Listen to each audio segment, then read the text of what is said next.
Good morning, Raptor Freaks. Lexiot's here. Friday morning, the Raptors lost the Bulls. I would just like to start today's stream by reading you Pascal Siakam's Players Tribune letter. He came out this morning, just in the last hour. So a lot of y'all probably haven't read it yet. So I'm going to go ahead and read it to y'all real quick. It's amazing. This is Pascal Siakam's own words. It's entitled Toronto Forever. The other day, my agent was asking me about the rest of my career, my next team, my next city, where I see myself. I've been in trade rumors for so long, I think most people probably figure I've been having conversations like that all the time. But I would avoid these conversations. I felt like it's something I can't control. So just let me block out the noise and try and focus on playing at my highest level. Plus, we heard so many rumors and then they never became anything. So you almost start thinking it's not real. But I guess at some point, the Raptors pretty much made it known that they were going in a different direction and didn't want to extend me. And a trade was definitely about to happen. All of a sudden, it wasn't rumors anymore. And I think my agent, he's doing his job, focusing me on my future, trying to remind me of how there's good things ahead. So he's like, P, though, where do you see yourself? And he's going through a bunch of teams, places I'm always getting linked to and whatnot. And I thought about it hard. I tried to picture myself playing on different rosters, living in different cities, even wearing the different colors. And I'm going through them in my head. And I'll be honest, what I answered, I was like, where do I see myself? I mean, Toronto is just all I've known and all I've wanted to know. I've never asked for a trade. Maybe this sounds naive, but I felt I could be one of those dudes who spends his whole career on one team. That was my mentality, even with the rumors. Like, I helped the Raptors win their first NBA title, so eventually I'll help them win their second. I always took that as a given, I took a lot of pride in being that guy who's connecting the past and the future here and keeping it all as one era. But I also realize it's a business and it's their right to decide when it's time for an era to end. None of that changes what Toronto has meant to me, though, and what it will keep meaning. That's the main thing I wanted to say to everyone. This is home. I put roots down for myself here, like really roots. I hope people reading this understand how big that was for me. Once I left Cameroon, I mostly bounced around boarding schools, even at New Mexico State. I was only there for 3 years. I never got a feeling of having a community around me during those parts of my life. And then most people know this, but my dad passed away while I was in college. We were very close, and it happened suddenly. And because of my visa situation, I wasn't even able to go to Cameroon for his funeral. So when I got to the league, there was a lot I was going through, and I had this feeling of wanting badly to belong somewhere. Toronto made me feel like I belonged from day one. I loved the diversity. I'd go out and I'd see Cameroonians, Ghanaians, Mexicans, Koreans, Jamaicans, Europeans, just all types of people from all types of communities. It made me feel comfortable. I remember during my rookie year, me and my brother, we go to all these amazing African restaurants and eat the food we love from back home. Or even just these African stores we could go to where they're selling stuff that you can only find in Cameroon. Like this specific brand of fried plantains we get bags of. Or there's this Cameroonian meat my brother loves, soya, and he could find that pretty easy in Toronto. Maybe it doesn't sound like it should be so important, snacks and things, but discovering all of that and just getting to live in such a diverse place, it kind of let me take my guard down and be me. It was like, okay, if so many people somewhere are foreign, maybe you're not feeling as foreign. I think I got lucky with my basketball situation in Toronto as well. A lot of young guys, they land on a team that's winning, but it's older and hard to fit in. Or they land on a team that's younger and a good fit, but it's so much losing. With the Raptors, it's like I got the best of both worlds. I got to be on a team that had these huge goals and these great vets to look up to, like Kyle and DeMar and Pat and CJ and Jared and PJ and Damari. It's a long list. Guys who did things the right way and who set the culture. But I also got to be around guys my age who I could be hungry with and figure out the NBA with together. Jakob, Fred, Norm, DeLon. Man, those were good times. There was such a tight group. Like we were some underdogs, but we weren't just scratching and clawing. We were coming for heads. We used to play 5-on-0 at the gym before practice most days. Just the five of us running the offense against nobody, drive, kick, swing, getting those reps in. We really did everything together. Work out, hang out, go out, whatever. I think it was our second year. Yak and I went to Cancun during All-Star. He taught me how to shotgun a beer. I didn't even know it was a thing. It doesn't make much sense. It wasn't good. The organization, they were also great about setting up us up for success. They just cared about me, like about Pascal the human.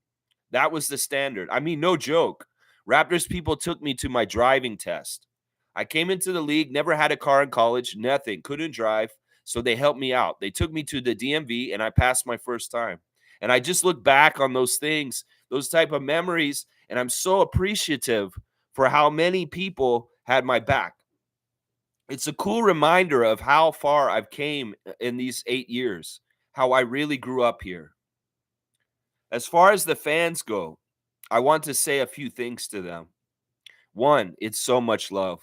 Not just the love I feel for them, but what I've shared with them. The way that people in Canada have fallen in love with the Raptors while I've been here, it's like it happened in just the right way at the right time. When we were really ready for it and needed it, so when we won, it's not just the usual cliche to be like, this championship belongs to everyone. With 2019, we really felt that it's everyone. Like it was the moment that changed people's lives, players, fans, all of us. Maybe that's a lot for some basketball games, but I don't know. But if you were there, you get what I'm talking about. There have been ups and downs for sure. The hardest time of my career by far was the bubble. That's not unique. Mentally, physically, I just wasn't my best. And I really struggled with how we finished the season. Because I loved our team, I thought we had the pieces to defend our title. So I felt like we let everyone down. And it was tough in those moments. I would get messages from trolls filled with these hurtful things, racist things. And being so isolated in the pandemic, it really weighed heavy on me. But our fans had a big part in helping me through it. Getting to play in front of our home crowds and being reminded of the amazing community I have in Toronto, it helped me feel like myself again. And I'll always be grateful. And I'll always be a part of this community. That's what I mean about putting roots down. It isn't just, oh, I have a house in Toronto. It's where I live. It's where so many of the things I care about are, and where my brothers and sisters are. It's where my PS43 foundation is and will continue to be. Man, I'm so excited to continue that work. This isn't thanks for the memories, then I go someplace else. Basketball can take me all over the world. But like I said, this is home. Okay, and then the last thing I want to say, and it's a quick story. So many rookies, they come into the league. It's a lot of buzz. But with me, when I got drafted, my agent went to the team store to buy a Siakam jersey, and they didn't even have it for sale. I definitely wasn't on fans' radars, and I'll admit something to you now. I would do this thing as a rookie during the anthems where I'd look around and try to spot my jersey in the crowd. Obviously, you can't be doing that during the game, so you need to be chill. But during the anthems, you're looking at the crowd anyway, so it's less bad. It's crazy, though. I never see any. I swear, every night I look, nothing. Then finally, this random night, I'm doing my usual scan. I spot one. Raptors 43. I'll never forget that feeling. I'm going, yes! on the inside. And I tried to keep my cool on the outside. But if you ever wondered why Pascal looked like he's about to fist pump during this anthem one night as a rookie, there you go. That's why. Of course, I wasn't satisfied. I had to have that feeling again. So pretty soon, my brother Christian was on the lookout too. He'd go to games and keep a tally of the Siakam jerseys for me, not just during the anthem, but anywhere. Ticket lines, concessions, bathroom, wherever. And I'm telling you this on one hand because it's funny, but also because I'm so proud of my journey as a Raptor. And I feel like the support you guys gave me over those years kind of tells that story. How I went from playing spot a 43 with Christian as a rookie, and we're celebrating if we ever even saw one, to my second season where we're probably seeing one most games, to my third season where we're seeing a handful, to my fourth where we saw too many to keep up to count, to these last few years where my jersey is everywhere, where I got to be one of the faces of this city. Man, I almost can't even believe that. Not bad for a lanky kid from Cameroon. But now I'm realizing the sad part, that it's about to be my journey in reverse. Probably a few less Raptors 43s in the crowd at the next home game, and then a few less at the game after that. Then a few less, a few less, a few less. And that's okay. That's how it goes. I'll tell you what, though. When I'm back next month as an opponent and it's the national anthem, and I'm standing there looking around, I do hope maybe I spot one. And I still give it a yes on the inside. It still means a lot to me because it's still a Toronto thing. And I'm Toronto forever. Pascal Siakam.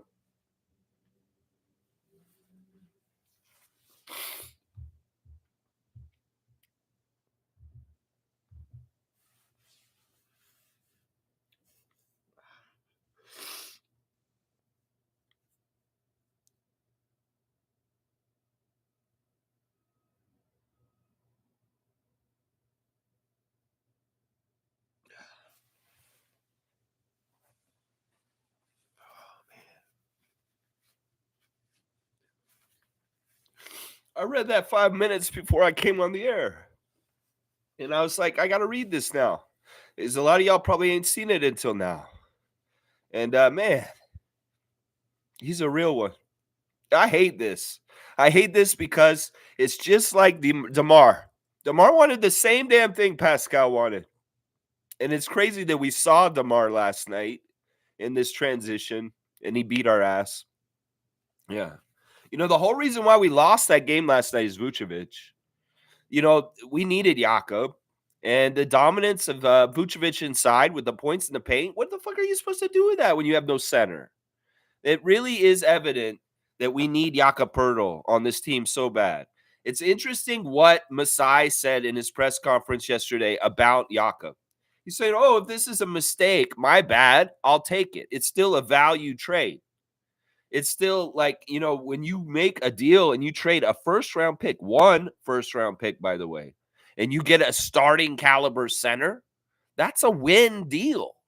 And it's amazing to me. In some ways, I love what Masai did yesterday. His hour-long press conference was a masterpiece. He said so much.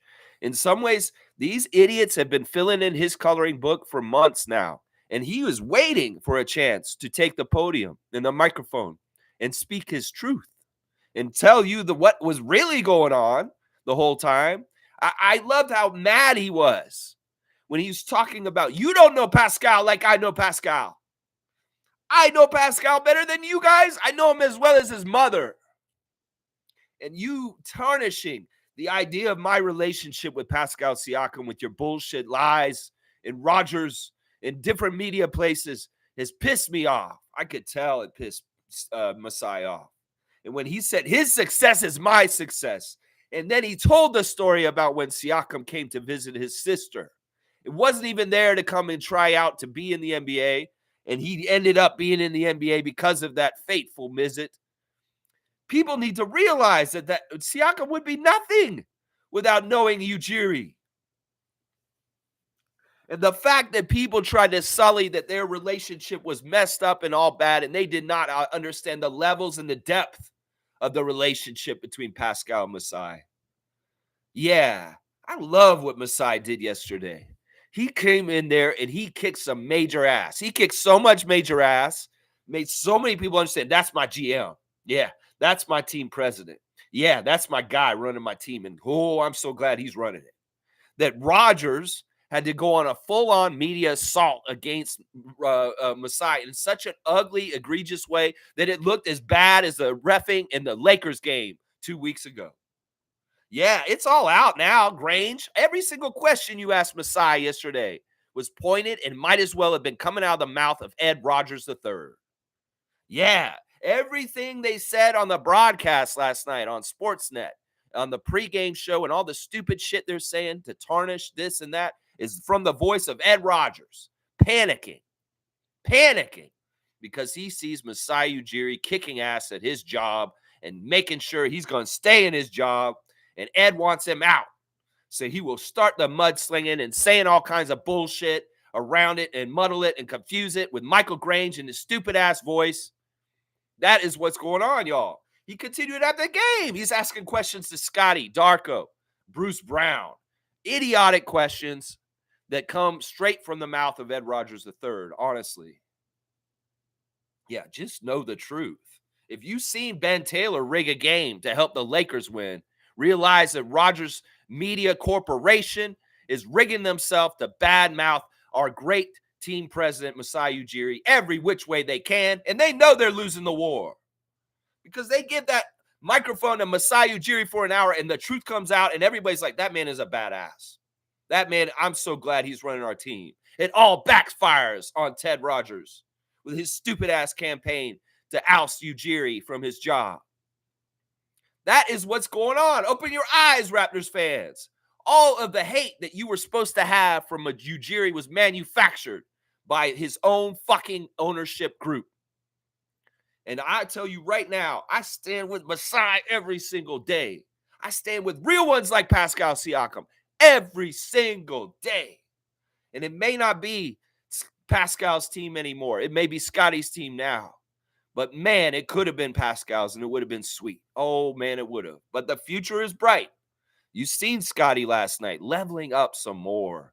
I'm telling you, he's leveling up quickly. He leveled up some more last night. It didn't get the winning ingredient and get that W at the end, but there were things that Scott did throughout that game last night that were two-way stuff that Kawhi Leonard would do. The two-way stuff that the top players in this league do. That's what happens. That's what happens with Scottie Barnes. Don't delete Allen. I'll get to him. I'll get to Allen. Don't worry. I've seen what he said, and I'll say something about it. I'm not worried about what he said because actually Masai talked about this.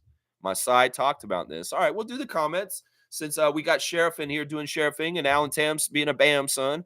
All right, so let's see what's going on here first. We got Dana. Dana is first at the top, I think. Is Dana? Let me see. Why is this not moving up? Come on now. My chat is, oh, there it goes. All right. It's Trevor J. No, wait, no, it isn't. It is why is not going all the way up? All right, I'm gonna guess it's Canadian Dana. And I'm just going to say next trade happens soon. That's all I can read. I just hope the next trade happens soon. Well, I'm going to say this. I watched Masai Ujiri's press conference 4 times yesterday. I listened to it at regular speed, 1.25 speed, 1.5 speed, 1.75 speed. And I listened to him and I heard everything he said because it's important to listen to Masai if you're a Raptors fan. He will tell you exactly what you need to know. And this is what I'll say. I'll bet you he said there is going to be more trades coming for sure. For sure, there's going to be more trades coming. But let's not hold our breath. He wants us to be patient. It may not happen before this trade deadline. But with the amount of weeks before the trade deadline, which is like 3, we got 3 more weeks before it actually comes. He has time to maneuver. He has time to do it again. In some ways, he doesn't like being rushed. In some ways, Masai's anti-deadline. He'd much rather work through things and get them done. In some ways, he's got some leeway in time. But he also hinted that he may not make those deals now before this trade deadline. Now, I want Raptors Nation to not get pissed off when we don't flip Bruce Brown, if we don't consolidate these picks and trade them for something, if we don't make any deal before the February trade deadline, because we've made 2 big deals already. And what Masai said, if you were carefully listening, is that we're going to make more trades, but he didn't specify exactly when. He said it could be before the trade deadline. It could be in the offseason. That's what he said. So it's going to either be before the trade deadline or in the offseason. We'll be doing major stuff. Now, Greg of Gubstown Clink is going on his stuff on his content on his channel is saying that they want flexibility. And that's what Masai said like crazy yesterday. Flexibility. And why does Masai talk about flexibility? Because he wants to jump on another Kawhi Leonard. He really does have this as his finishing move. If he's a team president finishing move in a video game, it's get the superstar who's disgruntled on another team and get him on this team. And boom, this team is a badass team. All of a sudden wins the championship, Kawhi Leonard. That is his finishing move as a president of an NBA team. And well, he's waiting for that next one. Was it Giannis? Maybe. Was it Dame Lillard? Maybe. Was it Kevin Durant? Maybe. No, none of that worked out.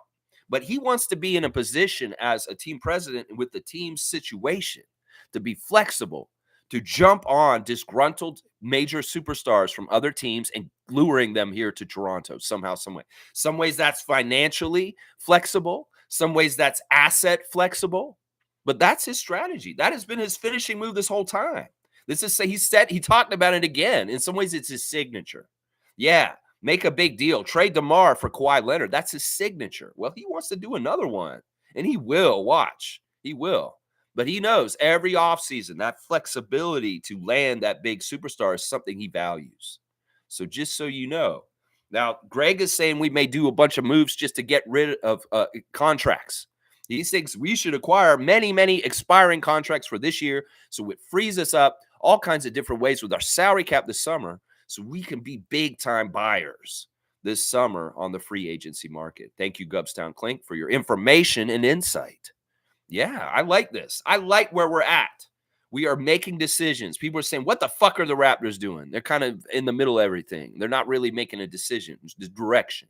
Well, I think we made a direction now, and I think it's very clear. And as Masai said, we're going to have to be patient, Raptors fans. Y'all need to learn that what I've been saying on this channel for months. This shit doesn't happen overnight. We're going to have to go through, and as Masai said, the timeline's like 4 to 6 years to properly rebuild your team. In some ways, that's not what we're doing. In fact, he said it. He said it just like me. No, don't use the term rebuild.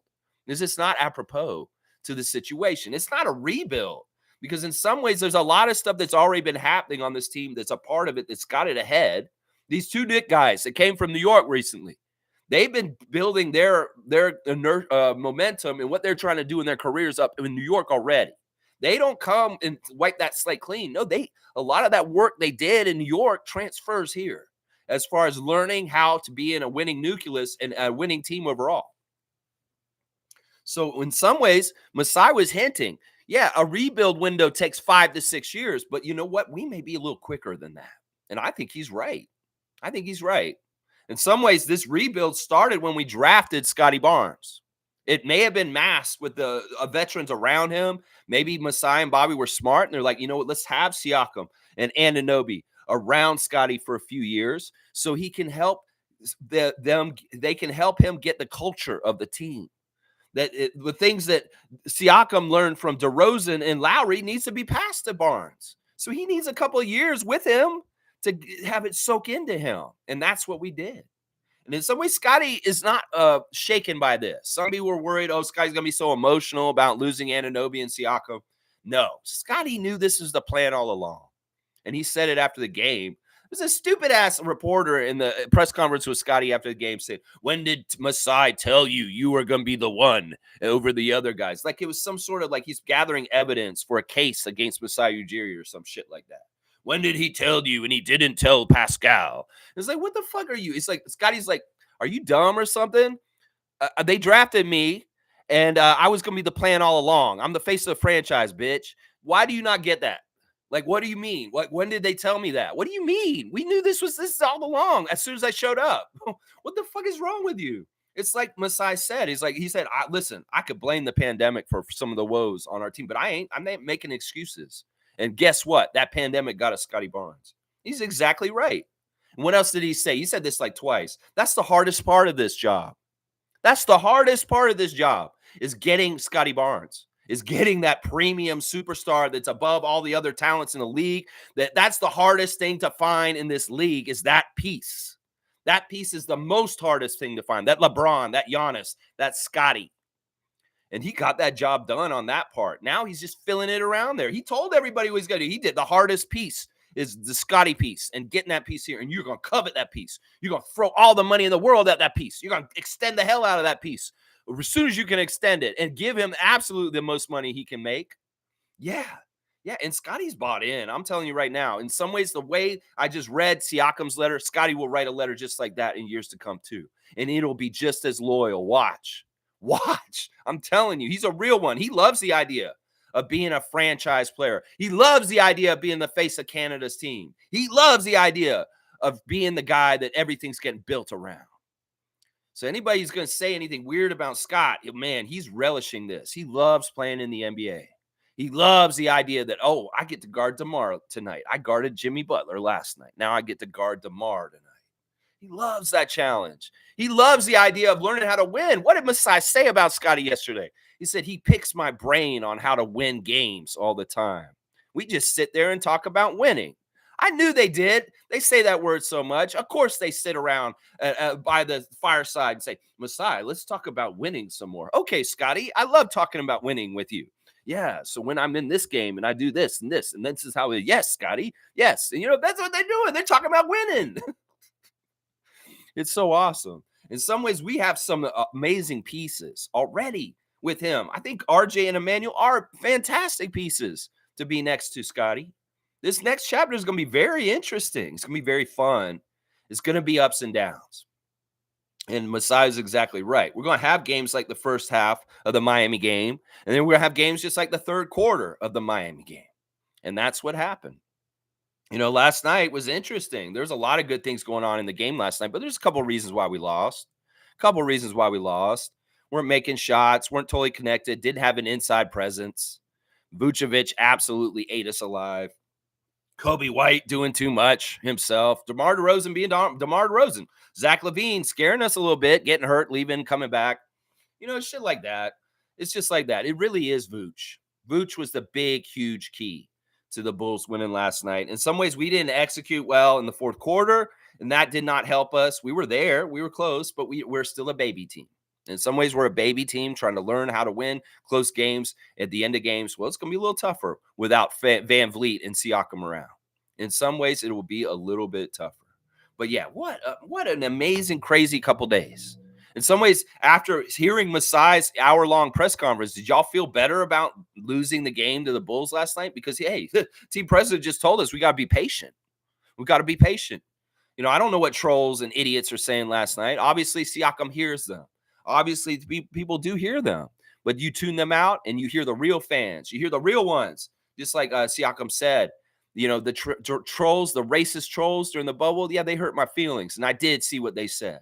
But the real fans, the people that were real fans that supported me and loved me, they got me through it. And that's the thing I'm trying to tell y'all. They know the difference between somebody like us, fans, and somebody like this fucking idiot trolls, miserable, sitting behind a computer writing hate through the keyboard.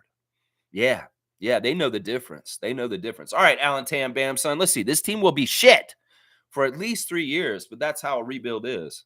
All right, first of all, it ain't a rebuild. Masai's saying don't use that term. You got to listen to Masai, Alan Tam.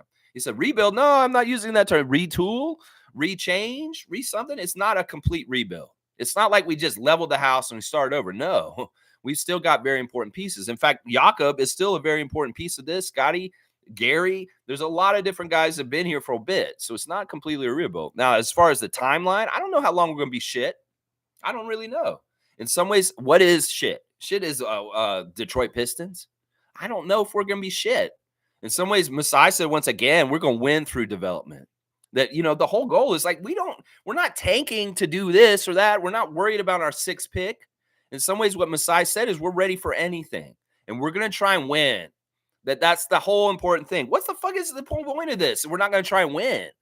What, we're going to lose on purpose because we're a shitty team and just lose over and over again? No, we're going to try and win. And if we win, we win.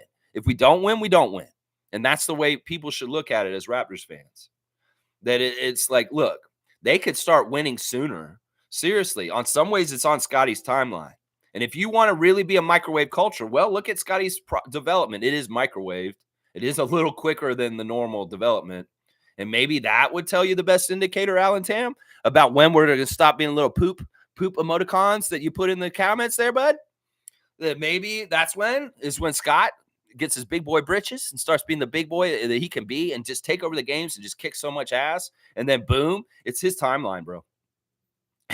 You go tell him that. Oh, it's going to be 3 years, Scott, before you're going to win games. I don't think he would agree with you. I don't think he would. I think Alan Tam, if you said that to Scottie Barnes, it's like, man, you're going to be doo-doo for 3 years. You're not going to win. Your team's going to be sucking. I don't think he'd agree with you. I don't think he would. And part of it is because he has personal stakes and ability to change what you just said.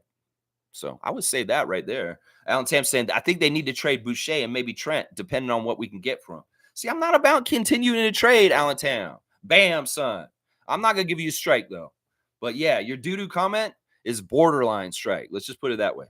Trevor saying, good morning, Raptors family. To reach the mountaintop, we have to take the good and the bad and the ugly and defeat trials and tribulations. It is the hardest part of the process. Thank you, Trevor J., Commissioner. Yes, the ups and downs are going to be there. We're going to have ups and downs. In some ways, we may have bad games against bad teams and lose to bad teams. And we may have really good games against good teams and beat teams we shouldn't have beaten. There's going to be a whole mix of everything. And in some ways, Raptors fans should just be fans, enjoy rooting for their team, and get what they get. We can expect a higher level of winning and perfection down the road when it's time, but not right now. This is the mode to be understanding, to be okay with change of like problems and possibilities. I mean, Scottie's going to throw these crazy rocket passes, no-look passes to people when they ain't looking. They're going to be turnovers. They're going to be turnovers. And same thing, Jonte threw a crazy-ass pass too last night. Had a lot of juice on it. Nobody was ready to catch it. Went right out of bounds. Yeah, that kind of stuff's going to happen. They're going to have to iron out the cross-court pass over the defense to get that three-point shooter, Emmanuel, quickly on the side and realize how tall he is. So they're not throwing it 3 feet above his head. Yeah, they're going to have to iron out all this stuff. They're going to have to get better at their system. They're going to have to learn each other. I mean, hell, Bruce Brown Jr. showed up fresh off the plane and actually played 25 minutes last night. That's crazy to me. That is crazy. And, well, you know what? He fit in seamlessly. He did actually really well. I'm like, what the fuck? Now we have a 6'4" center all of a sudden. They were trying to play him at 4 and 5 last night. I'm like, what the fuck? Why is Bruce Brown guarding Vucevic? Oh my gosh, what is this shit? This is crazy. But no, the guy impressed me. He's got a nose for scoring, that's for sure. I'd like to see him hit the threes. That'll be really nice. But seeing him get points and manufacture points in the game last night, being so new and fresh and not really knowing anybody, was really kind of cool. I don't know if I want to keep him, though. I feel like he has a lot of value on the trade market. And a lot of people are saying, even these TNT jokers last night, saying that Bruce Brown has a lot of value to a contending team. They should probably go and trade him to somebody else. That may be true. That may be very true. Masai had a big tell in the press conference also when he said, these picks, don't expect us to take all these picks for the draft. So he's saying he's going to trade some of these picks he just got from the Indiana Pacers. That the picks that we got right now, it doesn't sound like we're going to be taking them. It sounds like he's going to package some of them together, maybe consolidate them to get a higher pick in the draft, maybe consolidate them to get a player. So in some ways, I still think that Masai doesn't like this draft. That they asked him in the press conference, said, what do you think of this draft this year? And he's like, I'm going to take the advice of Dan Tolzman, and I'm not going to say what I want to say. But so he probably doesn't think this draft is very good. So why is he have 4 draft picks in this draft all of a sudden? Well, consolidation, trading. He's going to do something with them. I mean, he did give a tell saying, yeah, we're not going to have all these picks drafted for the Raptors. We're going to trade some of them. I know they will. Monique is here. Good to see Superfan Mo. She went to the game last night. Was also Real Sports last night. That press conference by Masai. How can you not feel it? Good morning, Raptor Freak family. Yes. That's why we love when we hear from Masai. In some ways, I know he demands that microphone in that press conference after things like this to clear the air. There's so many people saying so much shit, writing checks for him and what they're trying to say he's got to say and this and that and this and that. I say stuff for him all the time, but I try to really keep it accurate to his character and who he is and what he's all about. But when Rogers Sportsnet or other people are trying to say what he's saying and all that stuff, usually it's nefarious and for a negative reason. So I love when Masai actually takes the stand and sits up there on that press conference And he starts talking to people because that's when the truth comes out. That's when the reality of the Raptors situation comes out. And all the bullshit, alternate reality, Rogers sports media bullshit out there, it gets diffused and goes away. In some ways, it's just like when the players show up on media day and they dispel all the rumors. It's the same kind of thing. Masai was probably chomping at the bit, ready to get up there and set the record straight. Sick of all the bullshit the media was filling in his silence. And now, well, he comes up and he makes his own words for himself. He tells the story and boom. He kind of makes a lot of people in their stupid ass shit for the last couple months look real dumb. Yeah, I like what he said. He said, media, y'all are important these days because y'all have power. Y'all shape perception. Y'all shape what people are thinking about and talking about. In some ways, we don't talk enough ourselves because we're a secretive organization that works in the shadows of doing our business. We don't want everybody knowing it. And y'all are trying to tell everybody what's happening. Well, I wanted to say for the record that y'all do not deal in reality. That is what Masai basically said yesterday. He said, y'all have a part in all this, and y'all are not dealing in reality. That y'all make up all these rumors. You say all this bullshit all the time, and none of it's real. That I don't get these phone calls that y'all are talking about all the time. You're saying, oh, these people call me. These people call me. No, I'm not getting the calls. I don't understand why you say that when there's nothing in reality from what you're saying. I love that. Masai is such a badass. He's just like a myth buster, debunker. Debunk this, debunk that, debunk Michael Grange's ass right on out of the OVO Center. Motherfucker. Yeah, Grange, you pissed me off yesterday. You were on full offense for Ed Rogers because you knew Masai was winning yesterday. I say this, we are on top notch organizational grades in the NBA's eyes right now. We are, man. That press conference yesterday, NBA fan general is like, that dude is awesome. Masai Ujiri is a G. He even said at one point, cold? You want me to be colder? He's like, motherfucker. He even dropped the motherfucker bomb in the middle of his, I cussed. It was like almost like Chef. You're damn right. Wait. No, Masai, don't say that word. Jeez, whoa. He's like, you want me to be colder? Colder? This is a cold business already. You don't think what I just did to Siakam and Anunoby is cold enough? You think it should be colder? What the fuck? I'm going to tell you this right now, y'all. What happened just now with Anunoby and Siakam, especially Siakam, is a great example of one of the problems in this world today. There's a versus in this world. It's not Bulls versus Raptors. It's not Heat versus Raptors. The versus is people versus money. And in some ways, there's a war being waged every single place on every corner in this city, in this country, in this world right now, between the fight between what is important to people. Is it more important to you to have money and bottom line and that green, that blue ink or that black ink or the red ink? Is that the only thing that matters to you? Is whether you're in the black ink or the red ink? Or is it the people that you work around and how they feel and if they're taken care of, if they're healthy, if they feel like they're valued? That's the difference here. In some ways, this decision about Siakam, sure, it's a business decision. Sure, it's a decision to go with Scott. But also in some ways, it's a decision of money versus human beings and feelings and ideas about that kind of shit. And in everybody's life, that conflict is going to come to the forefront more and more as time goes on. It's up to the individual to decide where their values stand. Do your values stand with the almighty dollar and just selling your soul to make as much fucking money for yourself at the detriment of everybody else around you? Or are you humanistic? Do you care about community? Do you care about people being supported? Do you care about people being taken care of? Because that war is going on right now. And it's one of the most important wars. And in some ways, the business dealings of the NBA being cold and not humanistic towards people like Siakam is the epitome and a great example of this war I'm talking about right now. The war between humanity and money. And when at one point do we stand up and say people are more important than money in the bottom line? When do we say that finally? When it's too late? In some ways, we need to check our morals and values as a society and get back to what matters, and that's people. That's ourselves. That's the community. And all y'all jokers out there making money off of everybody to detriment of other people cheating and lying and stealing. You will find your way with your morals and values someday. You will find what you get for all that. Anyway, that's my little side rant. It occurred to me yesterday that this whole thing with Siakam is the epitome of what I just talked about.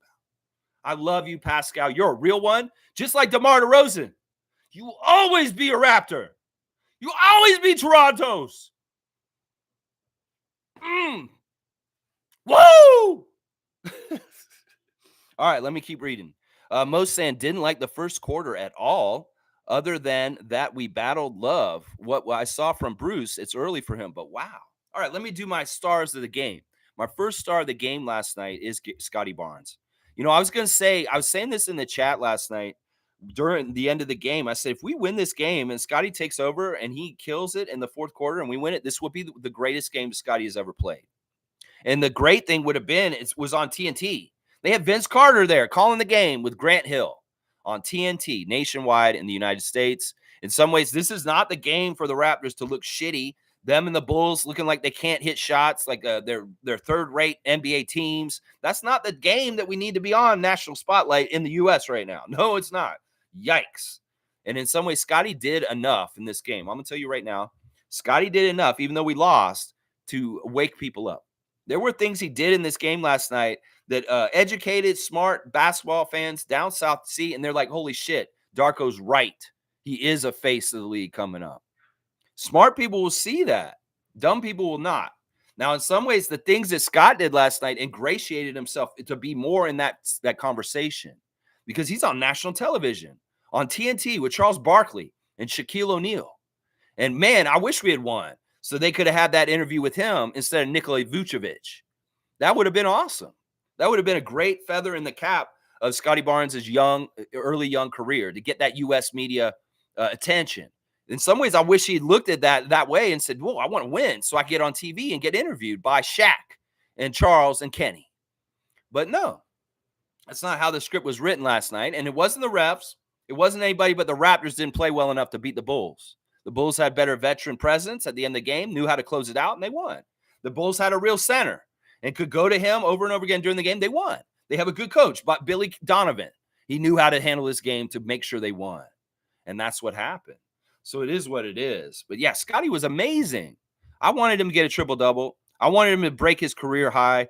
I want him to do all that in this game last night. 11 of 18 shooting. Fantastic shooting. He was going inside. He was mixing it up. He was getting shots from all kinds of different places. In some ways, he was overpoweringly good. He had people all over him, hitting him, contact. It doesn't matter. He's finishing through contact. He's going up over tall guys. He's scoring on anybody. It doesn't matter who's guarding him. In fact, he said this after the game. They asked him, you're going to New York now, and you're going to go play OG. OG's probably going to be guarding you. Are you looking forward to that? And he's like, yeah, I like that.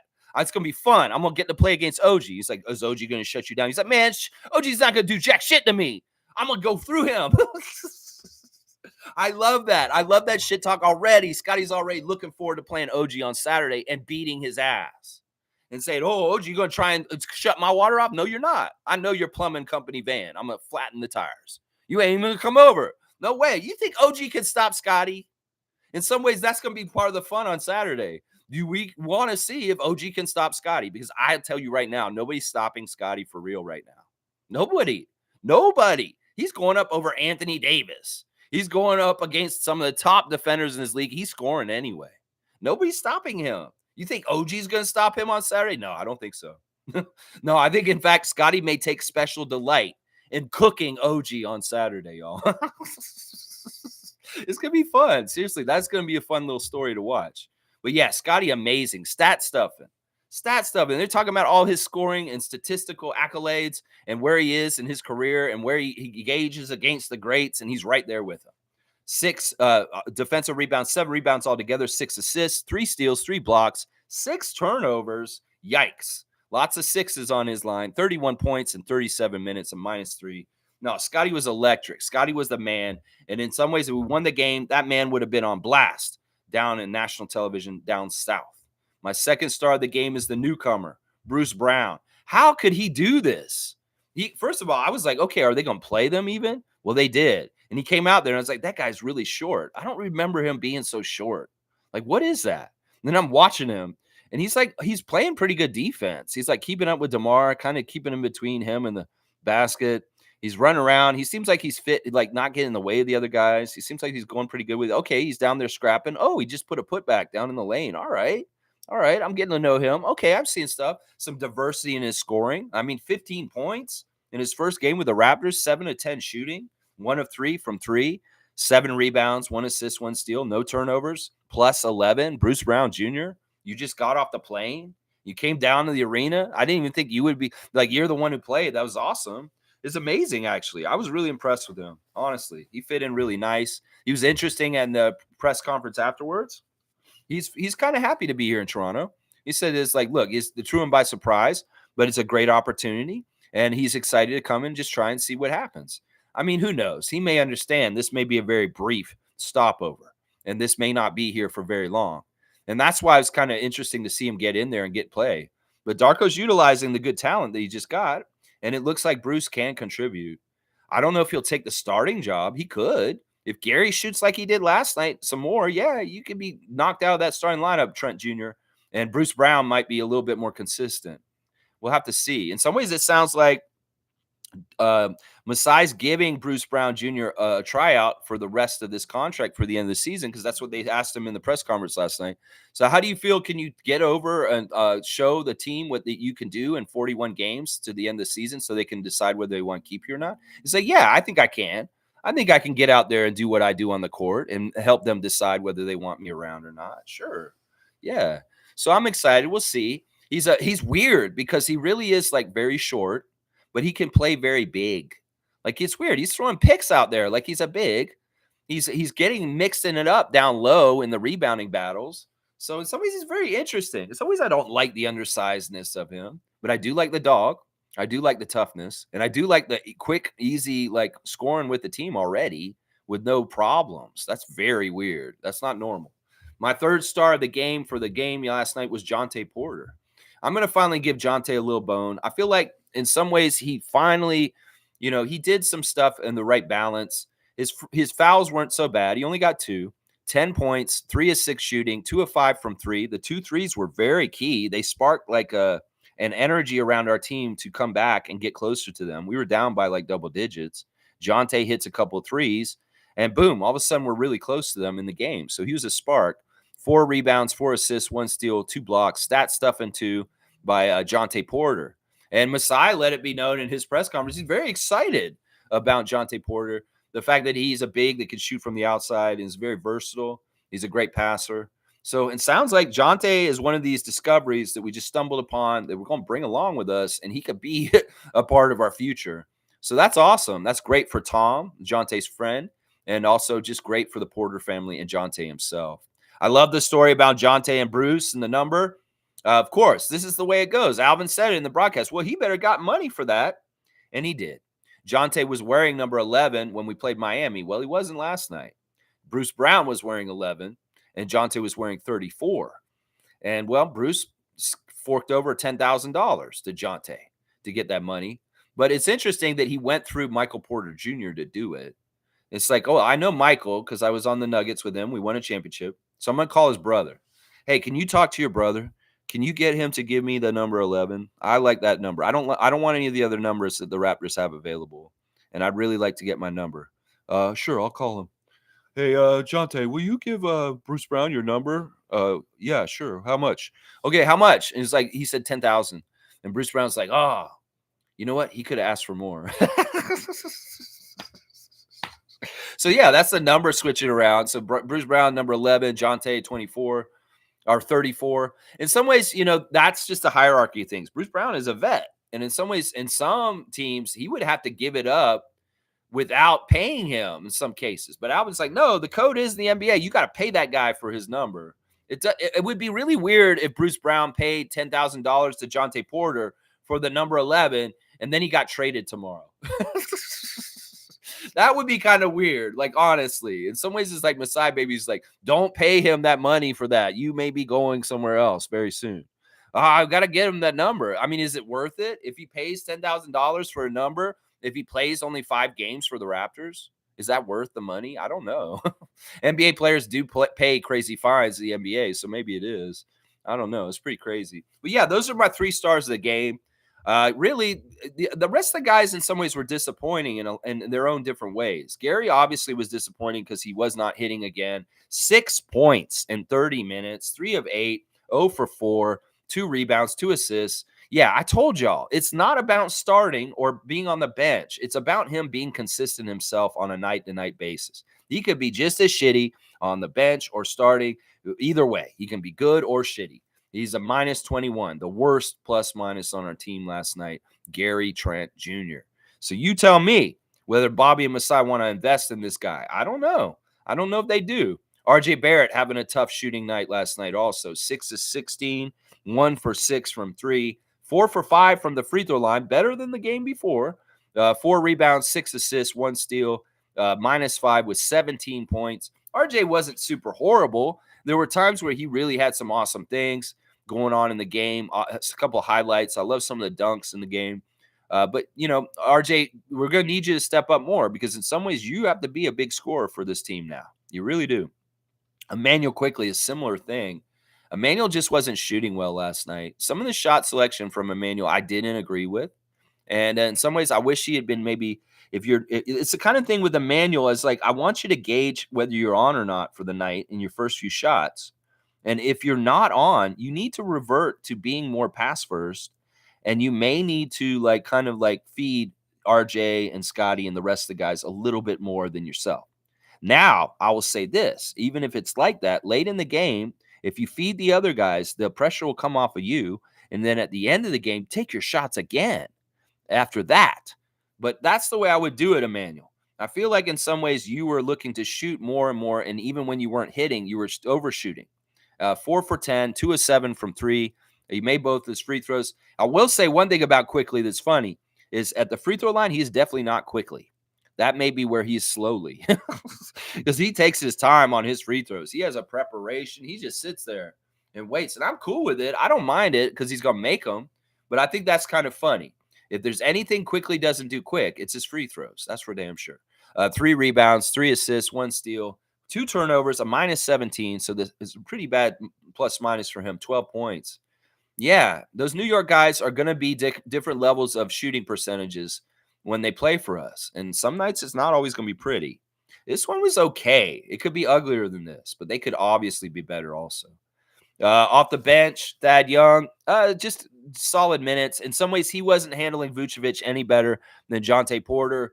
Vucevic just did whatever the fuck he wanted to. He really, really killed us. He really, really killed us. Jakob Poeltl, come back quick. Come back quick. Yeah, even Thad didn't have as many good stats like the assists and rebounds as usual. In fact, it was a really bad first half for rebounds for the Raptors. I looked at the halftime stats, and I saw Thad Young had 1 rebound. Jonte Porter had 1 rebound. And Scottie Barnes had 0 rebounds. That's at halftime, y'all. Those guys had 2 rebounds between the 3 guys that I just said. And that's no good. That is no good. So they got a little bit out of their head, of their ass on the rebounds in the second half, but they still got out-rebounded.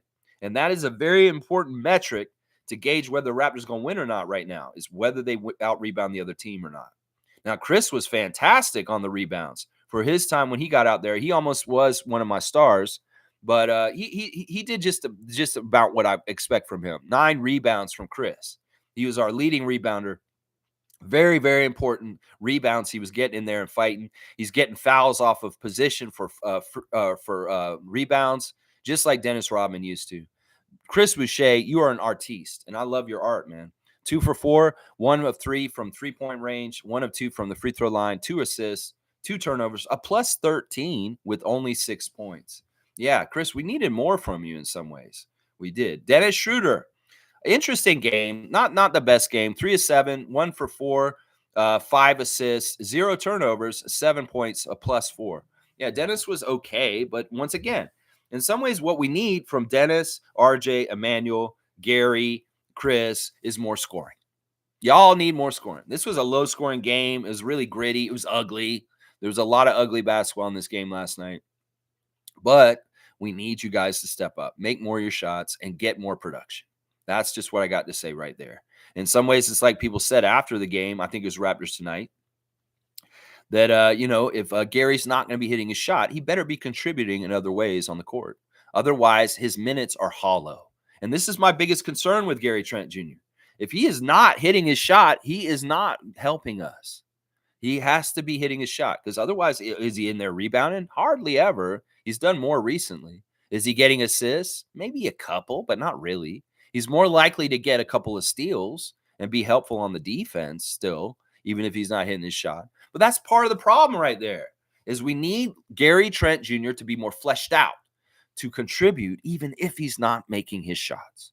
And that may be the big difference between Trent Jr. and Brown Jr., is that Brown Jr. will be contributing in all kinds of different ways, even if his shot's not going down.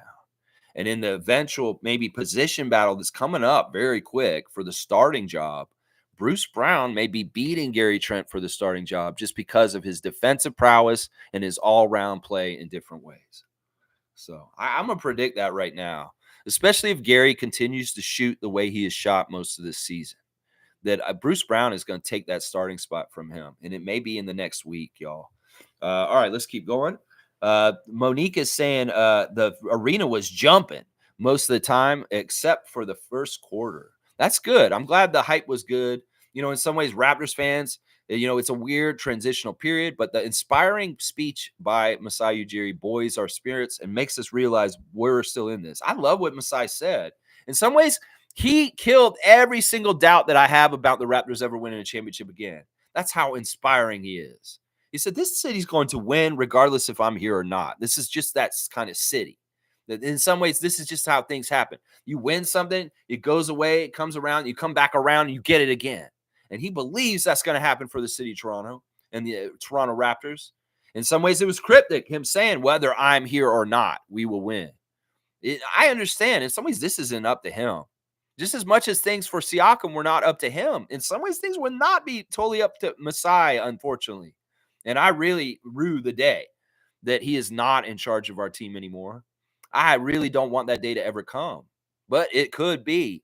And in some ways, like I said, there are forces out there that are trying to get him out. And that's why either you're, as a Raptors fan, you're part of supporting him and keeping him in charge of our team, or you're part of the problem.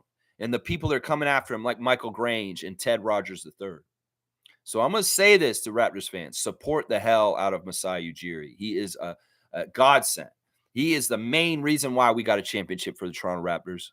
And we want to get a second one. He will make it quicker that we get the second one. If we don't keep him, we will get the second one still. And that's what he believes. And I believe him too. I think he's right. That there's just certain things about this city, these people, the way we cheer for our team, that is inevitable that the Toronto Raptors will win their second NBA championship at some point. He's just right. And in some ways, the way he said it is like, look, man, I want to be here for this. But you know what? Like the old man that plants trees and he dies and never gets to see them fully grown. I'll do that too for this team. I will plant the trees in the ground, even if I'm not here to see them fully grown. I know he's like that. And once again, he said his passion is for this city, this team, this franchise, this fan base, this country. And if he ever leaves the Toronto Raptors, don't get all, all right, down in South with your NBA teams down there. No, Masai's leaving Toronto. No, because you know what? You ain't getting them. No, you're not. I can tell you that right now. I can Windhurst the shit out of this. Masai has just told you, I'm never going to work for another NBA team after this. He said it. You can read between the lines. When he leaves the Raptors, he's leaving the NBA. He's leaving the NBA. He's going to go do his philanthropic stuff. He's going to go do more stuff with the continent of Africa. Hell, I would tell him, go into politics in Canada, man. I would say that. You could be the prime minister of Canada someday, Masai Ujiri. I'd love that. I would love that. If we had Masai Ujiri running the country of Canada, that'd be an amazing, beautiful thing. That's the thing. After the Raptors, Masai ain't going to a lateral move to some dumbass franchise down south. It won't feel the same. The passion won't be the same. The heart, the drive, the getting up every morning and trying to be the best damn organization in the NBA every single day for the last 10 years with the Toronto Raptors, it will not be matched with any other team if he goes somewhere else. Because he's a real one just like Siakam. He's a real one just like DeRozan, and his heart is here. So, Rogers, you push Masai out. It's not going to go somewhere else. He will go and do something bigger and better than even with the Raptors. I'll tell you that right now, because that's the way Masai is. He will go into a new arena of his life and he will kick the door down and he will kick ass and succeed at that also. That's what I'm saying. That's why I would love to see him in politics. I would love to see him in politics. He could be going back over to Africa and becoming the president and run the BAL. He could run that basketball league over there. He could do so many different things. He could go straight on into, with some of the wealth he's acquired, into some crazy, crazy philanthropic endeavors and stuff like that. So, yeah, you ain't going to get him. Any of y'all NBA teams down there that think if you dislodge Ujiri from up here with your subterfuge and your bullshit online and all kinds of crazy shit, that you will get Ujiri to come run your team, you will never get him. You will never get him. No, you won't. Because Toronto is his girl and his lady. And he only has one lady when it comes to NBA teams. And you will never, ever get him. New York, Washington, any of y'all teams down there. Lakers, none of y'all getting Masai. None of y'all. No, you're not. All right, let's see. Trevor J saying fourth quarter cost us the game. Too many turnovers, not making smart decisions on the court. Yeah, you know what? We've got the fumble from Scott, and this is going to happen. We went through this process with DeMar. We went through this process with OG. We went through this process with Siakam. Well, it's Scottie's turn. In a very key, important possession, Scottie dribbled the ball off his foot and turned the ball over. That was a very crucial moment. But that's a moment Scott needs to have. That's a rite of passage. That's something that Siakam did, 5 years ago.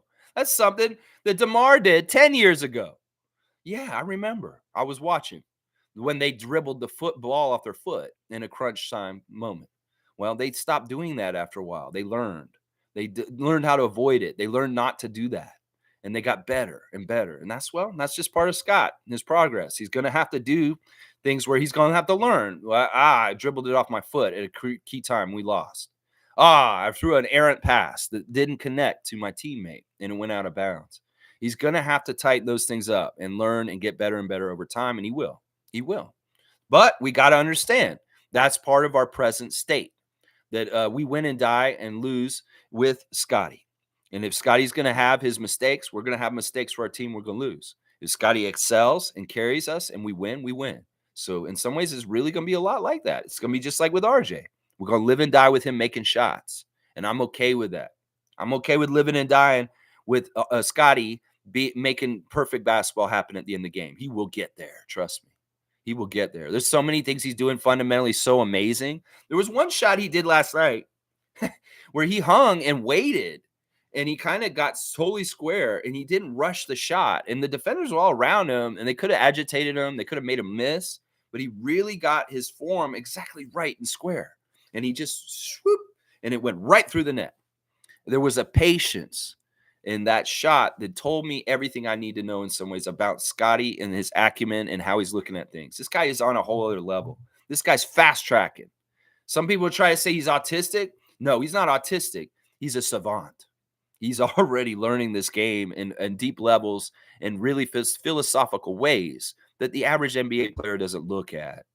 In some ways, some of the things I've learned about Scott from Masai's press conference yesterday and other things is that this guy is so serious about basketball, winning and being an NBA player and living that lifestyle. He's giddy and happy and joyful, but he's also ready to kill everyone. Yeah, ready to kill everyone and kick their asses. And I'm all about it. It's coming. Those mistakes will happen, Trevor. And we got to live and die with them through Scott right now. Isaac saying, like and subscribe the freaking right way. Yeah, thank you, Isaac. Very benevolent of you. Monique is saying fourth quarter mistakes were there by Scottie, but was great otherwise. Yeah, I got to take the good with the bad with him. I'll take the amazing blocks. I love that we challenged that goaltend and we won.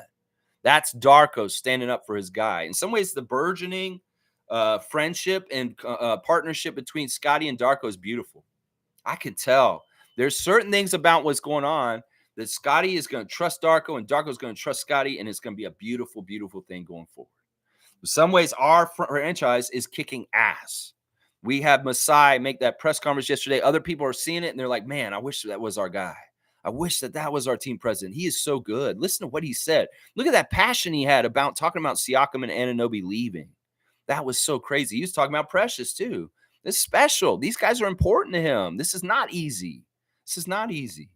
And I love when Masai was talking about his mistakes. It's like, yeah, I wasn't perfect on everything. Of course, Bruno. He brings up Bruno, but Bruno's my guy. I love Bruno. And then he mentioned Koloko, and that was sad. The Koloko's on that list of misses. There's blood clots in his lungs, and this is a serious thing. Now, Chris Bosh had to retire early because of it. Jesse the Body Ventura, wrestler in the 80s, had to retire because of blood clots also. It's a very serious thing. And in some ways, this is so sad that Koloko may never play again. And as Masai said yesterday, it's in the NBA's hands now, that they are the ones deciding the fate and the future of Koloko. He's not going to 905, guys. I was speculating that. I was like, man, maybe go to 905 still. But no, his medical condition is a special place where the NBA has to review whether he's able to play physically in the league going forward. And that in some ways, yeah, we may still have rights to him, but I don't think we do. I don't know if anybody's going to get him to play. He may never be able to play again because of this. That is tragic and sad. That is just damn tragic and sad. Really, really sad, honestly. But then the list was Bruno, Koloko, and Malachi. He admitted that Malachi was a miss in his press conference yesterday. I was like, yeah, he's bringing up Malachi. And Malachi, I'm like, yeah, he's admitting his mistakes. And Malachi was one of them. Darko. Darko is becoming a celebrity. Darko is starting to become like Nick Nurse. He's becoming bigger than just the Toronto head coach. Nick Nurse was a personality. Nick Nurse became somebody in this league in his time since he started coaching the Raptors. Well, Darko's on that path already. He's had two really big things happen in the last 2 weeks that have put him in the spotlight with the main NBA mainstream media. Of course, that rant about the referees after the Lakers game went viral, and everybody became fans of him from his outspoken truth. Everybody's saying he's 100% correct. Oh man, I love that coach. Listen to his fire. Listen to him get angry. Well, we saw the angry Darko in there. Well, we saw the sensitive and caring Darko in the last couple of days since his friend died, the assistant coach of the Golden State Warriors. And that clip of him getting the chain, which is crazy. Darko got the chain with him getting it and talking about dedicating that play to his friend is touching and awe-inspiring. And the main NBA is running with it. They're putting it all over the place. They're talking about it on First Take. They're talking about it on NBA TV. And everybody's saying, that guy is awesome. That Toronto coach, wow, we saw him just do that rant. And now he does this really touching tribute to his friend. That is so, oh my gosh, that's the stuff that Adam Silver and the NBA eat up. They love that kind of stuff, that kind of touching storyline. You know, Malika Andrews is crying on ESPN about it. I'm telling y'all, Darko is becoming his own little celebrity all of a sudden. And in some ways, because of the way he carries himself, the way he is, people love him. In fact, people are starting to say, I like the Raptors all of a sudden because their coach. I like their team. Oh, I like Masai. Listen to what he just said. That guy's a gangster. That guy's a badass. Man, I want to be rooting for the Raptors more. There's people that are coming around to this because of some of the personalities around our team. Our coach is very likable. He's not just likable to the players. He's likable to NBA fans. And in some ways, the popularity of the Raptors is going up because of Coach Rajakovic. That's awesome. I love that. We're winning. You know, in some ways, I worried about the whole mystique of Masai and Nick Nurse and just how badass both of them were in their positions with Nick leaving. Well, Darko's filling in. His mystique, the long process of hiring our coach was well worth it because we got the best guy. I'm going to tell you that right now. Holy crap. And I love what Masai said. Darko's philosophies and styles of coaching are sustainable for the future of the NBA. In some ways, we felt that feeling the last couple of years that Nick Nurse's stuff is not really part of the future of the NBA in the way he was running our team, in the way he was making our team play. I was like, that doesn't really feel like it fits with what's going on in the NBA. And I think that Masai may have saw that too. That may have been part of the factor in why they fired Nick Nurse. It's like, dude, your stuff is kind of like old NBA. New NBA is more offensive. You're a very defensive coach. We need an offensive coach. And Coach Darko is sustainable in the future going forward for the NBA. I think that that's very wise and true. I think he's right. And I'm excited. In some ways, the offense that we're learning, the culture, the new things we're doing with our team are totally different than the defensive mindset of the Nick Nurse and Dwayne Casey eras. This is a different era. In some ways, we're a hybrid of the old Grizzlies because of Darko and the way that they were doing things with Steven Adams and John Morant. In the years with Darko as assistant coach there's a little bit of that in what we're doing now. And I love it. It's more exciting and fun to watch. I'm an old head. I love defensive basketball. Don't get me wrong. But it's a nice, fresh flavor of basketball in Raptors basketball right now. And it's exciting and it's refreshing for people to see. And they're enjoying it. People are really enjoying watching this team. Some people are saying, I enjoy watching this team lose than watching a Nick Nurse team win last year. Some people are actually saying that. It's more of a joy to watch the way a team's run by Darko than a team by Nick. And I get it. I completely agree. Man, so much to talk about today. Masai, you're a badass, man. You are a badass. Darko is sustainable. That's right. That is right. Let's see. Mo's saying not having Yak hurt. 3 stars in the loss. Scottie, Bruce, Jonte. Yeah, she's online with me. Same places. G saying Pascal's post was a tearjerker. Yeah, I hope y'all didn't mind me reading it at the beginning of the stream. I feel like a lot of y'all may have not seen it yet. So hearing me read it to you, that might have been an interesting way to hear it for the first time. Nako's saying, I like Bruce Brown, but I like Bruce Brown, but like it kind of hit that Pascal ain't on the team anymore watching that game. What? I don't understand you, Gerald. Like it kind of hit that. What? Are you saying you hate that Pascal ain't on the team anymore? Yeah, it was weird. There was a void. Without Siakam out there. In some ways, there were times in the game it was like, man, this is where Siakam would have filled in the gap and he would have gotten us a basket here. Or this is something here. In some ways, it was liberating, and we did see more Scott. And it was like he's kind of out of the way. So, I mean, there's good and bad with this. There really is. Most saying Pascal's player tribune, though. Yeah, it was amazing. And he's such a real one. Oh, my gosh. He never wanted to leave. I hate this so much. You know, Masai said this yesterday. He explored every fucking scenario. He looked through every little fucking thing that he could have done from his power and looking at everything with it and analyzing it and what he should do. And this is the only thing he could do. They went through so much to figure out and get to this point. Everybody says, oh, why didn't you do this? Why didn't you do that? Well, listen, you don't fucking know what I'm dealing with. Once again, you don't live on the moon. I do. I drive this moon rover around here. You've never been to the moon. You don't understand what being a GM or a team president is. So you don't understand what's realistic or what is real. In some ways, y'all aren't dealing with reality. Once again, you had to remind the press corps. They can say this deal, you could have done this, could have done that. No, he did what he could do at every situation in any kind of place, and he did what he did. And he maximized and did the best he could. He looked through everything. If he wanted to keep Siakam. I'll bet you money he wanted to figure out a way that we could keep Siakam and keep Barnes and keep going with both of them. But he looked at everything and he decided this is not going to work, and I have to do this now. He explored all the options. He thought about it all deeply. He probably sat somewhere and meditated on it for like hours. Like, oh, if I do this, do that, do this. He explored every option. And this is what they had to come to do this. You think he wanted to do this? You think this was easy for Ujiri? No, it wasn't. This is one of the hardest things he ever did. Did you hear what he said about calling DeMar? I was pacing in a hotel room at 3 o'clock in the morning for 2 hours before I had the nerve to call DeMar DeRozan and tell him he was traded to the San Antonio Spurs. You realize how hard those calls are to make those calls to these people like Kyle and Pascal and OG? This kind of stuff, how hard it was for him to walk from his office to Nick Nurse's office and tell him he's fired, how to walk from his office to Dwayne Casey's office and tell him he's fired, how hard those kind of things is. Like Fred VanVleet said, the hardest thing I ever did was call Masai Ujiri and tell him I'm signing with the Houston Rockets. These are not easy moments. This is not something you just frivolously say, yeah, let's trade Siakam.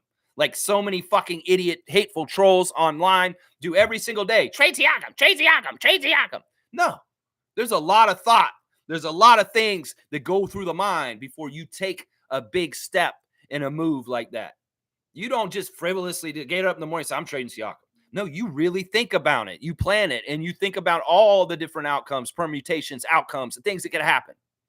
And you really make the best educated decision that you can. And that, in some ways, I appreciate Siakam. I appreciate Ujiri for having that to go through all of the options and go through it exhaustively to figure out, and this is exactly what we have to do. There's no thinking, second guessing. There's no second thoughts. He went through it all and he figured out, and this is what we had to do. And I don't want anybody second guessing him because he knows better than any of them. And he put so much work and thought into the decisions that have been made recently that it was hard to do. In some ways, he is weighing the sentimentality and the humanity of his relationships with OG Anunoby and Pascal Siakam. In some ways, he is. Yeah. And that makes it very hard to figure out how to do this stuff.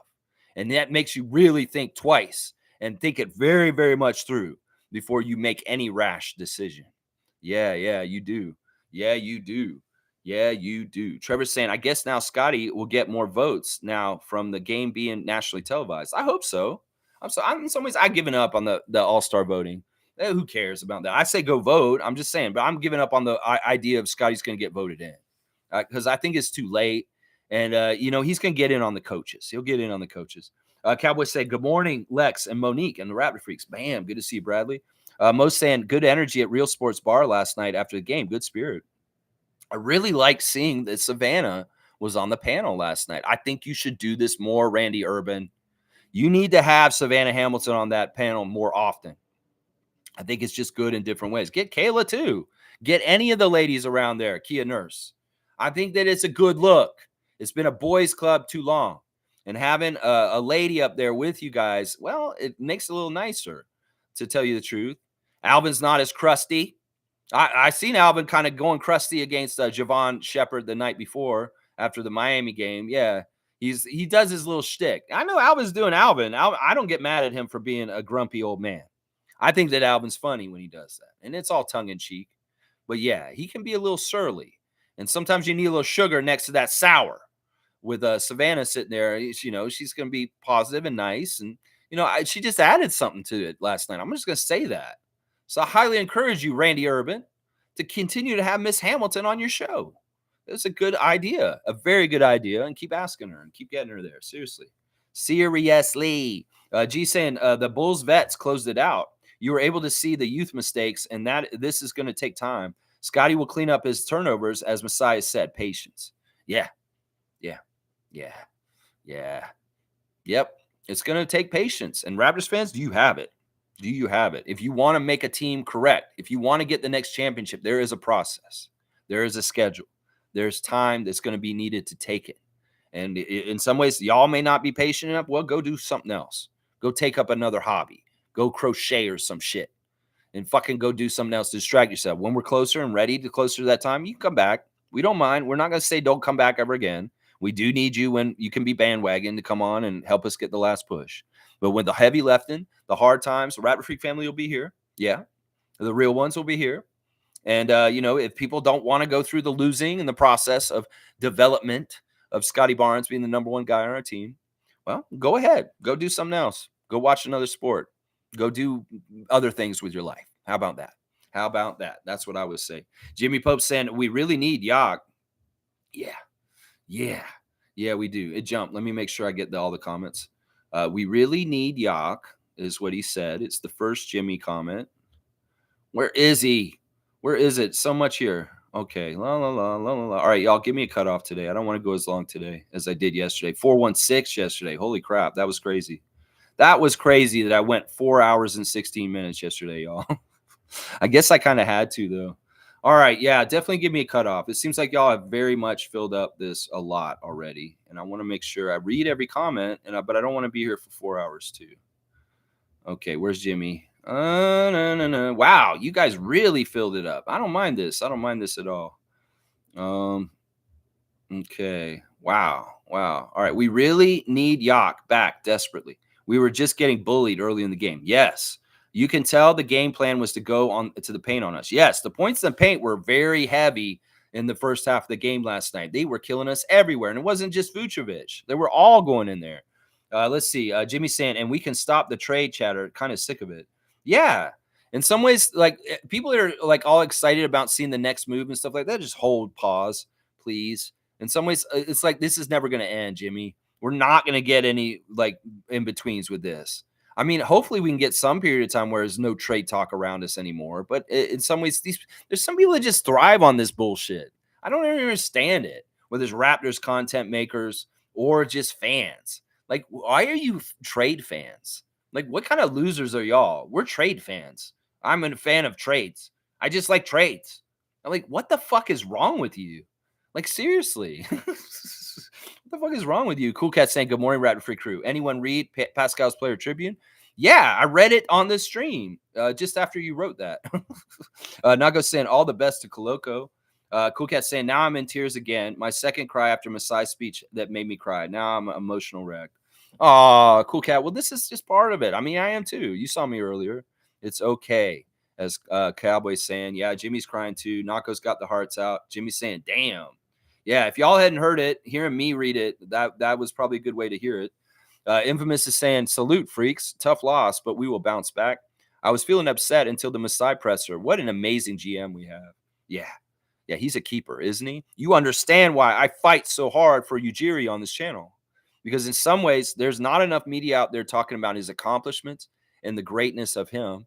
And they're more likely to tear him down and say all kinds of bullshit. There were actually comments in that press conference comment section of somebody saying, you guys are being duped by him. He's so smooth with his smooth, silvery tongue that you would be duped by his great words. Motherfucker, you can't see genuine, legit, 100% real, then I don't know what to fucking help you with. I feel like this is a Rogers bot trying to come in there and say anti-comment. Out of all the comments, everybody's saying, that's my GM. I love him. I love him. That's my dude.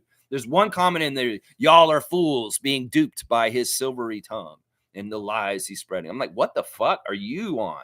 You don't listen to this guy. You don't see the genuineness. You can't feel the genuine from him. The inauthenticity of your comment in the comment section comes through way stronger than that man at that podium talking there. Yeah. I can't believe this. The craziness of people trying to trash that man.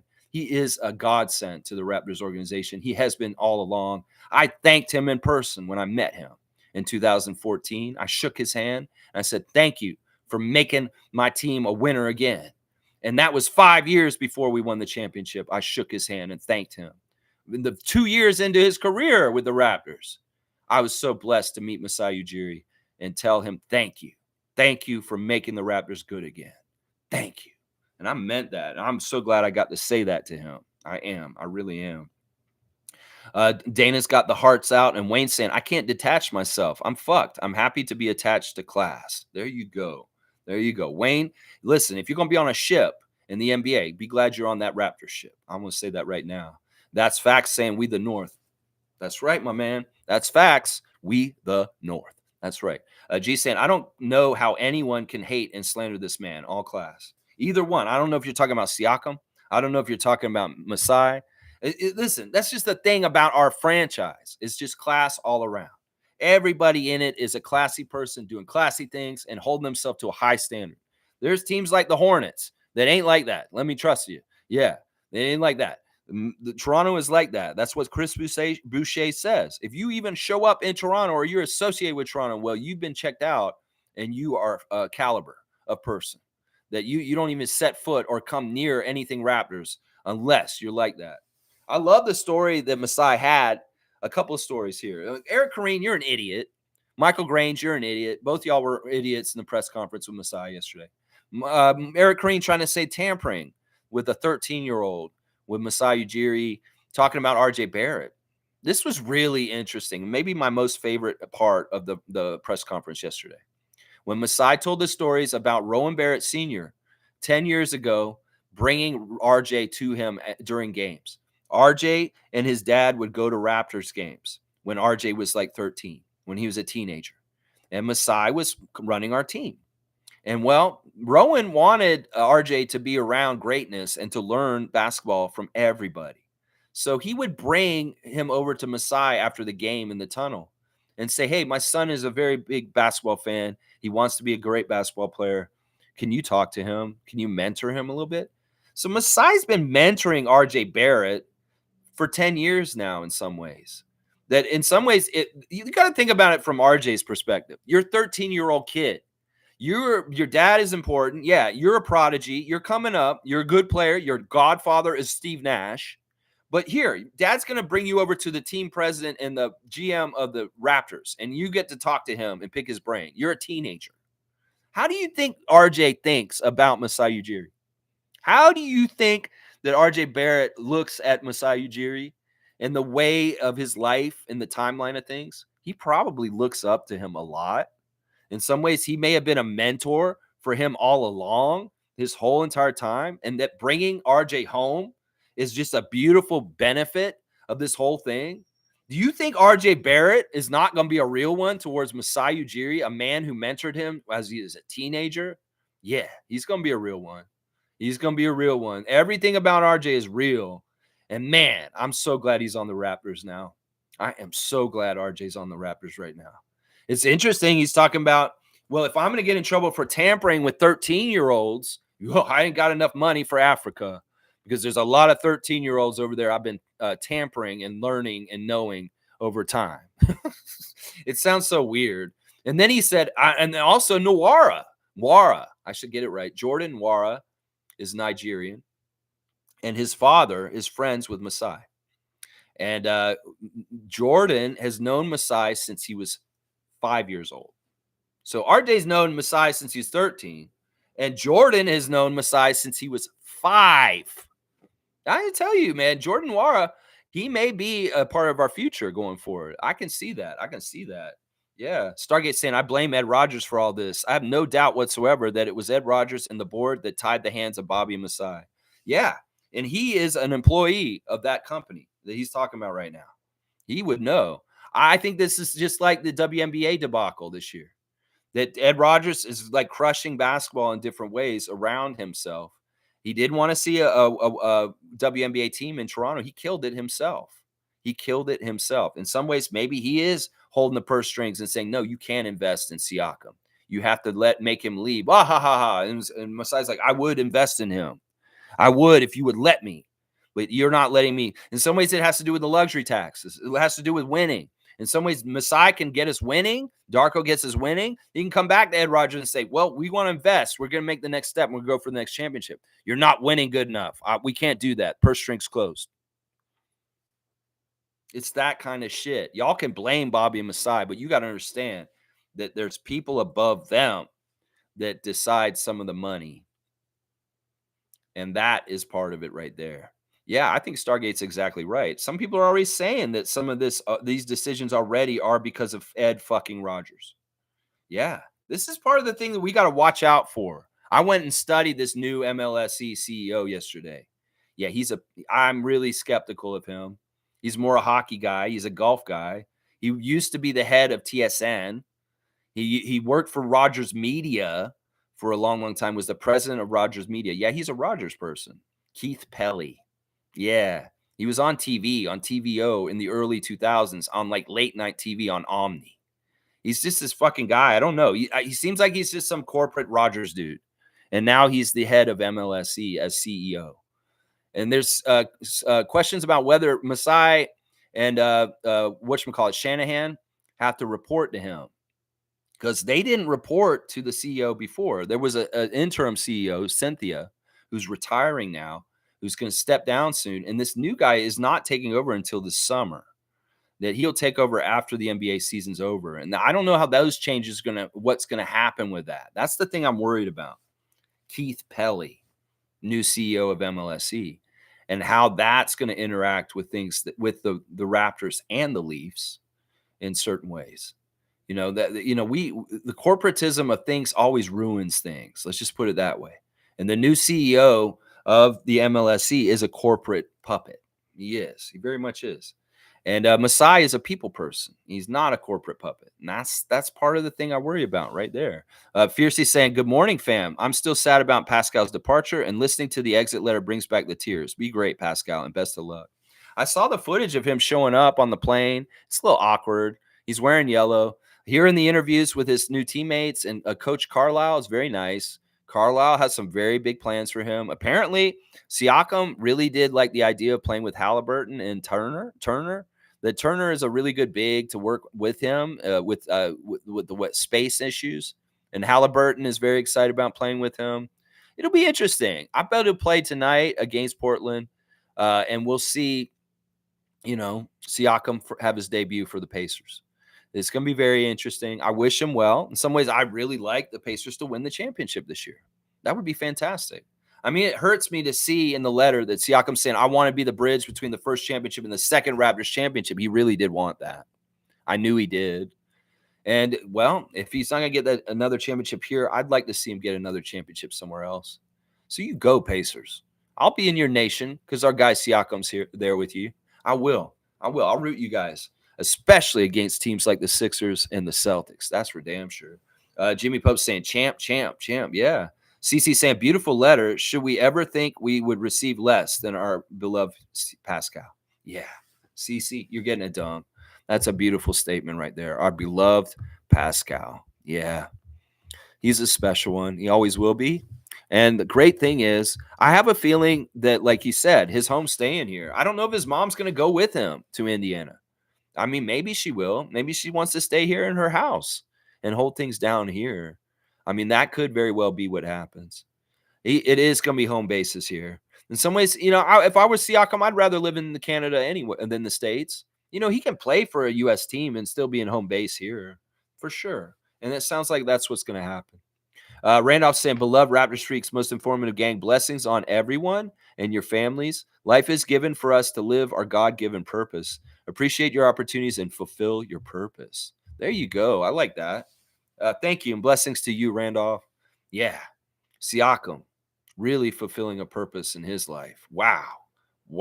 I just wish his dad had seen it, man. That would have been amazing. Alan saying, I think Bruce Brown will be traded. Well, maybe, Alan Tam. That is a lot of the noise right now. Nako saying, if we get another player like Pascal, we'll be lucky as basketball fans and as people. There's never ever going to be another Pascal. Don't get it twisted, Nako. That storyline, just like Fred's, is very unique. In some ways, the goal that Masai Ujiri hit so long ago with people like Pascal and Fred is so hard to do again. In some ways, we'd love to do that with a Mohamed Ugi and a Marquise Noel. But there's no guarantees. And that specific, unique individual will always be just one of one. That is Pascal Siakam. And the accolades and the things that he did here, they may have been in the shadows in the 8 years while he played for us, but they will no longer be now. And rightfully, he will get his just deserts for his accomplishments and his amazing career at this point. And I'm happy about that. I can't be upset about that. It's for him or OG. Even if it's disrespectful to us and it's not right for us, I'm just glad these guys will get their shine finally. I'm just glad they will. Let's see. Stargate saying, I told people a long time ago that there's nefarious forces at play here trying to make sure the Raptors are not overtly successful. Yeah. There's a lot of different forces that are involved. The NBA itself, the media here, Rogers. Yeah. And that's why anybody who's fighting against that and has the level of excellence that Masai has in his vision, that's who I'm rooting for and I'm protecting and keeping it going. They'd love to have an inept team president running the Raptors. They'd love to have a shitty GM that's fucking up over and over again, because then they wouldn't have to worry about the Raptors' excellence popping up and being a problem in the whole spectrum of things. In some ways, that's what a lot of people want, and even people that supposedly are working for the Raptors. And I hate that. And I think Stargate's right. That element has always been there. And Tim Lewicki opening the door for Masai Ujiri to be working for us, it changed all that. He was a supreme overcard than everybody else as far as making sure the Raptors were going to be contending and winning and excellent no matter what. He had that standard and he carried it. And he will continue to do that hopefully for still a long time. I really do hope so. Infamous is saying, it looks like Koloko is suffering from the same thing that forced Chris Bosh to retire, blood clots. I wish him the best and good health. That's scary. Way too early. In some ways, he's robbed of things. He was all set up. He's drafted to play with the great Siakam. Well, you got 1 year, a rookie year with him, and that's it. And that may be all you get for your NBA career, Koloko. That is sad.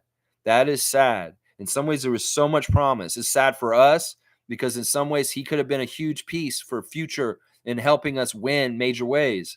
But it sounds like it's something bigger than basketball, and that's just that young man's health and him being all right. I hate that so much. Nako's saying, I remember those bubble refs in the Game 7 being against Boston being pretty biased. That's probably true. They probably had to make sure Boston won, and it would be really hard for us to overcome that. Yeah, I think that's true. MSJ saying, inexperience and total lack of size. Jonte looked nice, just killed us.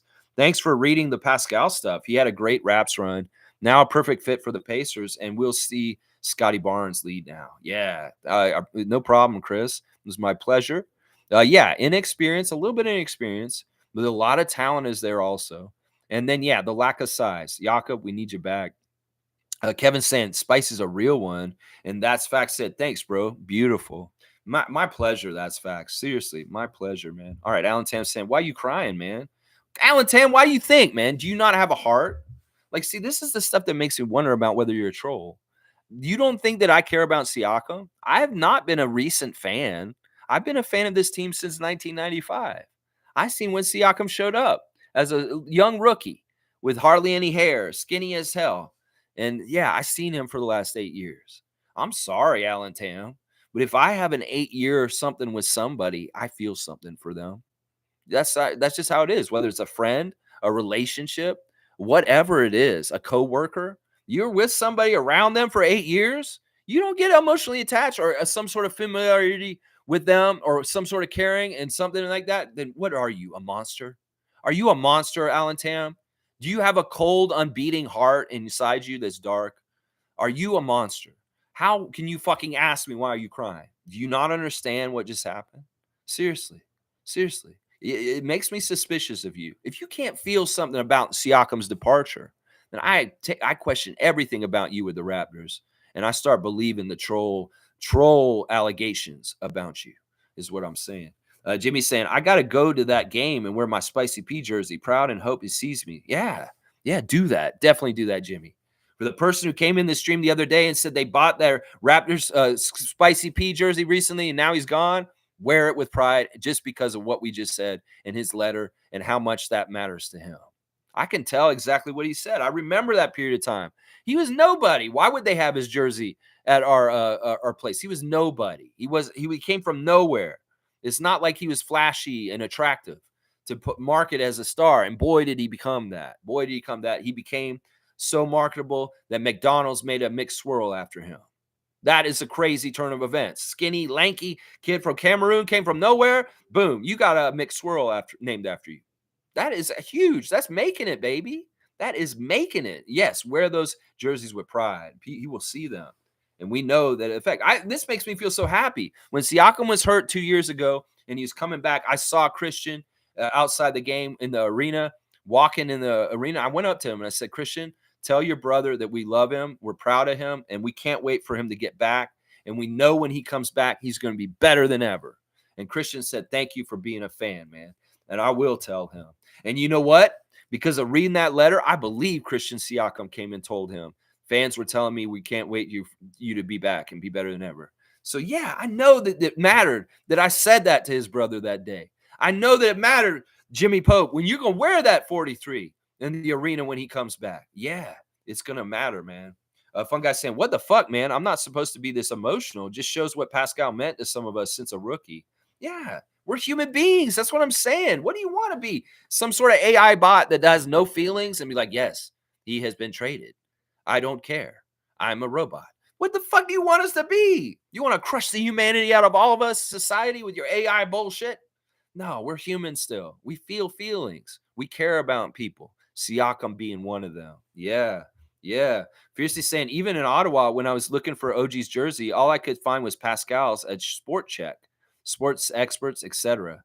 King. Yeah, his jersey's all over the place now. Stargate saying, Raptors fans, it's time we start putting the blame on the correct individuals. Take a page out of the Knicks fans' book. Fuck Ed Rogers. Yeah, I said it. There you go. And it's a little dangerous for him to say it. Patchouli saying, I'm at work and crying again for Pascal. It's like losing a family member. Never have shed a tear for a player, but I am now. It's like losing family. Yeah. I mean, seriously, let it out. I don't like people who are like unemotional, people that shame people for crying, shame people for being emotional. In some ways, males have been subjugated to not being able to express their emotions throughout history because it's not supposedly manly. I'll tell you, motherfucker, I'll punch you in the face with a tear coming out of my eye and I'll show you what fucking manly is. It's manly to show your emotions. It's manly to be man enough to not care if people are judging you or thinking that you look stupid when you're crying. No. That's a real man right there. A real man shows his emotions, isn't afraid of being sensitive. In today's world, we need this. There's too many dumbasses that ran around without letting the sensitivity out, doing horrible, awful things. The evil that men do is sowed by the sensitivity that they cannot express. In some ways, I will never, ever be against somebody being able to express their emotions. If you're trying to just be strong, don't do it. Just let it out. It'll let you deal with it better in the long run. Catharsis is healing. It's holistic. It can help you get through tough times. There's a reason why we feel grief. There's a reason why we have to go through those things. It's part of the process for healing. And you've got to let it happen. You cannot deny it. You cannot put it away and say, oh, I'm not going to deal with it. I don't care what it is in your life. Siakam leaving, whatever you got to deal with it. Face it head on. Because in some ways, if you don't, it will hold you back long term. And it will make the healing even harder over longer term if you don't head it off at the face of it. And that's what I'll say right there, Patchouli G. Don't worry about it. Let it happen. It's natural. It is natural. Alan's saying, Spicy P doesn't pay my bills. I like him as a player, but it's not like, well, that's the difference. Yo, bro, you're casual. You're not somebody who fucking cares about this team the same way we do, is what we're saying right here. Yeah, I know he doesn't pay your bills. I don't give a shit about your bills, Allen Tam. You want me to care about your bills? I don't care about your bills. I care about Siakam because that man helped us win games here in Toronto. He helped us win a championship. And yeah, you're going to tell me shouldn't give a shit about Siakam because he doesn't pay my bills? What the fuck, Allen Tam? Seriously, bro, watch out. Maybe Seymour was right to delete your comments. I get a little further down. Maybe you are getting bounced again. Jimmy's saying, I'm eternally happy my grandpa got to witness our championship run before he passed away. Pascal was a huge part of that. It hurts to see him go. Never forgotten. There you go. Jimmy Pope. Bam. That's a memory you can have with your grandpa. Your grandpa got to see the Raptors win a championship. That is a beautiful, beautiful thing, man. That is a beautiful thing. Stargate saying they're trying to push Masai out and put this team back to how it was in the 90s. Yeah. They want us to be a shitty, very bottom-feeding team. They do. Backy's saying, do we keep Jakob? Does he match our timeline? It's clear we need a big body. Well, I like what Masai said about Jakob yesterday. It doesn't matter about timelines. In some ways, people are saying, oh, Jakob's upset now because we're rebuilding, and he didn't want to sign on for a rebuild. I think that's not true. In some ways, look, Jakob was a good citizen in San Antonio in a really bad situation where he didn't win a lot. So he knows what that situation can be like.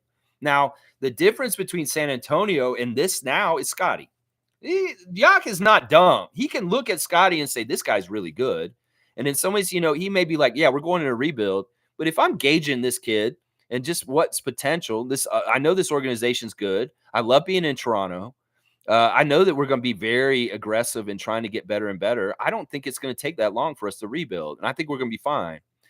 He said over and over again yesterday, the Jakob deal was a value. It's a value. Regardless of whether we rebuild or start over or whatever, it's a value to have a starting center on your team. In some ways, it's just a necessary, important thing. And in some ways, anybody talking about getting rid of Jakob at this point because of timelines or because of this or whatever, it's stupid. Because we got a really good starting center for $20 million a year for 4 years now. It's a value deal. And like Masai said, you traded one first-round pick and got a starting caliber center in the NBA. That's a win. That's a win every way you slice it. So, yeah, it doesn't matter that we changed things. We traded Anunoby and Siakam. Jakob still has a place here because that kind of position and what you do is just necessary. And it doesn't matter that he's older or any of this kind of stuff. It's important to have an established good pivot like that. So he's definitely part of our timeline. He's definitely going forward with us. And Masai said it himself. He values him, and he is going to be around. I don't see him getting traded. Y'all are talking about Dennis getting traded now. Chris is going to get traded now. Y'all just shut up. Whoever said earlier that the trade talk needs to stop now, you're right. Because listen, there's not much more that's going to happen right now, I don't think. There could be a Bruce Brown trade. There may be a trade pick consolidation trade, all of our picks to get one higher pick in the draft this year. There could be that kind of stuff. But I highly doubt that we're going to trade Schroeder, Boucher, or Jakob. Maybe Gary Trent, maybe. But I really don't see a lot more of major moving with the roster guys. Maybe Bruce Brown. Seymour saying, sorry for your loss, Jimmy. He's in a better place now looking down and watching over you. Yeah, I believe that too. Fiercely saying Messiah King. Yeah. Wayne saying, Alan Tam, go fuck yourself and get out of here. I'm crying. I'm bawling. Get out of here. Yeah. If he has another comment, I'll kick him out just because of that. I will. Isaac saying, Masai. Cowboys got Masai. Fun guy saying, no way people think Masai and Pascal had a bad relationship. Again, the African connection alone triumphs all. Yeah, like what he said. Listen, this is the thing he opened with yesterday. Masai said, you guys understand, I'm an African guy from Africa, and I brought an African guy over here, and we won the NBA championship, and that means a lot. To me, that is bigger than just basketball. That's bigger than just us individuals. That speaks something to my people from my place where I come from, and that we achieve and get this. And then I love how he stood on that. He said, Pascal's success is my success. And that's the damn truth. And Siakam would not disagree with anybody. You say, yeah, Masai, he is a big, huge part of why I am where I am and what I did. Huge part. Huge part. Jimmy saying, Seymour, Dab. And MSJ saying, people who slander the Yak trade are total morons who know very little about the game. But what is this push Masai out? He looks like a genius at the moment. He ain't done. Very exciting. Grange is a loser. Yeah. I mean, that's what it is. We've got to understand that Mr. Burns is Ed Rogers III from The Simpsons. Is Mr. Burns.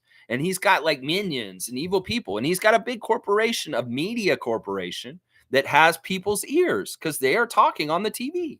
So every single person you see on Rogers Sportsnet in the pregame, Brad Fay, Daniel Michaud, Michael Grange, all those people, they're mouthpieces for Ed Rogers quite often.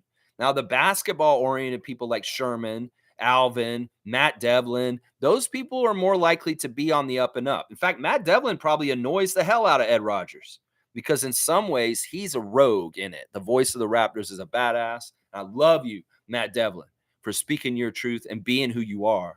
And in some ways, I know that's not always easy working in a company like Rogers. Yeah. But yeah, we've got to all be very aware of this. They're not going to say it in the media. So people like me, they're grassroots. We need to get the message out that there is a media smear campaign by Rogers against Masai Ujiri. So any of your emotions that you feel like you're getting emotions stirred against Masai, realize that's where it's coming from. And it's up to you whether you want to fall into a QAnon MAGA hole like Rogers trying to put you anti-Masai and be duped by that. Because that's a lot of what this is. And media companies making misinformation to shape your opinions. And hopefully they get things happen. Well, Masai hit it out of the park yesterday. Once again, Ed Rogers is in the corner like Mr. Burns, like, no, I hate him. Why is he so good? He is so good at his job. Damn it. I was getting such good leeway with the confusion about the direction of the team. Now he's made amazing trades and he's had an amazing press conference. All my work is done. He's making a good thing happen. And so he goes full on with crazy ass questions through Grange. He goes full on through the way that Rogers Sportsnet covers the game and the way that they talk about things around the game. When you listen to Danielle Michaud, when you listen to Brad Fay, listen to the way they talk. Listen to their copy. Listen to the way they slant things and understand they want you to feel unsettled. They want you to feel negative about the Raptors and their direction. And they don't necessarily want you to feel like they're doing a good job. And that is something you will see. You will see. And that's fact saying sports media is the worst. And that is exactly what we're talking about right here. Most saying, I'll be at the Raptors versus Pacers game in February. And that's going to be on Valentine's Day. And Monique will be like, Siakam, will you be my Valentine? That's right. Siakam's going to come be all ours Valentines. And if he sees you wearing a 43 in the audience, he'll come and bring you a little candy heart. Jimmy's saying they really want us to suck. Yeah, they're going to try and do that. All right, Alan, let's see what he's saying. Spicy P doesn't pay my bills, so I'm not going to cry over him. He's a good player, but I don't know him, so I'm getting emotional about him. So I'm getting emotional about him. You have no heart, Alan Tam. And I'm going to say, bam, son, you out. You out. Wayne Strainer, Sergeant Strainer said you are a cold, heartless man, Alan Tam. And I don't know why I let you come back in here. So you're gone, bro. You are gone. You are out. I'm banning you from this channel again. I'm unhiding you and I'm banning you because I'm just sick of you, bro. I'm sick of you, man. So I gave you a second chance and you come back in here and you're just not being sensitive to the room, the sensitive to the greatness of Siakam and what he means to the city. You're not sensitive to that? Well, get the fuck out is what I say, bro. Get the fuck out. You can't understand this. You need somebody to pay your bills? I'll come pay your bills, dumbass. Yeah, then will you care about me? Will you care about me if I pay your bills, Alan Tam? Bam, son? Yeah, yeah. Cowboy saying, big up the spicy P. Yeah, yeah. Cool Cat saying, that's why Pascal is my favorite guy, not only as a basketball player, but as a human being, from a rookie to a global citizen, forever one of us. Yeah, the heights of who he became. He's a known man. He became an icon in this city. And he never thought that would happen. A lanky Cameroonian kid came to this city and he became an icon. He's a god. He's a legend in this city. Alan Tam, put some respect on him. Damn it. Cowboys saying, beautiful letter. Yeah, it was beautiful, beautiful letter.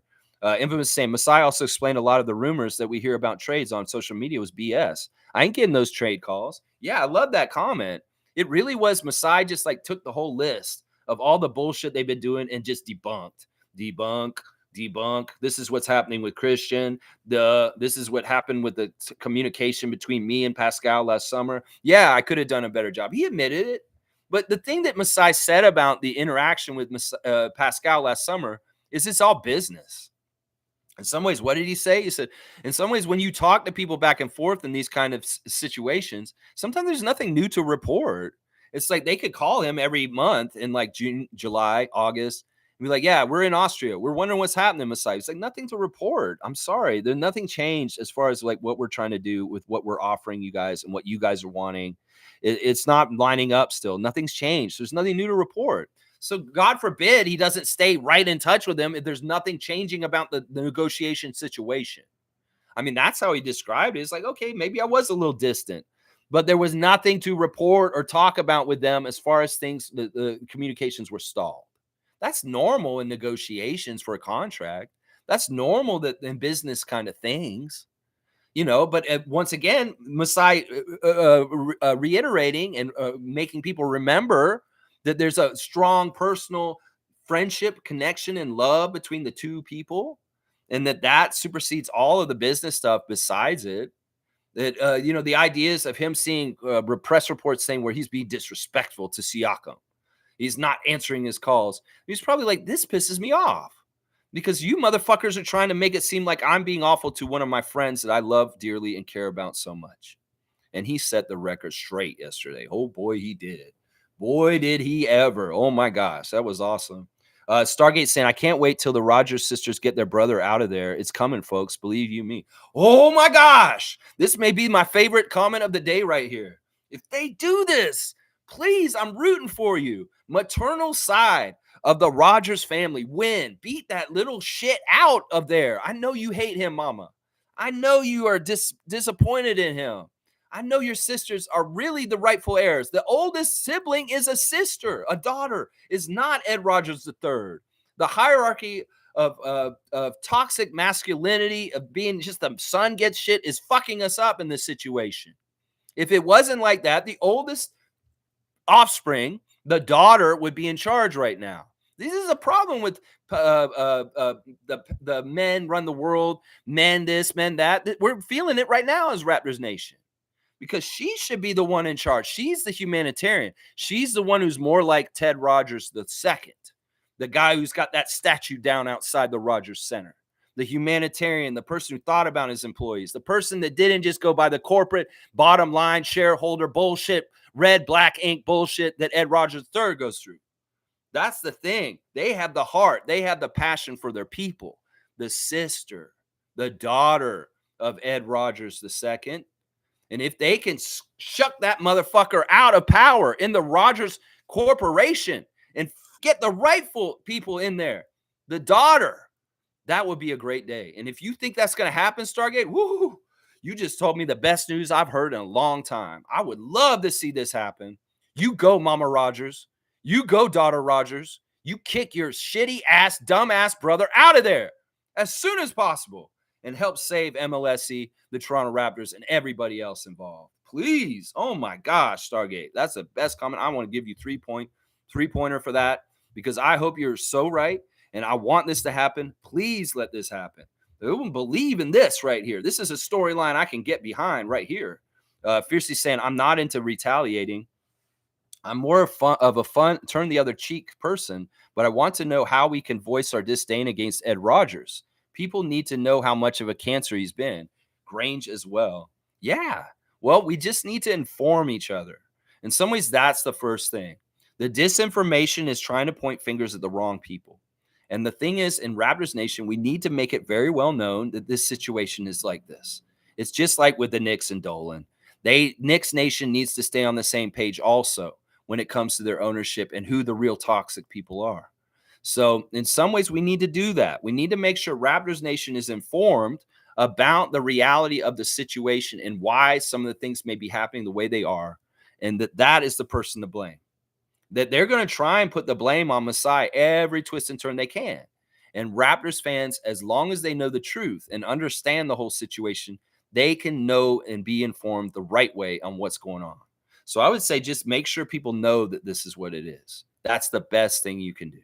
That is the best thing you can do. Chris is saying Masai had 3 players in OG, Pascal, and Fred who were good but wanted too much money and needed to be moved. Somehow Masai turned the trick and shit, avoided potential disaster to create a future.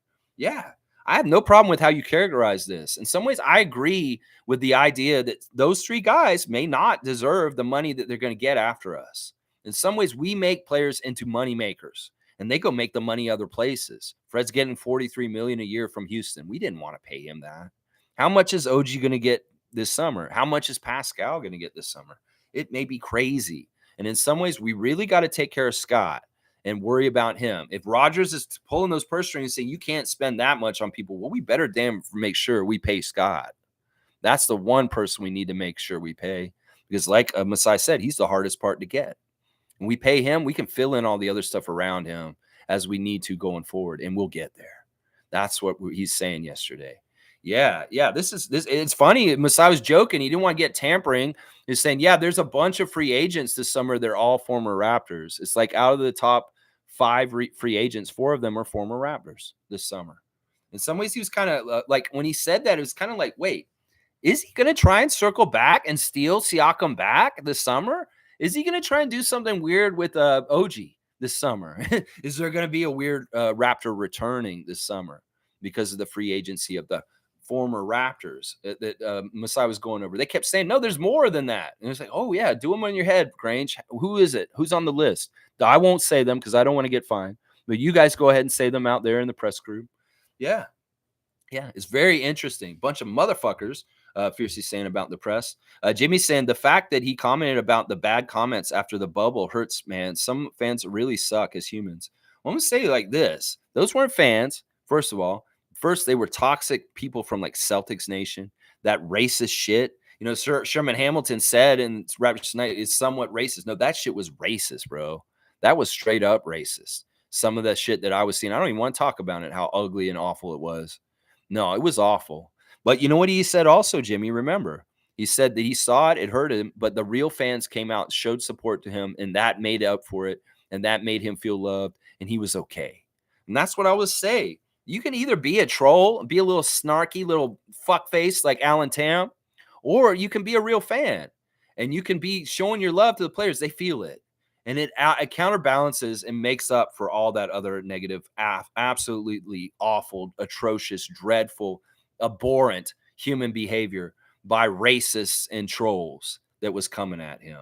Yeah, we are the counterbalance. And that's why some of the stuff we do on this channel every morning is important. Because in some ways, listen, there may not have been leadership for positive Raptors fans until my channel. And in some ways, that is now more than ever, because, you know, leadership from negative Raptor fans will get you more negative Raptor fans. In some ways, we want more positive Raptor fans in the Raptors fans nation instead of the negative fans. And that is the whole thing why I'm doing this. This is the whole reason why I'm getting up every morning at 9:30 is to fight this fight, and this fight in particular is to be the positive fans that counterbalance the toxic ass fans that tortured and hurt Siakam after the bubble, is to be those fans that heal and help the players and know that there are real ones out there that actually do really care about them as human beings, care about this, and they aren't just worried about people who are paying their bills. Alan Tam, bam, son, get the fuck out of my channel. Yeah, exactly like that. Exactly like that. Mugabe is saying, good morning, Raptor Freaks. Lex, when I listened to Masai, it was not his doing to trade Pascal. It was the owner. Yeah, that's what I read through the lines too. That's what he's saying. He looked at all the options. He looked at every scenario. He looked at every possible outcome. And this is the one he had to do. This is the one he had to settle on. And it could be his hands were tied a bit because of the budget. It could be. Yeah, Race Mode's got Masai on blast. I love it. Fiercely saying, Lex, did you say Ed Rogers went on a media rant after Masai's presser? Where can I view it? Not feeding into negativity, but I want to see his body language, hypocrisy, and acting skills. No, he didn't do that. That was me doing an impression of him after the presser. That I was just acting like how he would have acted. Doing a dramatic interpretation. No, if you want to hear Ed Rogers' voice, listen to Michael Grange. Everything that Michael Grange said might as well be the mouthpiece, a megaphone for him, just like Jimmy Hart had a little megaphone when he's running around WWF. Michael Grange is the megaphone for Ed Rogers III. That's all you need to listen to. It's funny when Masai was answering Michael Grange's answer. He's like, I could see why you would see that. The add-in part is, yeah, I can see why you see that because your Rogers is fuck. Is like that. He's like, some of the ways he answered Grange were very acrimonious, very like standoffish, and a little bit of like verses. And in some ways, he has to play nice with him. But also at the same time, if you really watch that press conference closely, you'll see how Masai feels about Michael Grange. And when he says Grange, well, this what situation, just listen to those parts. It's hilarious. You can actually feel the disdain in Masai, even though he's being charming and casual and awesome. You can still feel that disdain he has for Michael Grange, for sure. For sure. Chris is saying, how can anyone say their team has no direction? Laugh out loud. I see the best reset here, and the plan is looking good. The BBQ looks nice. Facts are Barnes is a beast. His numbers are huge. His ability is unreal. His ceiling is crazy. His ceiling is crazy. Like his ceiling has been crazy this whole time. Masai really did kind of get a Hail Mary when he drafted Scottie Barnes. In some ways, he touts his victory because he should. Because it's a huge thing.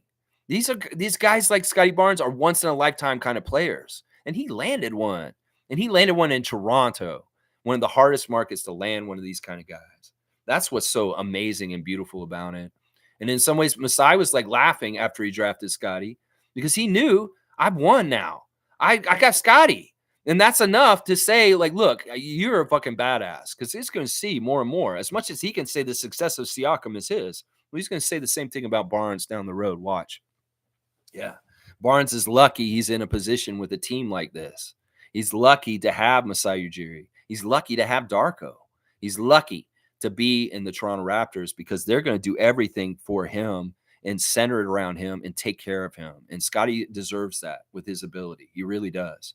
On some teams, he may get overshadowed. He may be in a dual position with a star that's similar to him. Then they may be battling a little bit more. No, we cleared it right out. There's no ambiguity now. There's no ambiguity. Siakam is gone. So this is Scott's team. There's no ambiguity at this point. Fun guy saying, man, Scottie is going to be down for a little bit, especially when the remaining faces are gone too. The Bouchers, dads. Fun guy, fuck off with this shit. We're not talking trade any further. He'll really have to make new friends, but it'll be all good in the end of all. Yeah.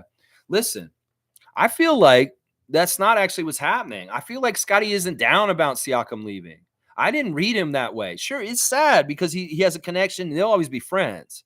But in some ways, Scott's enthusiasm and excitement about getting the keys to the car, I think it outweighs the sadness of them leaving.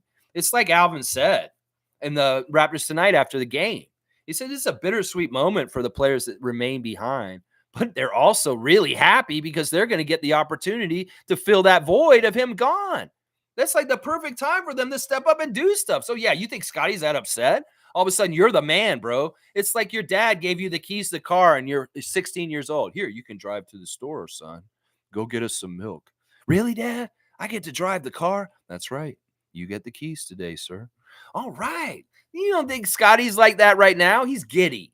In some ways, he's sad about Siakam. And he'll act like, yeah, I'm really sad about him. He is. But also, that's going to wear off quick. The whole funness of being the NBA and being a franchise player, that really outweighs that kind of stuff. I'm serious. It really does. Let's see. Baki's saying, Lex, your optimism is contagious. I appreciate that. If anything, I want to make this world a happier, nicer, better place for everybody in their perceptions. And that's part of what it is. Your life is yours to have. You can have it a nice life, a happy life, or a very sad life. It's your choice. It's what you want to focus on. And man, I appreciate you, Backy, and I'm glad you see you back a couple times this week. Very good to see you in the chat a couple times. Let's see. G saying Bruce Brown was very impressive to me on and off the court. He's so small. It's weird. I'm looking at him. I'm like, that dude's too small to be doing what he's doing. But he's in there mixing it up physically. Where's the muscles he's hiding on his little frog body? He looks like he's a frog body. He's like I don't want to make fun of him. It's all with respect. I'm in awe of him. The fact that he has some hidden muscles on him. How the hell is he holding people on the court, being 6'4" and looking skinny? He has the same body as me. I'm 6'4" and skinny like that. It's almost like we may have the same exact body, Bruce Brown and I. It's kind of weird. It's very weird. Baki's saying, get rid of Trent. I'd be happy to keep Brown. See, he's putting a vote opinion towards Bruce Brown over Gary Trent. Well, let's see what the consistency battle looks like for the rest of the season. And maybe that decision will be made. In some ways, the openness of what we've been doing, the flexibility, as Masai puts it, is just in case. Things like, well, Gary, you opted in, you're with us. Well, let's see how you do, and let's see whether we want to invest in you. We got to see whether you're consistently better. And in some ways, I don't know if he is this year. I really don't know. Seymour saying, we show love to other Canadian players on other teams and interview Vince and all, but no recognition to Mr. Bill Wennington, who is from Toronto and won 3 championships with MJ in Chicago. No recognition.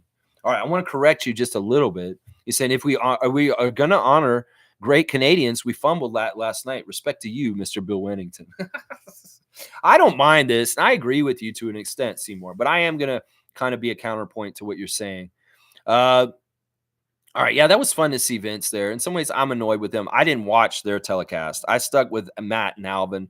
I didn't want to get really angry during the game last night. I'm already in an emotional state with Pascal leaving. And listening to the TNT crew was infuriating in the pregame. They're just annoying. They overcover the second game of the night, and they don't cover our game at all. They overlook it. They barely talk about the Raptors in the pregame or anything like that. And when they do, it's kind of a slight, usually, some kind of bullshit.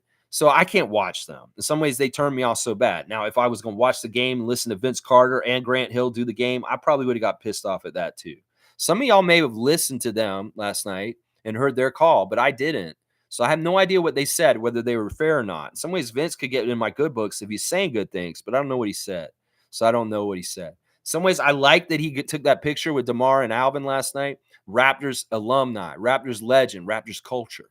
It's really nice to see DeMar DeRozan, Vince Carter, and Alvin Williams in a picture from last night. It's really cool to see all the connections between Raptors old and Raptors new.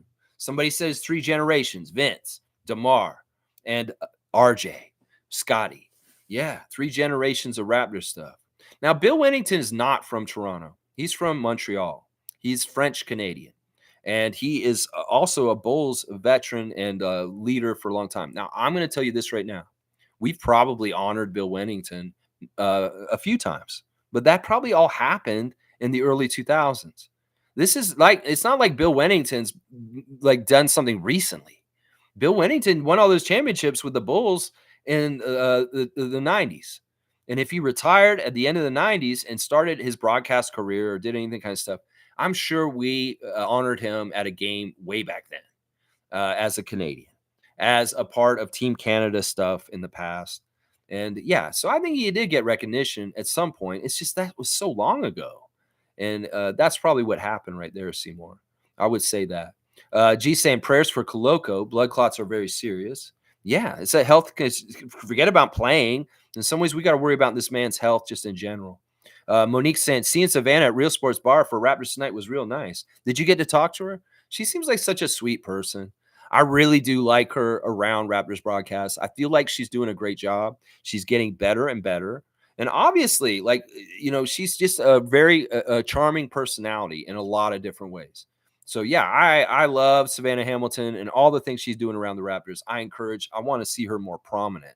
You know, someday she's the host of our show, our pregame show. I'll be all happy about that. I would love to see her maybe possibly be a part of the color commentary as a third person in the booth, or maybe just the color commentator with Matt Devlin or whoever's doing the play-by-play. You know, there's a future for Savannah Hamilton that I want to see grow and expand and be a part of with us. I don't want to see her jump the border and go somewhere else like Amy Audibert. I want to see her stay with us and stay with us for a long time. I hope you did get to talk to her, Mo. She's amazing. She's an awesome, awesome person. Kevin's saying, honestly, I will put Pascal over Lowry as the GOAT. He came here as a rookie, even DeRozan. Yeah, we'll have that discussion more and more in the future. Fiercey saying, Alan Tam, peace with your negativity. That's right, Fiercey. That's right. Troll, be gone. Be gone, troll. You reinforce that you're a troll, Alan. I'm sorry. Your BAM son is fun, but it's bammed right on out of here once again. You've gotten kicked out of my channel twice now. God damn it. Jimmy's saying, nah, keep Trent. Him and Barnes are boys and have good chemistry. In some ways, I get that. And that would be definitely part of the plus of keeping Gary. In some ways, I really do feel like Scottie's trying to help him and make him more successful. Well, Gary, it's up to you to make the shots. Chris is saying, I think people are overvaluing the friends idea. The team needs a leader and fighters that will go to battle each night, not friends. If you can't do that for Scottie at this point, it's get the fuck out. I think Chris is exactly right. I think that his mentality about this is these are teammates. Yeah, they're going to be my friends, all of them eventually. But in some ways, Scott wants the best possible players built around him for him to win. And in some ways, this is part of the process. He may have loved Siakam. Siakam taught him a lot in his first couple years in the league. He was a mentor, somebody he looked up to. Maybe Pascal taught Scottie preparation things. Scottie saw how much he worked. And he's like, this is what Siakam had to do to become who he is. I got to do it too. Those kind of things got past him already. Some of those lessons are already there. In some ways, the presence of Otto, Thad, and Garrett is exactly what this is for Scott. These guys can leave, and these guys stay. And they're like a council of tribal elders that kind of can help Scott as a young taking over the team. In some ways, Scott's not totally ready to be the team captain and leader and vocal guy. In some ways, he's ready to be the leader on the court, on the play, and what he's doing on the court, but maybe not as much behind the scenes as far as the voice and that. But he wants to be that. But in some ways, it's good that Masai built a team with a council of elders. Those old guys can really help guide him and kind of help him in certain ways, like as far as like being a pro, their experience and their lives being NBA players for so long. So it's really interesting, the structure of our team. Sure, it's young, and some people may be like, why do we have all these old heads? Well, we need this council of elders for Scottie to go to for leadership in certain ways. It's a good thing. Cowboys saying Scottie's levels are quicker than Pokemon. Yeah, he's leveling up very fast. He levels up week to week. He really is. This season's been in hyperdrive. The way he is leveling up his game is in hyperdrive. Stargate saying Gary's defense last night was atrocious, and it seemed deliberate. He was just going through the motions. In my opinion, only 3 players acted like they really wanted to win that game: Scottie, RJ, and Bruce. You know, our Emmanuel was trying certain stuff, and he looked pretty good out there. I mean, I'm not going to disagree with you about Gary's stuff. In some ways, he's infuriating me right now, for sure. But I don't want to say that any of that's deliberate or anything, although he is with Clutch. I'm a fun guy saying Trent as well. Trading those familiar faces is going to really hurt Scottie when all the faces are gone that he's known for 3 years now. He'll recover, though, make new friends. At least he loves Toronto himself. Yeah, I think that I'm with Chris on this, fun guy. I think that's a little overblown. I mean, shit, he's already gone through the whole thing with Delano and Justin. It's not like this is his first rodeo. And he really does understand it's a business. In some ways, he really relishes the business part of it. In some ways, he really likes being the center of attention. And this really proves it. So in some ways, it's like, yeah, it's sad that Siakam and Anunoby are gone, but it's way clear that this team really values and loves me. And I like that feeling. I think that that's probably what he's feeling. Kevin's saying, keep Trent. We don't have any other shooters. I don't know, Grady. We may have new shooters now. Bruce Brown, Emmanuel Quickly, RJ Barrett. I don't know, Kevin. In some ways, we got to figure this out. In some ways, they analyzed that Anunoby and Siakam weren't a part of our future. Well, they may come to some conclusions that are similar with Trent soon. We'll have to see. In some ways, he's playing for his existence on the Raptors right now. He really is. Jimmy's saying, hard to single out one player. That's not fair when Vucevic looking like a prime Hakeem Olajuwon on us. This is true. I mean, it's a collective. In some ways, the energy just wasn't there to get to loose balls.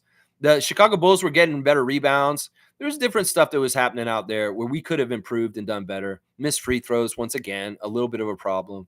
Open shots not going in. Chris is saying, I'm a fun guy. Hopefully Scottie starts to demand his players hit shots, run the floor, and defend. I hope to see some Draymond in him now. Not too much, laugh out loud. But Scottie needs to lead with purpose now. I think that one of the things that's really cool about his leveling up recently is the defensive end leveling up. There's a certain level of explosiveness to his shot blocking and guarding right now. He's really kind of, since Anunoby left, amped it up just a little bit more on defense. And I love it. I love it. Everything Scottie's doing on defense is so fun. I love the crazy ass blocks. He's coming from nowhere and he's getting them. They think they got to, like, the way he ran down the court. And even though that was a goaltend, that was amazing effort. That he lost the ball. He was pissing himself because he caused a turnover. And he ran all the way down and he blocked the shit out of that shot. That guy thought he had a layup. It was a goaltend. It was the right call. But that effort and that kind of thing, it really is something very cool. Very, very cool. Let's see. Fun guy saying, I find it disappointing that we didn't play Kira or Wara on a back-to-back night with limited guys. Well, in some ways, the whole thing about Wara and Kira are guys that are at the end of the bench already. It's not like they were in rotations with the teams they were already on. And that's part of it. Now, Bruce Brown was a starter on the team he just left for the Pacers. And, well, he's a starter caliber. He's been playing at a high level. And Wara and Kira's been playing G League, first of all. And Wara has been at the end of the bench for the Pacers. He's not been playing for them. So that's part of it. He's going to integrate them. In some ways, he didn't want to integrate them all at once. That's a smart thing to do. It's like Darko doesn't want to put all three of the new guys out there at once. He'll take the best one, put him out there and try him first. I'll bet you'll see one of those other guys on Saturday against New York. I'll bet you've seen Wara. Maybe you'll see Lewis. I don't know. But in some ways, I agree with him not doing it. And the reason why is because too many new guys all at once, well, that's a recipe for even more dysfunction and miscommunication. And, ease them in. And Bruce Brown getting him in first, well, in some ways, that's good. We want to test him first because he's the guy that we got to decide whether we're going to hold on to or flip. And in some ways, we got to see him right away because he could get traded tomorrow for all we know. Let's see. Jimmy's saying it's a make or miss league, demanding them to hit shots. Okay. Yeah, it's a make or miss league. We need to make those shots, Gary. Seymour saying, is Matt Devlin employed by both TSN and Sportsnet? Yeah. Yeah. He's the official voice of the Raptors. He gets paid by both those companies. He is maybe he's an MLSE employee over all of that. He could be a special employee. He could be getting two different checks from two different companies, or he could be just getting paid by MLSE in general. I'm not totally sure about the arrangement, but because he's the official voice of the Raptors, he has to work for both companies. Carlos saying, morning, Raptor Freak family. Good morning to you, Carlo JS. Cowboy saying, cash rules everything around me. Cream, get the money. Dollar bills, y'all. See, that's the sad thing, Cowboy. That's the sad thing. Carlos saying, love it, Lex. All fired up on a Friday morning. There you go, Carlo. That's what you get here. Yeah, Wu-Tang. He's singing Wu-Tang. Blackhawk saying, amen, Lex. Preach. I got you, Neil. I got you. And Cowboy saying, Lex, let's fucking grow. All right. Blackhawk saying, Wu-Tang. Canadian Cowboy got some Dave Chappelle in him today. That's funny. Carlos saying, I teared up reading that Pascal Players Tribune. I love you, Pascal. Yeah. I love that he did that. I love that he did it very timely. This ain't no Nick Nurse waiting a month to hear from him. No, he came with it the next day. And it's a beautiful thing. And everything in it was exactly what I thought. He's a real one. He's always going to be a real one. He's always going to be with us. Some of us are saying he's the GOAT now. I might be in that camp with y'all. For sure. Jimmy's saying Gary's shooting 41% from three this season. We need to keep him unless we trade him for another 40% shooter. Then fine. Easier said than done. Well, this is the whole thing. Like Masai said, Scottie's the hardest piece to find. The shooters are abundant. We can go that's actually what he said in the way he was describing our stew, which is the analogy I like to keep. He said, we got that big milk, that bone in the middle of the stew that gives the flavor. That's Scottie. And we got the different ingredients around in there. Some of them very important, like Jakob, Manuel, RJ, Darko. But one of the ingredients that he can add to the recipe later, add as necessary, kind of like salt or pepper, is just how much do you need to add a little more sprinkle of shooters on the team. It's almost like he could just reach over in the kitchen and grab from an ample supply in the NBA. Oh, I'm just going to sprinkle a little bit more shooters into this stew here just to get the flavor right. And that's kind of how he's looking at it. Now, you can say Gary's important for that, but in some ways, there's an abundance of shooters in this league to an extent at this point, and that it's easier to fill the shooters than anything else. So it's not like Gary is absolutely mandatory for us to keep. There's shooters seasoning that we can get in other places. And it sounds like Masai is going to apply shooters as liberally as he feels like for the flavor to be right. And it sounds like it's going to be like that's what he's focusing on. If we were Vision 6'9" up until trading Siakam and Anunoby, we were not Vision 6'9" last night. That's for damn sure. We were like Vision 6'4" with all the guards out there. We're definitely going into a more shooters realm coming up. I'll bet you a lot of the players we're going to acquire are going to all be very good shooters because they want to surround Scottie with shooters. So in some ways, that makes Gary not totally necessary if there's an abundance of shooters that Masai may be looking at to come in afterwards. Now, the connection between Scottie and Gary is important. I will say that Fun Guy is saying. Let's see. Cowboys saying, big up, Pascal. I'm glad Superfan Mo is going to the game. Yeah, she's been going to all the games lately, and rightfully so. We need her down there. Cowboys saying, I hope Boucher becomes a lifetime Raptor. Yeah, unfortunately, he's already played for another team, so he cannot be a full career Raptor because he was a Golden State Warrior before he was a Raptor. And unfortunately, he cannot be that. Siakam wanted to do it. He said it, and I'm like, damn. It's just like DeMar. DeMar said the same damn thing. He wanted to be a Raptor for life. And Fred even said he wanted to be a Raptor for life. Siakam said he wanted to be a Raptor for life. Oh, man, I hate that. Carlos saying, Pascal describing our multicultural country and how it made him feel safe to let his guard down. Maybe this is going to be a good thing from now on, seeing how global players are dominating the NBA. I agree with this, Carlo. I think you're exactly right.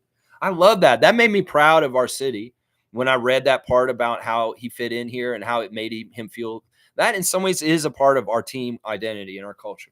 Is we're an underdog team because in some ways we're a city of people from all around the world. International city, the most international city in the world is Toronto, Ontario, Canada.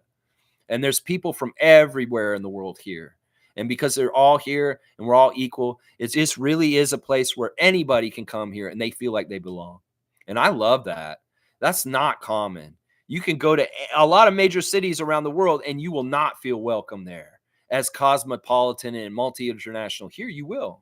In some ways, Toronto is one of the most welcoming and accommodating cities to newcomers and people from new places than anywhere else. It's tough. It's not easy. Some of this stuff is hard. I will say that. People like Mugabe could tell me.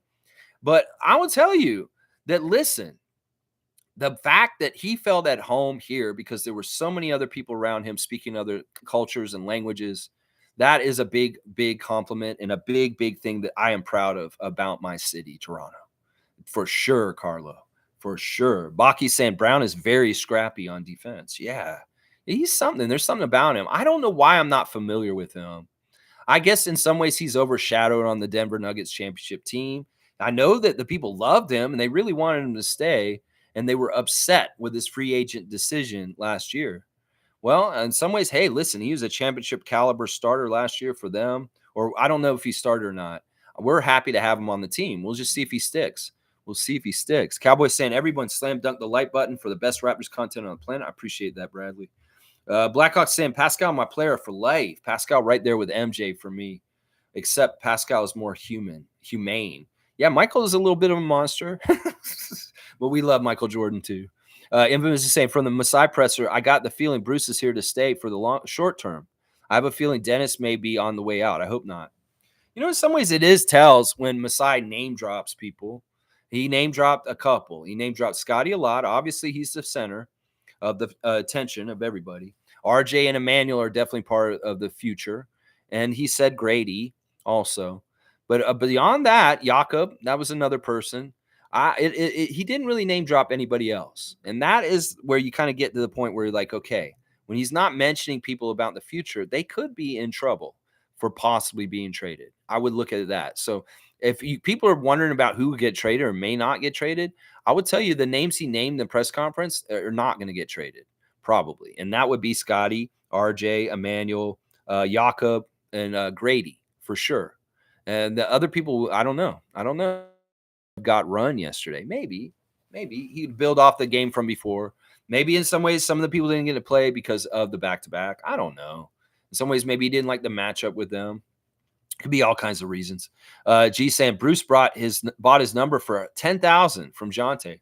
I think he must have had some assurance that he's staying. Maybe not. Would he have spent that $10,000 anyway? Yeah, I'm wondering about that. I mean, NBA lifestyle. I don't know how much disposable money they're just throwing around in weird ways. Some of these guys maybe don't manage their money very well. Is this managing his money very well? If he's going to get flipped and traded to another team very soon, paying $10,000 for the number, I don't know.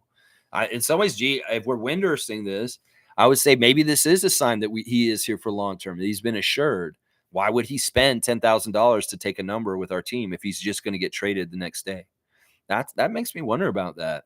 Carlos saying, I love it how Pascal appreciates wearing his jersey on games. I'm going to buy more Pascal jerseys now. It's going to be cheaper. Yeah, I would say this. In some ways, he may be smart by writing that in his letter. Maybe he's helping the NBA uniform store. They're like, man, we got all these Siakam Raptors jerseys. What are we going to do with them? Wait, the sales are going up all of a sudden. What happened? Oh, Pascal wrote this letter, and it says that he really loves when he sees his jersey everywhere. Yeah, I could see his sales going up because of this, for sure. And some people may wear the jersey a lot now, even though he doesn't play for us, just in his honor. I love that. I love that in so many different ways. I really do. Cowboys saying true to Seymour.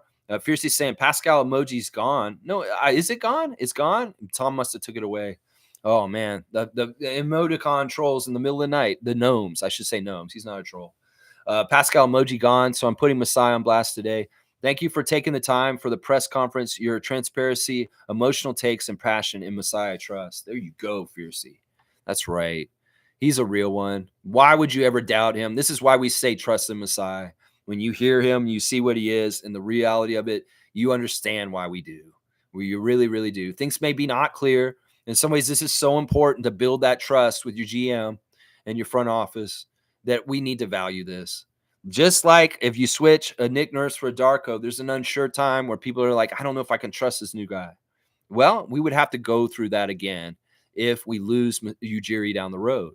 And we don't want to get to that point. We want to have somebody we can trust and we feel real good about being in that position of power. And that is something that Raptors fans should highly value, is what I'm saying. Cowboys saying, I hope everyone wears a Pascal jersey when he comes back home. That would be awesome. That would be so amazing if every single person wore a 43 in that whole entire arena. Wow, that would be such a message. That would tear me up. I would. Cowboys saying alley-oop to Fiercey. For sure. Gladly giving a alley-oop to Fiercey Salsera. Yes, of course. We will do that. There we go. She's got number 14 for the new year already. Wow, she's scoring quick. Cowboys saying, I hope everyone wears a yeah, I read that one. Skipley. You want to call him Emmanuel Skipley? I like that. Seymour saying alley-oops for Tom Duke, who updated the emoji icons to making moves in silence. Yeah, Tommy, we love you, man. And whatever, we see you someday. That would be great. But either way, we love you, Tom. You're getting your second dunk, and you haven't even been on the channel. He's got 2 dunks in 2024. He hasn't been here for like 3 months. Oh, man. All right, let's see. Where am I? I'm right here. Fiercey. I keep saying Gary is inconsistent. One night he's amazing. The next is garbage. Same as last year. If Pascal didn't get the bag, I don't see why Gary should. No hate. Straight facts. No, I think this is all logical and fair. And I will stand with you on this point. Seymour is getting laughs from Cowboy. Seymour saying Skipley is a heavy nickname for him. I like it. Skipley. Emmanuel Skipley. Yeah, it's not bad. I don't mind it either. Skipley. I think the guys are really enthusiastic about his celebration. Everybody's over there going, it's fun. It's fun. Fiercely saying, TNT crew only commented on the Bulls side and interviewed Vooch. It could have been us and Scottie. At least Barkley did acknowledge Masai being one of the best 2 GMs in the NBA. Yeah. He really liked, this is what Barkley said before the game last night. And I agree with him. And I think he's awesome for saying it. It's basically what he said was, I really respect and like Masai Ujiri because he's not willing to spend a bunch of money on mediocre players. It's a slight against Fred and OG and Pascal.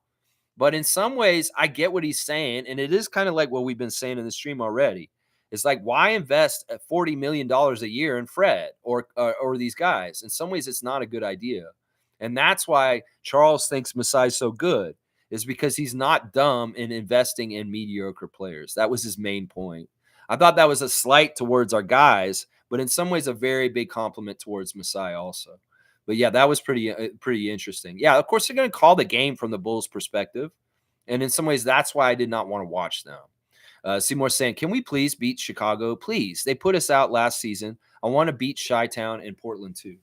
Yeah, I want to beat Chicago more often than not. I mean, DeMar had a post about his daughter yesterday that went out about the play-in game last year. And in some ways, it's like he's proud of her. He didn't have anything to do with it. People are trying to say he did, but he didn't. And he told the story more, and it's exactly how I thought it was. She really wanted to go to the game because she had premeditated that she was going to do that. And he let her come to the game, and she did that. And he didn't realize it was happening. I thought it was funny when he's talking about OG. He said at one point, OG came up to him in that game, and he said, bro, why is your daughter messing with me? And DeMar's like, what? He's like, listen to her. You can't hear her? And he's like, what? What are you talking about? And then he tuned in, and he said, oh, my gosh. And he was embarrassed. But that must have been so funny to have OG Anunoby come to DeMar and say, bro, why is your daughter messing with me? He didn't understand what he was saying. And then he realized the horror that his daughter was like screaming during the game the whole time. I don't know. She's a hero in the States. In some ways, people that hate the Raptors absolutely love DeAndre DeRozan.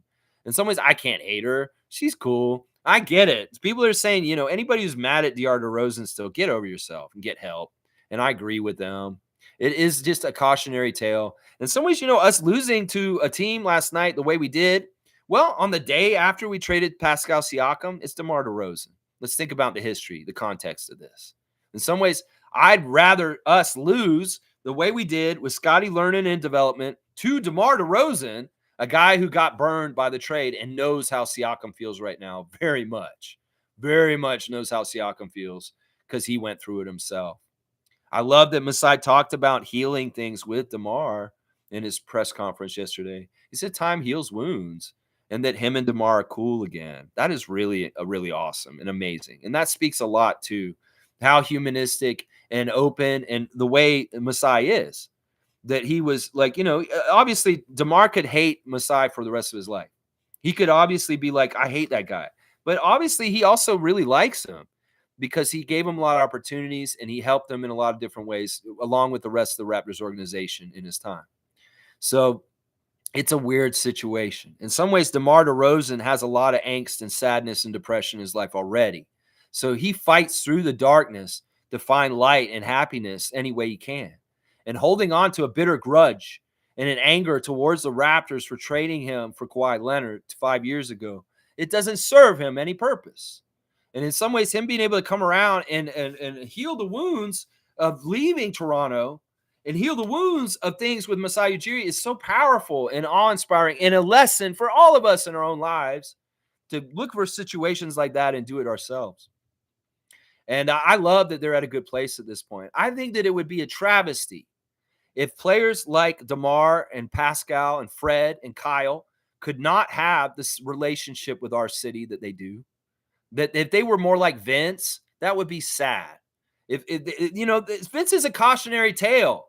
It tells us all, you don't disrespect where you come from and where you got made and who you are.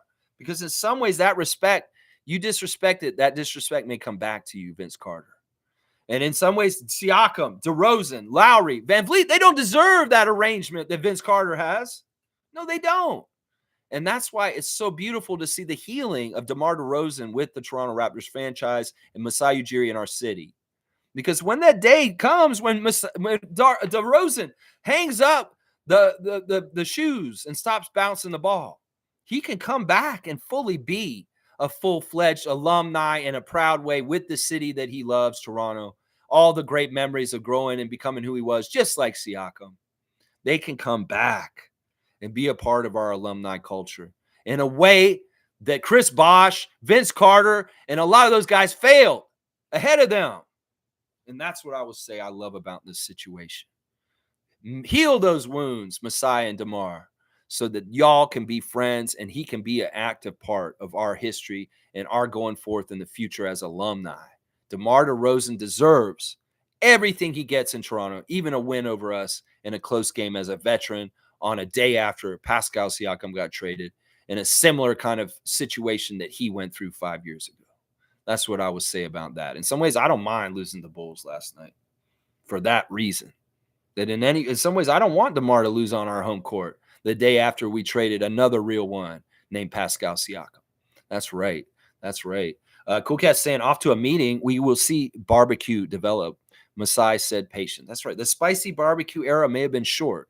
The spicy flavoring on the barbecue, well, it's been taken out of the recipe. It'll be a little bit less spicy for you people who can't handle the spice. That's just how it is. Cowboy saying, I hope Masai is a lifer. He is. It's just, is it up to him whether he'll be a lifer or not? That's what we need to understand. Cool Cat saying, one more thing. Masai offered 3 years contract, which coincided with his contract expiration. I thought that was telling. Forces are at play. You know, whatever the offer was to Siakam and the way it didn't match, whether it was the length of the years, whether it's the actual money number, it doesn't matter. They weren't seeing eye to eye, and it wasn't going to happen. And that's just how it is. In some ways, that's the business side of it, and that's the part that sucks. In some ways, I don't know if they were stingy on Siakam's side with Todd Rampere. I don't know if Masai and Bobby were under directives from MLSE, Rogers, and the ownership group about what they could offer to Siakam, what was actual possible. Who knows? No, either way, it didn't work out. And Masai pulled the trigger, and he got something for Siakam before he just walked for nothing. And if people are upset about Fred last year, well, you can't be upset about it happening this year because Masai and Bobby made sure it wouldn't. Yeah. Carlos saying, I don't think MLSE will let Masai go. Look how the Raptors' value went up after 2013. I don't think they're that stupid. No, they're that stupid. In some ways, I don't know. I hope you're right, Carlo. I hope you are. I hope you are. That's just all I'll say. I will protect him the hell out of him for as long as I can. I will. On this channel every single fucking day. I will protect Masai Ujiri. Jimmy's saying Bruce Brown shooting 32% from 3 this season, and Gary made one through step back 3 with his toe on the line. That would give him the same stats as Dennis. But yeah, shit on Gary. You know, I'm not really trying to shit on him. I'm just saying we know what the whole issue is with him. He's been on our team for a few years. And in some ways, we need a little bit more consistency. I gave an example of how he could be more important to us and be more helpful, even if he's not shooting his shots earlier in the stream. And that's up to him. In some ways, if he changed his game and fleshed it out a little bit more in other ways, it may be more easy for us to make the case of keeping him on a certain contract paid scale that he's probably going to want, is what I'll say. MSJ saying it's up to Barnes now to win. It's no small thing to lead an NBA team. And as for chip winners, James, Giannis, Jokic, Durant, Kawhi, 5 leaders have won it all in the past decades. Is Barnes one? He could be. He's in the same kind of conversation. This is what he revels. Now he's in those kind of conversations as Doncic, Jokic, James, Giannis, Embiid. He's a franchise player. And in some ways, he's in that club at this point. We'll have to see. We'll have to see. He's going to want it. You know he is. And they're going to talk about how to win the next championship. They're going to try and figure it out. Nako's saying it's kind of wild that RJ's our second best player. I'm here for it, though. I love it. I love it. I think it's so beautiful. In some ways, it caught me by surprise. In some ways, I don't fully feel the full effects of RJ Barrett being a Raptor yet. In some ways, y'all need to pinch me and tell me. In some ways, I've set in that Siakam's gone more than RJ Barrett is a Raptor. I see him on the court. I see what he's doing. I'm enjoying it. But it still hasn't totally sunk in the gravity and the great hugeness of RJ Barrett being a Toronto Raptor right now. It's really special. And especially special after learning the mentorship of Masai towards RJ all these years. That makes a whole lot of sense. And in some ways, it makes a whole big deal of why RJ is going to play his ass off for our team in ways that he wouldn't have for the Knicks. I'm going to tell you that right now. Yeah. Let's see. Carlos saying, I wish I was a savant. You know what? You probably are, Carlo, in some way. We all have our own savant abilities. You just have to tap into them. There may be something that you're very good at that you don't even realize. In some ways, this is why people should try new things all the time, because you may be a natural at something and a savant in a field you have no idea about. So maybe you should go see. I'll bet you are a savant, my man. I bet you are. Nako's saying, doesn't matter whether or not Scottie's autistic. He knows ball. Yeah, that whole charge is stupid anyway. And anyway, it's not a stigma. It's not a bad word. It's just a common thing that a lot of people have these days. Being autistic, being on the spectrum. I'm on the spectrum just slightly. I'll tell you right now, I bet you I'm a little bit autistic. To be able to do what I'm doing on my channel, you got to be a little bit on the spectrum. Seriously. I don't think that's a bad thing. I don't hide from it. It's not something I'm ashamed of. Some people are using it like it's a slur. using it like it's a connotation or a negative thing. In some ways, people have their own quirks. Everybody's a little different. There's a lot of weird things that happen in this world. There's a lot of pharmaceuticals. There's a lot of plastic in our diets. There was a pandemic. There's been a lot of like mental health issues. And in some ways, everybody's going to be a little bit different, a little bit weird. And we're going to need to be a little bit more accepting of people in general. Now, listen, the whole thing about Scott with that has been stupid and dumb this whole time. Scottie is a very intelligent guy. I've seen him do algebra and calculus on his Twitch stream with us. Yeah, he brought the calculus book out and he was doing calculus on the stream. I was like, this motherfucker's smarter than me. I don't know how to do calculus. This motherfucker's doing calculus on his Twitch stream today. Why the fuck is he doing calculus on his Twitch stream?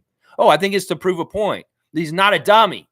That maybe he heard some people trying to say, oh, he's an idiot. He's stupid. No, that motherfucker came and got his calculus book out from university and started doing calculus on his Twitch stream one day just to prove people that he isn't stupid. And he was doing it. I was like, I don't understand this shit, Scott. What you're talking about right now? He's like, yeah, this cosine with this and this. What the fuck? I'm learning calculus from Scottie Barnes right now on Twitch, was what I was saying to myself that day. I don't know. Those allegations are stupid. They're troll shit. It's very similar to the same stuff we were talking about with Siakam earlier in the bubble. And that's why I'm saying, look, I don't think that's a slur. I don't think that's a bad thing. I think that there's a lot of people in this world that are autistic, and there's nothing wrong with it. These are great people. Some of these people are some of the most talented people in certain things too. That's what I would say to that. Yeah. Fiercely saying we learn through mistakes as part of the process. Yeah. And now we're on Scottie's timeline. Now we're on his timeline. Fun guy saying, I wish Scottie didn't try to post up for that crucial possession dribbling off his foot. He should have faced up and attacked and forced a foul or something or a kick out. Woulda, coulda, shoulda. He could have done a lot of different things. I like that he did that. That's a rite of passage, fun guy. He's got to have that first one like that. And in some ways, it's a mistake. He's mad. It's boneheaded, but it's part of the process. He's got to go through it. I'd much rather him go inside and get the high percentage shot, even if he dribbled it off his foot that first time. That's the right behavior. I believe opposite what you're saying. You could say he should have faced up, but I'd like him to go get the higher percentage shot, and that's inside. MSJ saying Barnes is not autistic. Laugh out loud. What in the fuck are people on these days? And for the record, I do think Barnes does have a chance to lead this team to a chip. Yeah, that's the haters. This is an allegation, this stupid allegation that people have been putting around on social media for a couple of years now, and it's so dumb. It really, really is dumb. I don't think he's affected by it. He's a quirky kid. He's kind of a weird guy in some ways. He's a different generation. Like Masai said, we can't just have this established thing, and this is the way the NBA is. The young generation come in, and they're going to be different personalities, and we have to morph and change for them too. As much as we say this is the institution of the NBA, and NBA pros handle themselves, and NBA teams do this and this and this and this, the young people will come in and shape it with their own mentalities and the way they are. And in some ways, that is part of the weird conflict of the last couple of years with our team, is the old going out with the new coming in. And the new is here by itself now. And a lot of that old that was around that may have been not really jiving with the new and the new mentalities is out of the way now. And in some ways, that is going to be very interesting to see the new direction, the new field, because the new generation. And that is Scottie Barnes right there. Yeah. Fiercely's giving prayers to Koloko. Fun guy saying, I don't think Koloko is ever going to play in the NBA again. Like, damn. Yeah, I don't know. I don't know if doctors will allow him. That's the thing. It's the doctors that are in the barrier now. Fiercely saying Darko's becoming a personality because of his humane side. I value it. He's amazing. Big difference when Nick Nurse. It's a very big difference. And he is winning us fans in other places because he's being himself.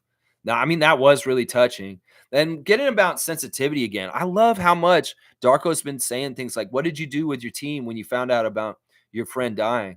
I got my team together and I told them I loved them. That's a real one. That is somebody being humanistic and stuff like that and doing that. That was so touching. Oh, my gosh. Kevin Thompson saying if Koloko is not going to play again, we have to get a center via the trade or draft. Yeah, we're going to have to replace him. And maybe part of this deal with Siakam getting those draft picks is this in mind, that we're going to have to get another center project now that Koloko will not probably be playing the NBA anymore. Nako's saying, love the ball movement and smart plays. NBA YouTube seems to really like what the Raptors are doing. Yeah, purists that love beautiful basketball and passing and team play are liking what we're doing. In some ways, Darko's system is bucking the NBA trend of individual isolation, superstar ball. We're playing more of a FIBA style, and I love it.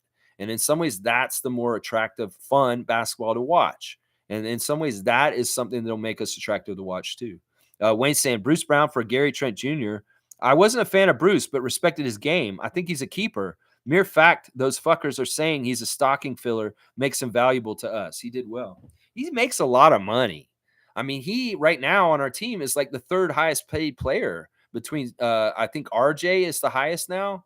It was Siakam gone, and he's second. I think that Bruce Brown is making the second most money out of anybody on our team at this point now.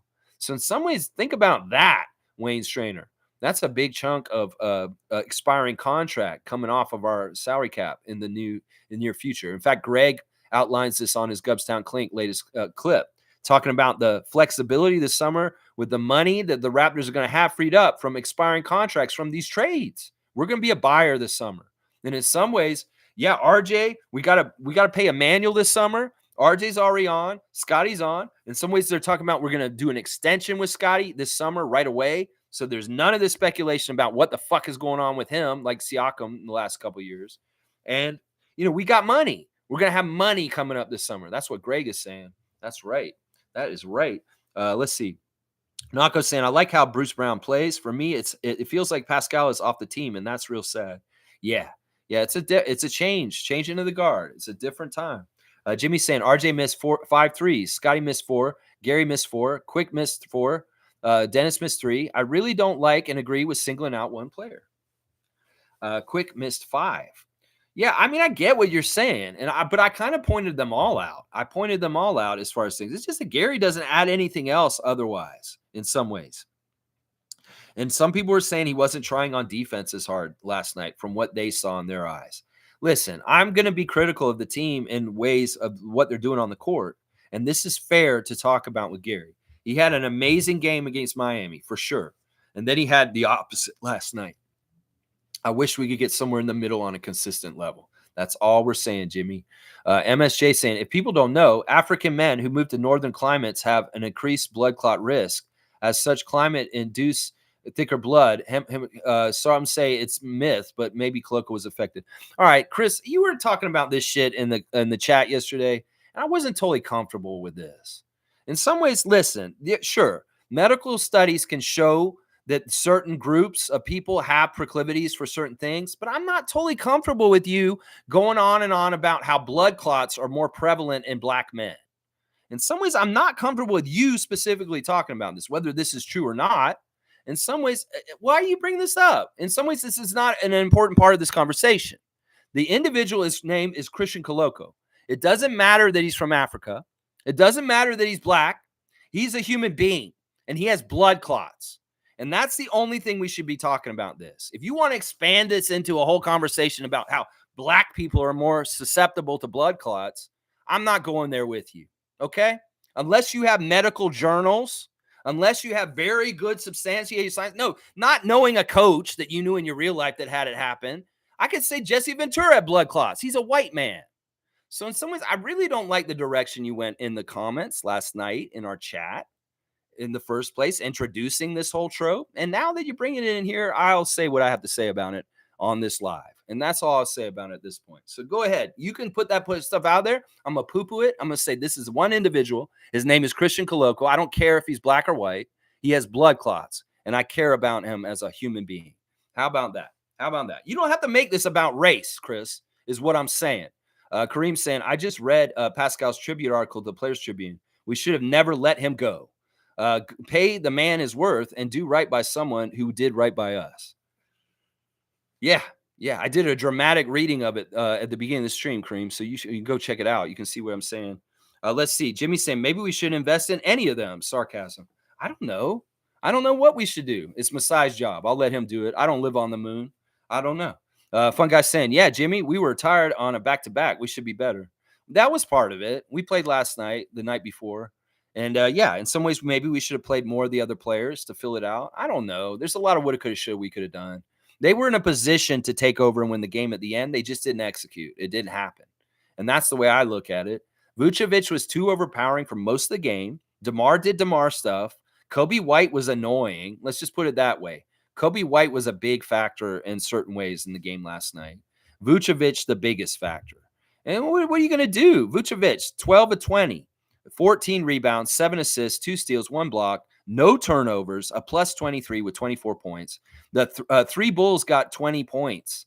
They had 3 guys with 20 points. We only had 1 guy with 30 points, and nobody else got getting close to 20 points after that. Bruce Brown and RJ Barrett, closest. That's part of it, is they had more equal distribution between DeRozan, Vucevic, and White. They were the guys who came up. Patrick Williams annoying off the bench. Ayo DeSumo playing pretty well. And Drummond being annoying. Drummond just being a big placeholder, big dummy in the middle, causing problems. Him and Vucevic, both problems. It was funny when Scottie scored that thing on him and he did the penguin walk. He did that little penguin shuffle. And they asked Scottie after the game, why'd you do that little penguin shuffle? I don't know why I did it. I don't even know why I did it. I didn't even know I was doing it. And then I found out afterwards they call Andre Drummond penguin. That's like, is he trolling Andre Drummond? It was like, I kind of get why he did the penguin walk. It was kind of cool. I was like, oh, that's kind of cool. Scottie's doing the penguin walk.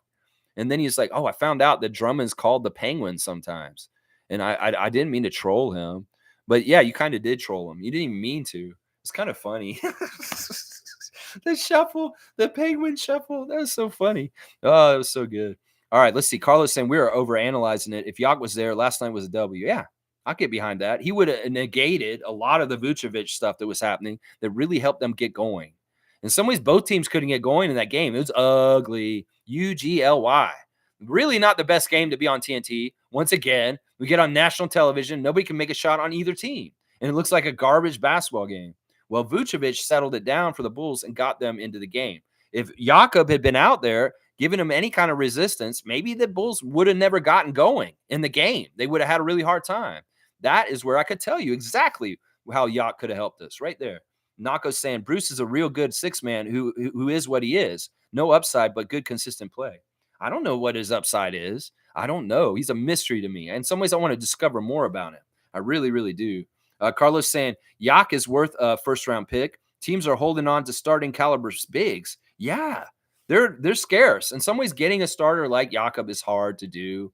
I mean, we had a hard time finding him and getting to him finally. And in some ways, that's awesome that we did. Let's see. Chris is saying, yes, Savannah on the panel was good. Kira, though, she's not as polished as a TV personality, in my opinion. You mean Kayla.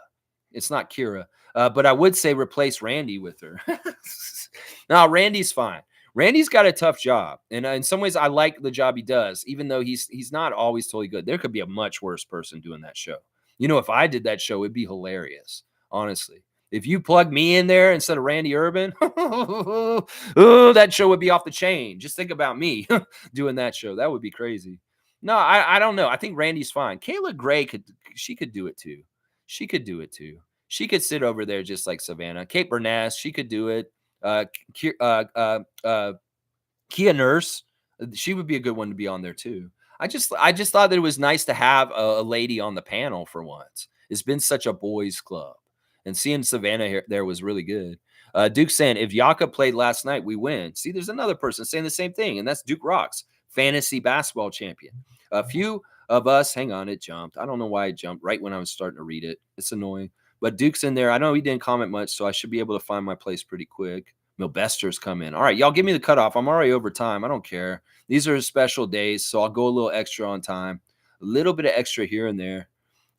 Is not a bad deal. Okay, if Jakob played last night, we win. A few of our recent losses was mostly because we didn't have his interior presence. Really like Bruce Brown. Hopefully he's a part of the plan. Yeah, I think this is true. The losing that's happened recently, a lot of it is centered around our center and him not being here. Yeah, Nako's saying Yak is worth more than a first. I feel like that's true. I feel like that Masai fleeced San Antonio by getting the Jakob last year. Some people are saying it was an idiot move, but I feel like they're tainted by Rodgers. I feel like they're tainted by Rodgers when they start saying that. I feel like it's a brilliant move. I was so happy we got Jakob back. It was a homecoming. It was a beautiful thing. In some ways, Jakob's feeling the thing of Siakam leaving. But then again, in some ways, it's like the inverse. It's like, well, this happened before. I had to go. Well, now it's my buddies going this time. It's the business. He gets this. He gets this. Jakob looked pretty happy on the bench yesterday. He didn't look that upset. Let's see. Carlos saying 100% to Nako. Kevin saying, glad Pascal didn't get to the Pistons or some shit team. Masai sent him to winning team. Yeah, I think in some ways that's true, that he worked with Masai on where he landed. In some ways in the letter, he's saying his agent asked him, well, where do you want to go? In some ways, they're working with us. Where do you want to go? Where do you envision yourself going? And I'm sure the Pacers were the choice. I'm sure they were. It sounds like he had an idea of what he wanted to do with beside Miles Turner and Tyrese Halliburton, and that was the team he wanted to go to. And Masai, being a friend, being somebody who likes him, it's like, all right, I'll work with them. I'll talk to them. That's who you want to go to. You don't want to go to Detroit. You don't want to go to Atlanta. All right, we'll send you to Indiana. And I'm sure that was partly, Masai's choice with Bobby to go and talk to that particular team and work it out, the finer details. And Kevin's right. We could have done Siakam real dirty and sent him to Detroit. That could have happened. Wayne saying, kindly explain to me it wasn't Pascal wanting excessive money and he wanted to stay. Is it that in the NBA world, the two can't function together? What's the rationale? Ain't money, it seems. Listen. All right, let me try and suss this out because this is an important question that Wayne's asking. I don't know. Obviously, all right, Siakam is so compartmentalized away from the business side. He really is just, I work out as much as possible. I love basketball. I concentrate on playing. Todd over there is handling all my business stuff. He's talking about all of it. I don't want to talk about it at all. In fact, part of the disconnect last summer is Siakam's in his own bubble, not really caring about himself because he just wants to work. He just wants to keep all that noise out of his head. He hates it. In some ways, he deals with it all at the very last second. It's not like it's something that he deals with right away. Now, in his absence of being really on the forefront of that, his representative, Todd, is going to be pushing for the absolute most for him. Now, that may not be Siakam's sentiment in himself. He may be like, Todd, I would stay with Toronto because I really do value being here for a long time for less money. But Todd could be like, well, Siakam, your market value is like this, and you need to go and get as much as you can right now because this is the contract. You need to get it now. Okay, well, you know more. I'm a nice guy. I'd like to stay, though. I will take less money to stay here. Well, you want to maximize how much you can make right now in your earning years, Siakam. It could have been something like that. It's not coming from Siakam himself. It's from his people that are running the business for him. They're making these decisions. Now, I could see it from the other side being Masai's talking to Larry Tenenbaum and the MLSE owners and saying, will you guys open things up and allow us to spend money to keep Siakam here? We really value him. We want to be here. Well, you guys want to keep Scottie or him? That's your choice, Masai. I mean, we'd like to keep both of them. Well, we're not going to let you pay for both of them at max levels like that. We have to really think about our budget. And in some ways, I don't exactly think that you guys are winning teams. So I can't justify you spending that much money. But I feel like we could be a winning team if we do this. No, I'm sorry. You can't have both of them. You have to make a tough decision. I feel like that's probably where the two sides of things were as far as things. As far as him talking to MLSE and Pascal talking to Todd is where this disconnect and this kind of thing happens. Now, if you're talking about on a general level in sports, how can this world function with humanity and money and this kind of stuff? It's tough. It's a very difficult place where things have to meet a certain special way for it to work out the right way. Sometimes it takes a special player like Tim Duncan, who's willing to take a pay cut to have championships on his team. Sometimes it takes a very special ownership group that is willing to spend like crazy to keep these kind of situations happening. So, yeah, I mean, Wayne, I don't know exactly where it is, but I think what I just described about the two sides of it is probably very likely the truth. Is probably what it is. Yeah. Stargate saying it's time Raptors fans start putting the pressure on Ed Rogers like the Knicks fans do with Dolan. Knicks fans voice their displeasure with Dolan every chance they get. Time we do the same. I am full-fledged behind this. I am. And y'all do it. You see people talking bad about Masai, tell them to replace that name with Ed Rogers. That's the first step we do this. We go in there and we do that part of it first. Man, I'm way behind. That's 10:49. All right, MSJ saying, no more comments. Lex is going hard today. It's just this time. So we're going to be 3 hours right now in a second, and I don't mind. Lexathons are important when things are happening. Nako's saying people like trades because they like to play armchair GM, which I get. I think there's also why people like the draft. Nako, being a gamer, I feel like people like trades partly because people like Easter eggs and little prizes in video games these days. We really have trained young people through games on their handheld phones and tablets and video games that you get little bonus fun things that you open up. And it's a fun feeling of joy and newness. There's a serotonin boost from opening like a card thing. Like when I do the Wild Card Wednesdays coming up next week, I'm going to open up packs of basketball cards. And when you open them up and you see the newness of them, you get a little like chemical released in your brain that makes you happy. It's called serotonin. And part of the problem is I feel like these fans are trained to feel serotonin about trades. that these people are getting little Easter egg bumps in their life, like they would in a video game playing Candy Crush. Oh, you get a little prize, open it up. Oh, I got this little neat thing, and it makes me feel happy for a second. I think that's part of what it is Naka. We're training people with serotonin boosts, and they feel like trades give them serotonin boosts. I feel like that's what it is. Does that make any sense, what I'm saying? I'm most saying, keep up the great streams, Lex. I appreciate you, Monique Lawrence. I appreciate the hell out of you. You're an amazing woman. Kevin saying, some people hate Yak, but now they can see how valuable starting center is. Yeah. Yeah. Whoever hates Yak, how can you hate that man? That man is awesome. He's cool as hell. He's dorky. Yeah. He's a little weird, awkward, but man, that dude is awesome. I love him so much. He's just like a quiet, I'm going to take a lot of abuse and do all this dirty work. I don't care. I'm going to come to work and do it the right way. Scottie knows. You mean, you can look at the scars on the man's arms and shoulders. He's getting clawed and hit and beaten up all over the place for the Raptors. That's what he does. How can you hate that? How can you hate that?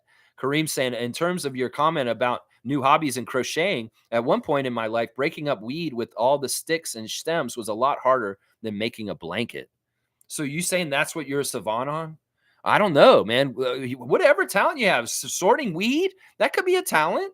I can see where that's very worthwhile and important. There's a lot of dispensaries in the city now selling the cannabis. You bring Kareem and put him in the back. He'll break up all the break of the weed. Oh, I'm going to break the weed up for them. And boom, you're really good at it. Quick, savant, boom. Wow, he's so good at breaking up the weed. Yeah, I don't know. Whatever your talent is, it may be hidden and may be very interesting and specialized. Fiercely saying, Masai knows everyone. That's amazing. Yeah, I'm sure Masai may be even watching me. Masai, I love you, man. When I met you at George Strombolopoulos' show 10 years ago, oh, man, I was so happy to meet you. I knew you were going to be great, and you were. Ever since then, you've been great. That's all I can say about you. And I knew it. It was even like it was right after the Bargnani trade is when I thanked him. And I was saying, re-sign Kyle Lowry. I said, just re-sign Kyle Lowry this summer. And that was in 2014, y'all. And he did. And we got a championship. So, yeah, why am I not going to trust in Masai? The man is amazing. The man is amazing. Wayne saying, yes, you answered my question. It's money. It's money. Ken A's here. Good to see Ken A, an original Raptors freak. This is one of my original 10 first subscriptions on this channel. I'm getting closer to 900 subscriptions, which is amazing. I started with nothing, and Kenny was here at the beginning. He was like one of my first 10. Seriously. The owners don't want to pay the players. Masai's trying to work magic with a limited budget. There you go. Short, simple, and sweet. And I think he's right in some ways. He's got to do what he's got to do. Let's see. Fiercely saying Keith Pelly, noted. Yeah, go check him out. Do your research if you want. Yeah, you can see he's a corporate guy. He's a corporate guy. He's going to be a puppet for Ed Rogers, unfortunately. So hopefully we'll have to see. Oh, wait, Carlos saying he disagrees with me, though, Lex. I looked at Keith Pelly's track record. This guy has won on every level except his last position. He has a quote saying that the key to success is elite athletes. Okay, I like this. Well, Keith, help us invest in Scottie Barnes for the long term and help us win. If you're about winning, Keith, I can get behind you. Now, you're dubious because you're new. And I don't know what you could be that guy that's coming in to do the hard job that Ed Rogers wants done. And in some ways, I don't want to see any kind of conflict between you and Masai Ujiri. You let the man who's been doing his job for 10 years do his job, continue to do it the way he already has. If you start coming in and try to meddle with him, trying to tell him how to do his job, well, then I'll turn on him. But right now, I'm going to give him a blank slate. Carlos saying I should give him a chance. I will. All right. I tried to scout him out and see what he is. I don't like the fact that he was the head of Rogers Media. I don't like the fact that he was the head of TSN because he was the head of a company that was shaping the opinion of our team. And in some ways, this has not been nice to us. So in some ways, we'll have to see. Carlo, because I respect and love you, my man, I'm going to give him the benefit of the doubt, and we'll go forward, and we'll just see how things happen. In some ways, I have predisposition to not trust him and to think that he may be working on behalf of our main enemy, Ed Rogers. But I have to give him a chance. You're right. And if he can bring excellence and good things to happen, I will wish for that and hope he is that way. Kenny's saying Pascal's playing tonight. I will be watching. Yeah, he'll be playing tonight against Portland for the Indiana Pacers. And it's going to be very, very weird to see him wearing the yellow and blue of the Indiana Pacers. He said it himself in his letter. He can't see himself in other colors. He only saw himself in the Raptors red and black. And now he is going to be wearing other colors. It's crazy. Wayne saying money from the upper levels holding Masai's hands. Think I get it. We'll have to see. We'll have to see. In some ways, look, winning justifies spending. And in some ways, Darko and Scottie got to get it out of the mud, and then they'll kick in that money later on and into high gear when it's closer to chip level. Watch, they'll do that. That's the way they do it. Carlos saying he was described as Canadian Tim Lewicki, and we know how Lewicki changed the Raptors by bringing in Masai. All right, you're selling me on this. Carlo, I'm going to give you a dunk for disagreeing with me, standing up for a guy ahead of times, and actually winning me over. You make a very valid argument. And you know what? You're right. I don't need to judge this guy ahead of time without knowing what he's going to do. I just hope it's for the best. I'm going to think good and the best for this. Yeah. Yeah. That's what I'm saying. Yeah. All right. Let's see. Stargate, who's an inside person and really knows the stuff from the inside. Let's see what he's saying. Keith Pelly is the CEO. That Keith Pelly? Oh boy. A big hockey puck is now the CEO. He used to do hockey talk on their Fan 590, shaking my head. That's what I'm saying. I know he's more oriented to hockey and golf. He was working in golf more recently. He was like the head of like some sort of golf body. It's his last job. So yeah, Stargate, that's our new CEO of MLSE coming in to take over in April or May. He's currently not in power yet, but it's all set up. The transition is happening, and he will be in power after the season's over. So yeah, that is who it is. Stargate knows because Stargate is a Rogers employee. Yeah, that Keith Pelly. Laugh out loud. Yeah, the hockey guy. Yeah. Fiercely saying this letter was not drafted in 2 days. The depth and profoundness is too strong, but it is sincere and came from his heart, wrapped colors. You know what? I bet you it did. I mean, if it's true and from your heart straight, Fiercey, it comes out like that. It just comes out like that. It may seem like that's really well crafted and everything like that. Maybe he had a draft ready a little bit, but you know what? If it's so pure and true, you can come out like that really quickly with that. And I love how quickly it came out. And I'm glad I saw it this morning. And I'm glad I read it first thing on this channel. The first thing, yeah. Seymour saying LaMarcus Aldridge, blood clots. He still came back and kept playing though. Carlos saying he's a hockey guy, but an overall sports guy. This guy helped the Argonauts too. Well, let's hope he helps all the MLSAE teams. He has to help TFC. He has to help the Argos. He has to help the Raptors. He has to help the Leafs. Yeah, and I don't want him to overdote on the Leafs, though. That's part of the problem, too. In some ways, what Lewicki did was he started doting on the other parts that weren't being doted on correctly, other than the Leafs, and that was the Raptors and TFC. He made TFC happen, and he made the OVO Center happen. He made the 905 happen also. So Tim Lewicki is a great, great man. He made Masai happen too. Let's see. Stargate saying, didn't Jerome Kersey die on the same issue? I think so. Jerome Kersey died very young, and it could very well be. Yeah, I don't know exactly how Jerome Kersey died, though. Seymour saying, Stargate, wow, I didn't know that Kersey was a baller too. Jerome Kersey? Yeah, he was on Portland way back, like in the 80s. Let's see. Blackhawk saying it's hard to read Siakam's farewell without the eyes leaking. Man, we taught him how to drive. I didn't think about what we could do for him being an impact, but it never crossed my mind. You know, in some ways it is really true. Like, it's such a fluke, Siakam's career. Like, he showed up in South Africa to go support his sister, and he just happened to meet Masai Ujiri at that. And he was supposed to go back to pastor school, and he didn't. Instead, he had a revert, and like he's like, oh wait, this is basketball. This guy Masai is saying some interesting things, and boom, look at what he did after that. It's insane. This shit should have never happened. In some ways, Siakam is a fluke, but the most beautiful, amazing, talented fluke I've ever seen in my life. It's so amazing. And yeah, think about it from his perspective. He came to the States, he found opportunity, he found riches beyond his belief. He found admiration and success and championship. None of this stuff he probably was thinking he was going to get. I don't even know, like, how many years ago? 15 years ago, maybe even? Like, you got to think about the timeline on this and when he actually clicked with him that he was going to play basketball. It's kind of insane. It's kind of insane, his path. Yeah, and he learned how to drive. Just like DeMar learned he had to wear a winter coat when he came to Toronto. Well, Pascal learned how to drive. The Raptors taught him how to drive on the court and on the road. Stargate saying Alan Tam is a troll, coming in here with his Bam son foolishness, trying to sound cool. Fuck off. And you can give me a strike for that. No, you're good, Stargate. I already kicked him out by now. Yeah, he pissed me off. It's just not the right tact, Alan. Seriously, man, you are a troll. You have made yourself very clear. Carlos saying, yeah, Alan Tam is dumb as fuck. Worried about spacing now. All we have are shooters. Yeah, spacing's cleared up. We cleared up that space. Oh, yeah, we did. Seymour saying, Cowboys saying, there were over 6 fights after the Leafs Flames game last night in Calgary. Liberals versus conservative is real over here. I'm liberal amongst the bunch. Yeah, I don't like hearing that. You know, in some ways, listen, they're going to divide us every which way. If you say it's political, that's scary and sad. In some ways, if people are fighting because of teams, that's scary and sad. It's especially scary and sad if it's because of groups that they're in. And either way, I don't like hearing this noise. In some ways, you know, there's some really bad conservatives out west doing fucked up things in Alberta and other provinces. And yeah, I don't like hearing that. Stargate saying, I support Masai Ujiri 100%. I like that. Seymour saying, we support you, Stargate. We rock with you. Rely on Masai. There you go. Trevor saying, Masai forever. He loves Toronto. A lot of people don't like class. There you go. Cut off. Thank you. Cool Cat saying, I'm back. My online community here keeps me grounded. There you go, Cool Cat. We got you. We got you. We love Siakam too. We will honor and cherish him just like you will forever.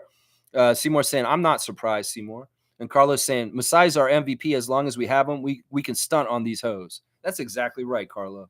That's why I said a couple years ago when we re-signed Masai, that was the biggest free agency signing of the whole summer. Forget about all the players, the coaches changes, whatever the fuck happened. Keeping Masai Ujiri in Toronto was the biggest move that summer. Oh, yeah, it was. Yeah, it was. Alley-oop to Carlo JS. You know what? I'm giving him a 3-pointer because Carlo has been on point today. He's getting 3 dunks on that one. Yeah. All right, let's see. Oh, whoa, why is that going over there? I am overtime for day. I don't care. I'm keeping going. Kevin's saying, ban that dude. I have banned him. He's gone. Fiercely saying, alley-oop to Stargate for giving us hope that Rodgers will boot it out. Yeah, I'm going to give him a 3-pointer for that once again. Stargate said maybe the most hopeful thing I've heard in a long time around the Raptors. You go, Lady Rodgers ladies. You go. We need you to do this. Please get rid of your brother and get him the fuck away from our team. Seriously. Yeah, triple oop for Stargate. Yeah, I did it. Trevor saying, caring is a gift that no one can buy. It's made up of love that roots in our hearts and creates moments, not just for a while, but for a lifetime. You know what? That's a beautiful thing, a beautiful sentiment. We're giving Commissioner Jay a dunk also. Wow, that's his first dunk of the year. I don't understand how that didn't happen till now. Holy crap. All right, we got you, Trevor. Let's see. Milbester's here. Lex, we are ready for you. Raptors Knicks tomorrow. All right, I'll have the preview tomorrow, 9:30. Milbester, you better be here. I'm not going to tell you my secret plans for how the Raptors are going to beat y'all. Scottie's ready for OG. That's what I will say. Seymour saying the first triple in the chat goes to Stargate. Salute, gang. Yeah, he got it. Milbester saying, Lex, what was that feeling after the Bulls-Raptors game seeing DeRozan play against his former team right after Siakam and Anunoby were traded? That was a pretty crazy moment for Raptors fans. Laugh out loud. It is what it is. We're in transition. We're in a transitory period. And it is what it is. We're going forward in the future with Scottie. And we feel real proud and bright about our future. And you know what? Listen, we will not go with scaredness or timidness or sadness. We will go forward with proudness and ability to keep the Raptors culture intact and going forward with Scottie Barnes as our franchise face. It is what it is. Times change.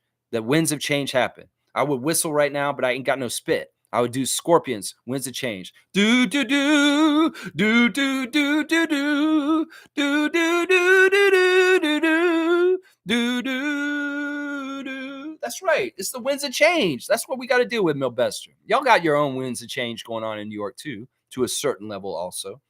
Fiercely saying, if you want to hear Ed Rodgers' voice, listen to Michael Grange. I love it, Lex. Masai is not stupid. He knows what time it is. That's right. That's right. It might as well be when Michael is asking questions to Masai Ujiri. That is Ed Rodgers talking for him. Yeah. And that's why Masai may be a little prickly with him. Jill's got my cutoff at 11:30. Yeah, I'm at 12, quarter to 1 now. Cowboy saying, good morning, Jill, and hi to Cowboy. Chris is saying, I find it so hard to even know, and I do know, that there are actually racists who comment online about the players. It's so despicable. I know. I hate that shit. The stuff with Siakam was the worst. The absolute worst. The things that I've heard people say to Chris Boucher about parlay betting, that is fucked up. That is fucked up. In some ways, listen, I'm going to blow the roof off the lid of this shit. In some ways, what is happening with trades and players getting moved like this? In some ways, I know people may not want to hear this. And they'd be like, you're fucked up, Lex, for saying this.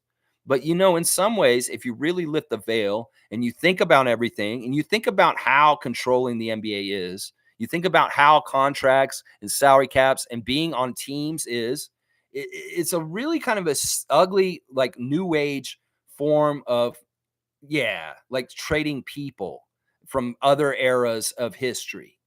And in some ways, it's kind of gross and disgusting to have to go through the sadness of saying goodbye to somebody like Siakam, because there are feelings from past generations of issues where people had to go somewhere else because of transactions.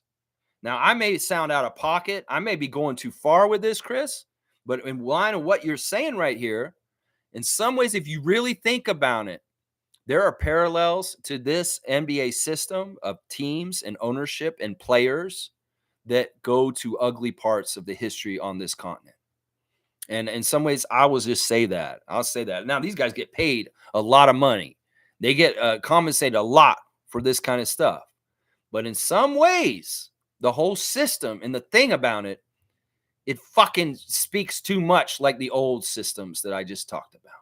And that's what scares, that's the thing that pisses me off about capitalism, business versus humanity and people being humans.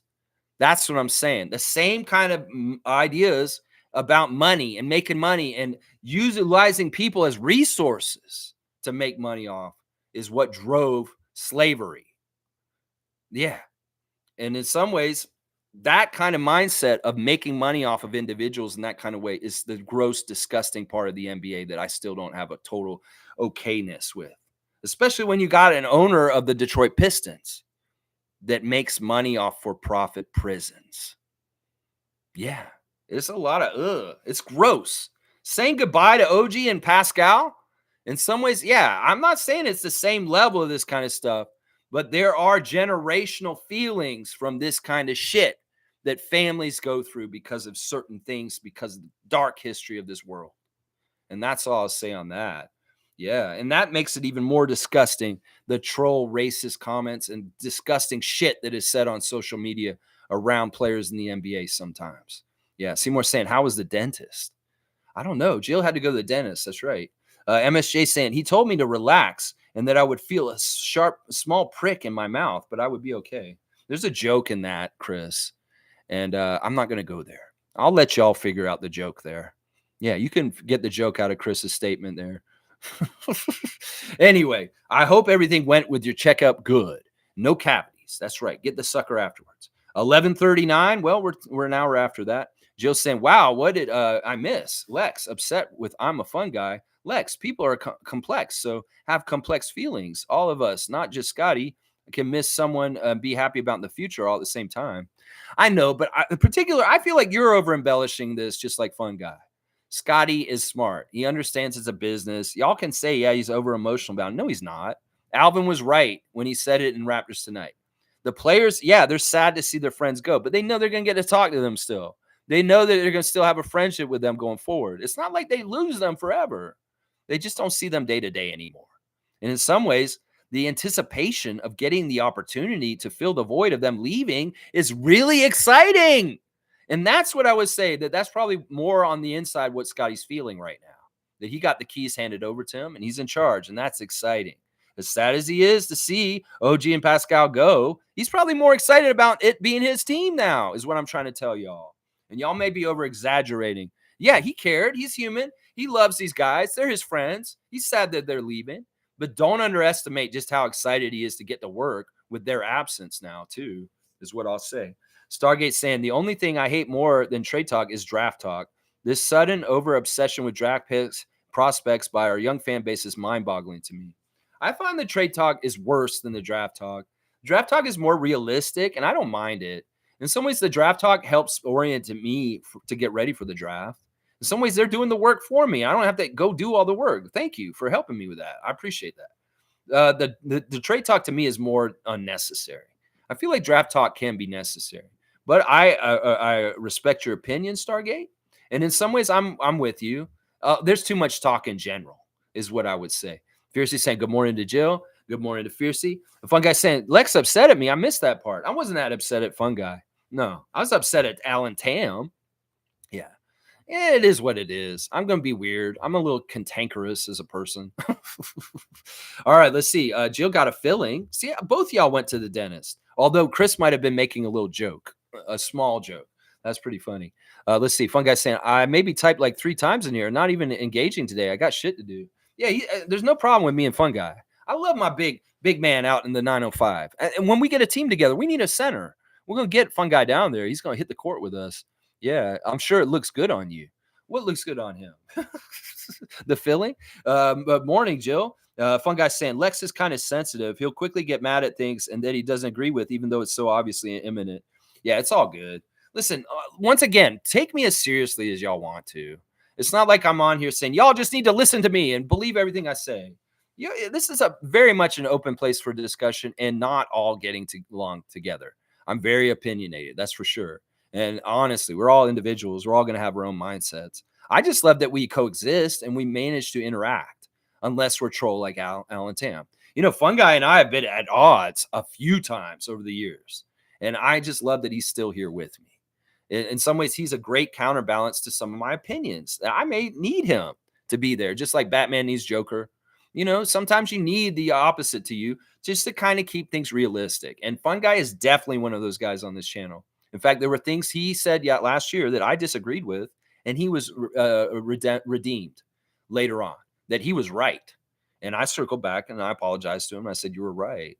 And that's part of the reason why the dissension and the not getting along and not totally seeing eye to eye is fantastic to me.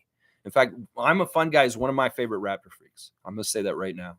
It may seem like we're at odds. We don't always get along, but that's part of it. It's part of being a family and being okay with that. It's the same thing with teammates. They're not always going to get along, but they're family and they got to be able to coexist. And that's the part of it right there. Wayne saying, I did not get the free agents in the summer point Masai made, but damn, there really isn't anything but Rodgers preventing us from taking a bite. Never been done before, but a new direction now, not likely. I don't know. Let's not get pessimistic about this, Wayne. I don't want to get too Seward in the idea that Rodgers is going to hold us up because they won't let us spend. We'll see. Maybe Keith Pelly will allow us to do things really well. We'll have to see. The free agent thing is about the fact that in the summer, it always is some sort of malcontent on a team, like a Dame Lillard in Portland last year. And Masai wants to be able to be on his toes to jump into the conversation and maybe get Toronto to land somebody like the Kawhi Leonard deal. That is all he was saying about the free agent stuff this summer, is what I'm saying. Jill's saying, because I just came into the chat, I'll skim some of the comments first before continuing. Yeah, there's a lot going on here, Jill. Fiercely saying, I'll Barton, it was Will Barton. Okay, you're meant to say Will Barton. Was supposed to be a shooter last year and wasn't. I would say it's also difficult to find consistent shooters. I don't know if that's true. Part of it is scarcity. It's kind of like trading cards. There may be a very rare Pokemon like Charmander, Charlizard, the highest level of Charmander, the highest rotation or permutation or evolution. He may be very rare, and that's like Scottie. But then you may have like a lot of like uncommons that you can get that will fill the shooter stuff. That's what I'm saying. There's a lot more players in this league that can fill the role of shooters around Scottie than Scottie being himself. And that was the point of yesterday's point by Masai, is what he was saying. Jill saying hi to everybody. And Jimmy saying, last comment, why move off a good 24-year-old defensive 40% shooter for what another shooter y'all will complain that he's inefficient? Jimmy's really standing hard for Gary, and I like that. Listen, I will say this like I've said this whole year. Gary is on his own path for himself. And not that he's selfish. I'm just saying whatever he does is going to determine his future. It doesn't matter whether I think he should stay or not. It doesn't matter if you do. It doesn't matter what anybody thinks. In some ways, it matters how Gary produces and plays on the court is what matters. And if that is what Masai and Bobby want to invest in, then they will do it. But that is the only thing that matters in this whole situation. It doesn't matter if he starts. It doesn't matter if it's this or this or this. It's up to him. He has to play his absolute best, and he will get rewarded in the right way for that. And if he doesn't, then he won't. And that's what it is right there, Jimmy. We can say this or this if I'm not being fair to him or this. It all just comes down to whether Masai and Bobby think he's worth investing in. And that's on him to put the output and the consistency on the level that tells them that he is. And that's the whole thing of it right there. In some ways, I'm rooting for him. I love his love for the city. He's a legacy player. His father played for this team, and he plays for it now. In some ways, he has his dog is named Six. You think his dog's name is Six because he doesn't love Toronto? You don't think that Gary wants to be here just like Siakam does? He does. And I value all that. But once again, there's a business side of things. We're building towards a championship. Well, we got to figure out if he's part of that recipe. And that is partly him performing to the level that proves to us that he is. Strainer saying Lewis and Nwora have done nothing previously to be in a game. Bruce just came in and contributed immediately. That's not normal. Gary's replacement has arrived. Other Raptors struggling to score. Well, that's the thing. In some ways, Gary's got to look over his shoulder and understand Bruce is here now. And in some ways, they overlap. Fiercely saying there is a Haitian community in Toronto. Yeah. Every community is in this city. Every single small country in this entire world. I come from the country of Estonia. Estonia is a very small country, a very, very small country that didn't have a whole lot of people after World War II because, there was war. And there's, not as many Estonians in this world right now. Well, you know what? In Toronto, we have a thriving Estonian community. And you'd be like, I didn't even know Estonia was a thing. What the fuck is Estonia, Lex? Yeah, there's Estonians in Toronto. We have our own bank. We have our own church. We have our own community house. We are here just like Lithuanians, Latvians, Polish, Haitians, Jamaicans. Yeah, Estonia. Such a small little Baltic country. And we've got an Estonian community in Toronto. That's what I'm saying. Everybody's here. Every single country in the world is represented here. I often tell people Toronto is one of the most safest cities to be in the world because every single country's got an uncle or an aunt that lives here. We can't bomb Toronto. My aunt lives there. We can't bomb Toronto. My uncle lives there. That's probably true. Most people will not mess with Toronto because there's people they love here. Every single country around the world. That's right. Jill's saying Scottie is not autistic. He's still young on camera, which is just fine. He's just quirky. I think we're all quirky. We are all quirky.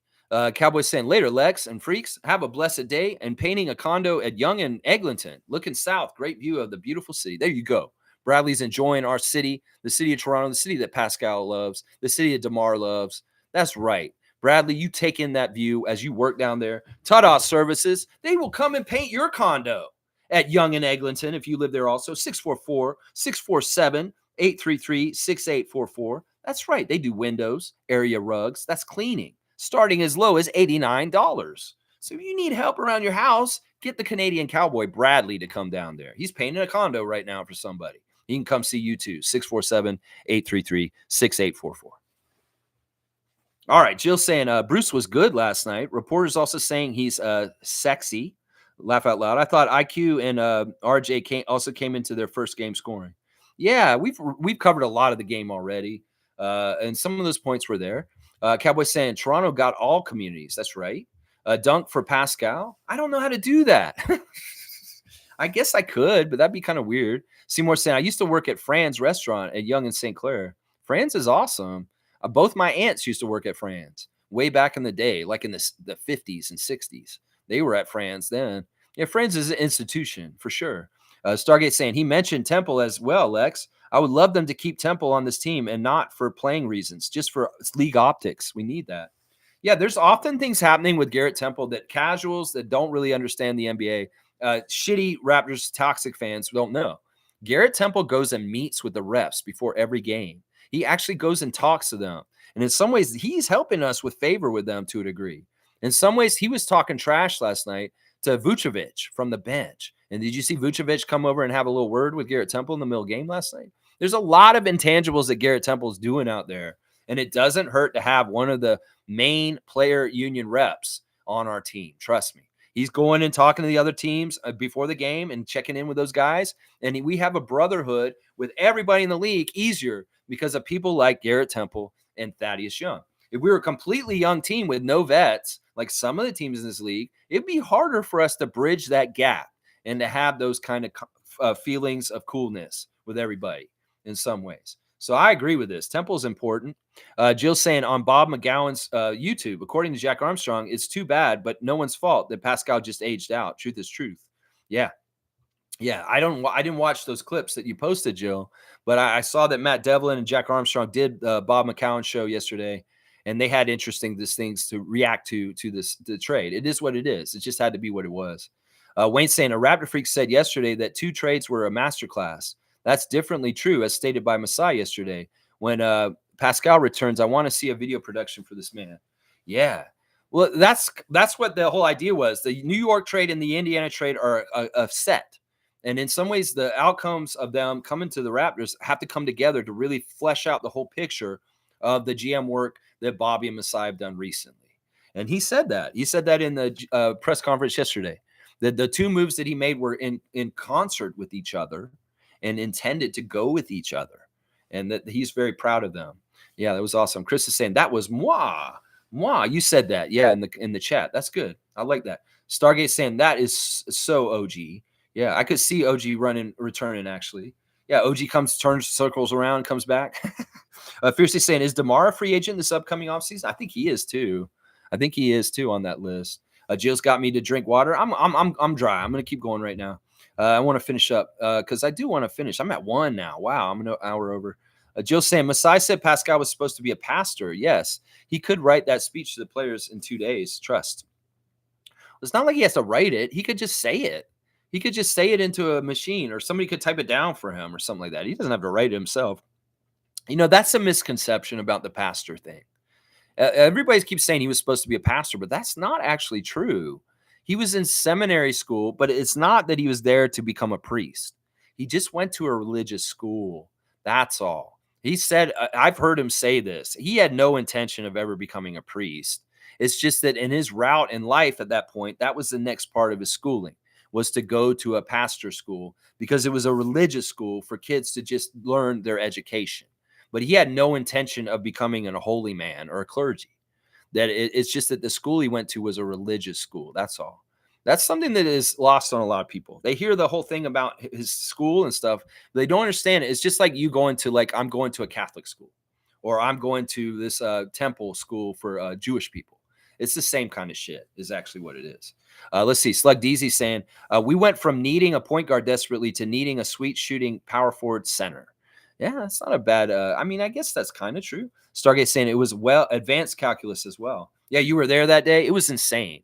I was like, what the fuck is Scottie doing on his Twitch? He has a textbook out and he's doing calculus on his stream. It was the weirdest Twitch stream he ever did. Seriously, it was really weird. We were in school with him and he was the teacher.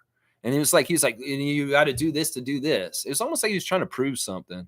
Stargate saying it was advanced. Jason Choi saying Barnes is one hell of a talent. For sure, Jason. I'm with you. And good to see you again, Jason. I see you drop in every once in a while.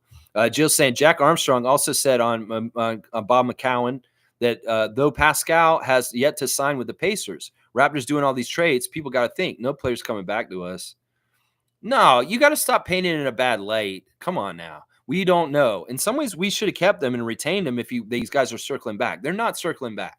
We're not going to see OG and Siakam come back, Joe. We just aren't going to see that. I don't think that's it would have made more sense to just keep them while we still had them. So everybody's saying they think OG's going to re-sign with us. No, he's not. He's going to sign with the Knicks, and Siakam's going to sign with the Pacers also. They're going to sign with the teams they went to. And anybody who's on Fan Nations is worried about this, and Raptors fans are trying to gaslight those nations to say that these guys are going to come back and sign with us. Don't listen to them. You guys got your guys. They're good dudes, and they will fulfill it. Siakam's not going to do what people are saying he's going to do. He will sign with the Pacers this summer. I'll bet you money both those guys will stick with their teams. Let's see. In reference to DeMar Fierce, he's a free agent. Yep, he is a free agent, DeMar. Jill saying, I hope Garrett Temple, the lawyer in his fancy suits who can still play ball, will remain a Raptor. Yes. Yeah, we'll see him on his contract. We'll see how long he's here after that. Jill saying, Lex, my friend died from blood clots. I'm confused about your upset in reference to blood clots talk. It's an interesting, not about race. Jesse Ventura's blood clots, they were caused by outer forces. Jill, I think, once again, you're stepping into the stream and you're not hearing the whole topic. Now, you were in the chat last night, and I don't want to revisit this too much. Basically, I was giving Chris a little bit of crap about making it a racial thing. He was trying to point out that black people are more proclivity to have blood clots. And I don't know if that's true. That may be true, but there's a lot of medical malarkey out there that gets pushed around. And in some ways, I just don't want to propose that shit and put it out there.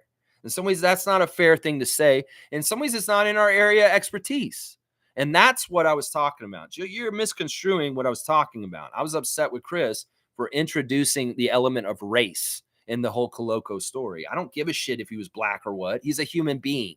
I don't care if he's from Cameroon and there's a colder climate that may have made him get blood clots and shit like that.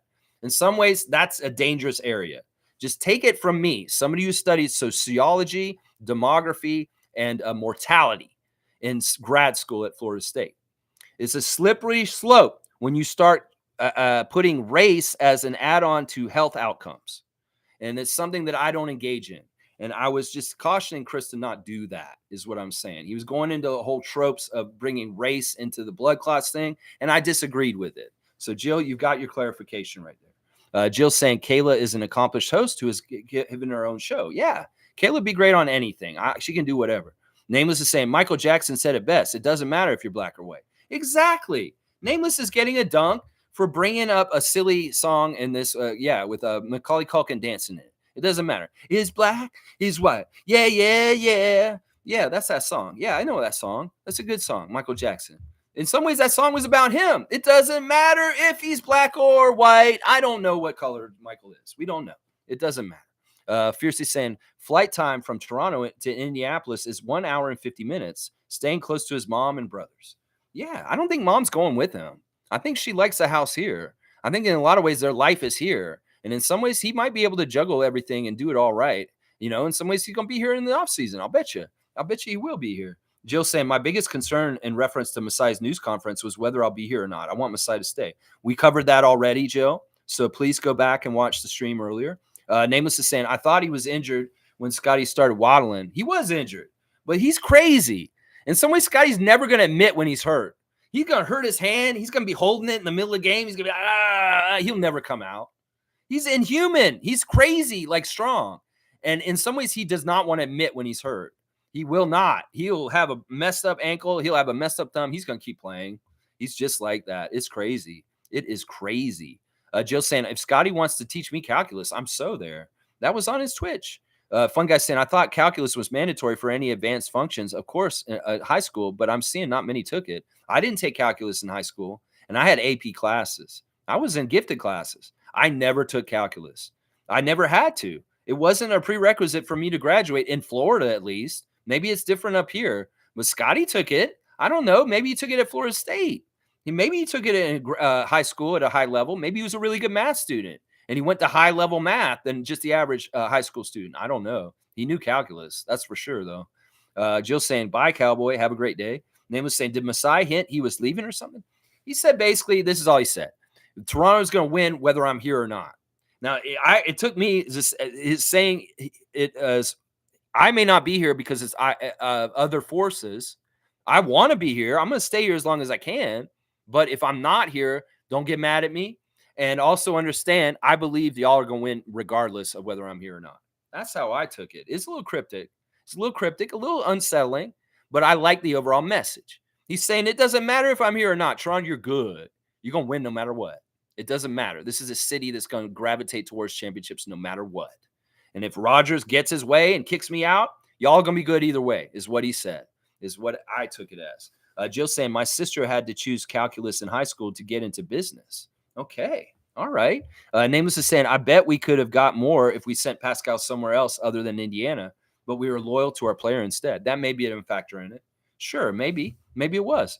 Jill saying, Pappy, it was whether I'm here or not, which makes me nervous. Yeah, once again, the crosstalk is not necessary, especially this late in my stream. Scott B saying, we had a cutoff. Scott B saying, Pascal put out a letter to Toronto, incredible read by an incredible player in person. Think we have a new GROAT debate. There you go. Scott B recognizing the greatness of Siakam, the grace, the amazingness. I want to read this letter. He read a letter to Blur Holland View, I'll bet you he did. Let's see. Fun guy saying, damn, Lex, you're going to be on for 5 hours at this rate. Laugh out loud. But it's better than being out because it's cold as fuck again today. Yesterday was all right. Anyway, one more day and we're back to decent weather, winter weather. All right. Weatherman, fun guys telling us we're almost there. We'll get through this polar vortex and we'll get a little bit warmer weather in a couple of days. I'm all about it, fun guy. Thank you for the good news. Scott B saying, I'm glad we hung on to him as long as we could. Masai was right. He deserved a chance to win.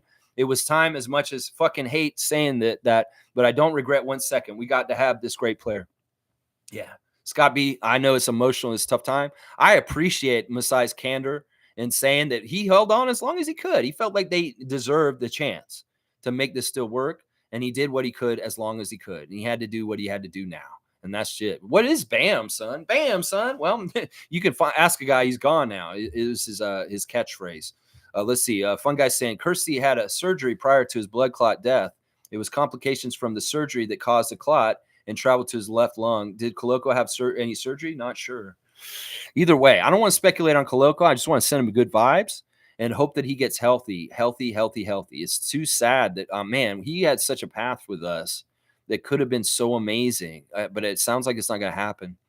Fiercely saying at Jill, it's the catchwords of some troll who keeps pouring his negativity on the channel and basking about Siakam being gone. I think Lex banned him. Yeah, I kicked him out. He's out of here. Hasta la vista, baby. Yeah, see you, Seymour. Chris is saying, agriculture normally drove slave trades of all hues of people. But hey, Justin Trudeau vacations at an old plantation house in Jamaica. What the fuck is that? Anyway, talk to you later. Yeah, in some ways, I mean, listen, it's important for us to not ignore race. It's important, Chris. But in some ways, it's not necessary to inject it at times, is what I'll say. It's not necessary to inject it, especially when it's a tragedy like Koloko. That's all I would say on that. Yeah, I don't know what Trudeau's doing or any of that kind of stuff. I appreciate him sending a nice tweet about Siakam's leaving the team. If anything, Siakam had an impact. The Prime Minister of Canada is wishing him well and telling him he's one of his favorite Raptors ever.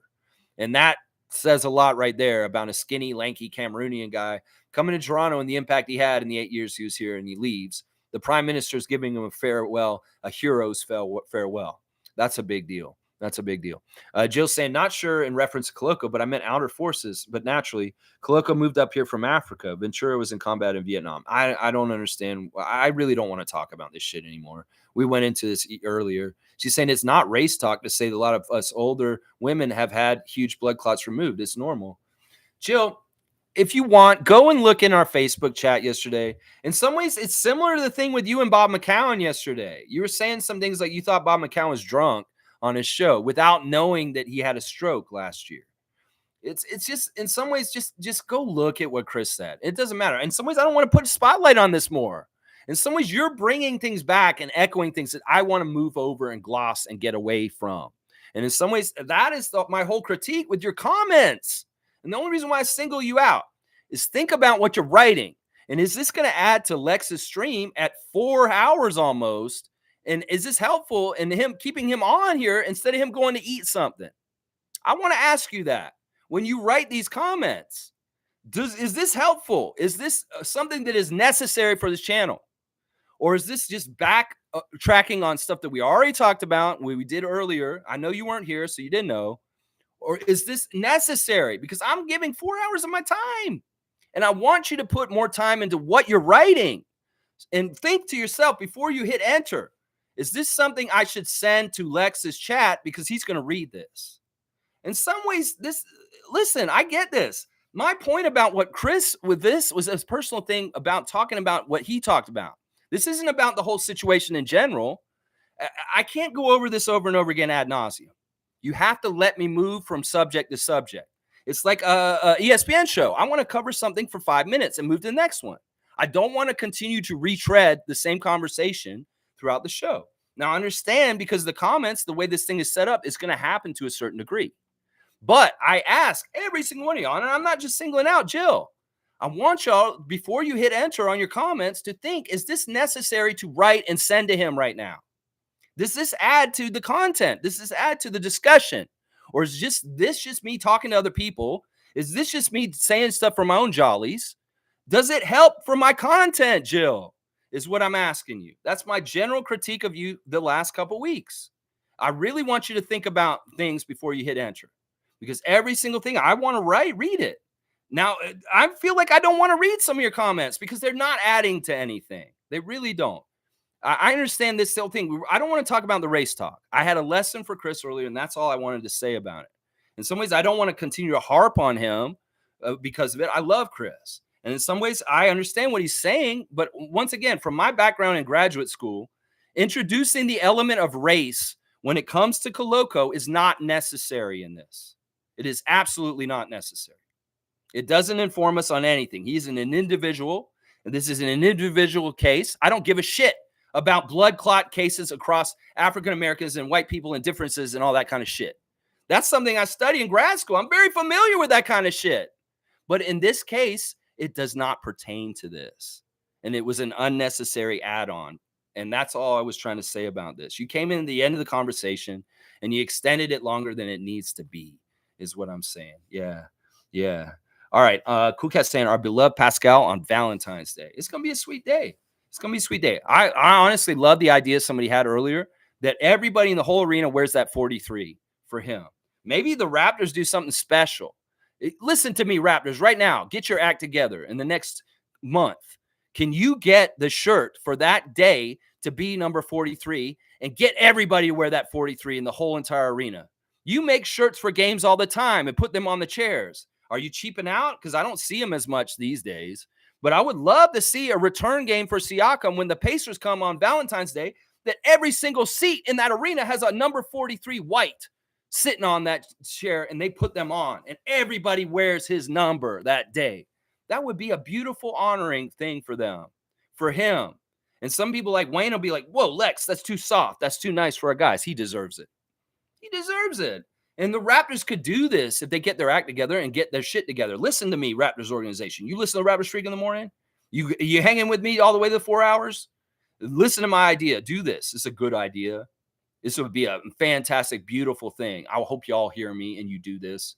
Make the 43 shirt and put it on every seat in that arena so he sees his number all over that place on that day. Do it. Don't even think about it. Just do it. I don't give a shit about cost. Fuck you, Ed Rogers. Do it. Just make it happen. That's what I'm saying. There you go. There you go. Everybody be so proud to have that 43 shirt too. Yeah. All right. 1 o'clock. I'm at 1:16. All right. So we're catching up. All right. Good. Good. This is good. All right. Let's see. Monique is saying Pascal will get a similar tribute to Kyle. Well, I hope we can do what I just said.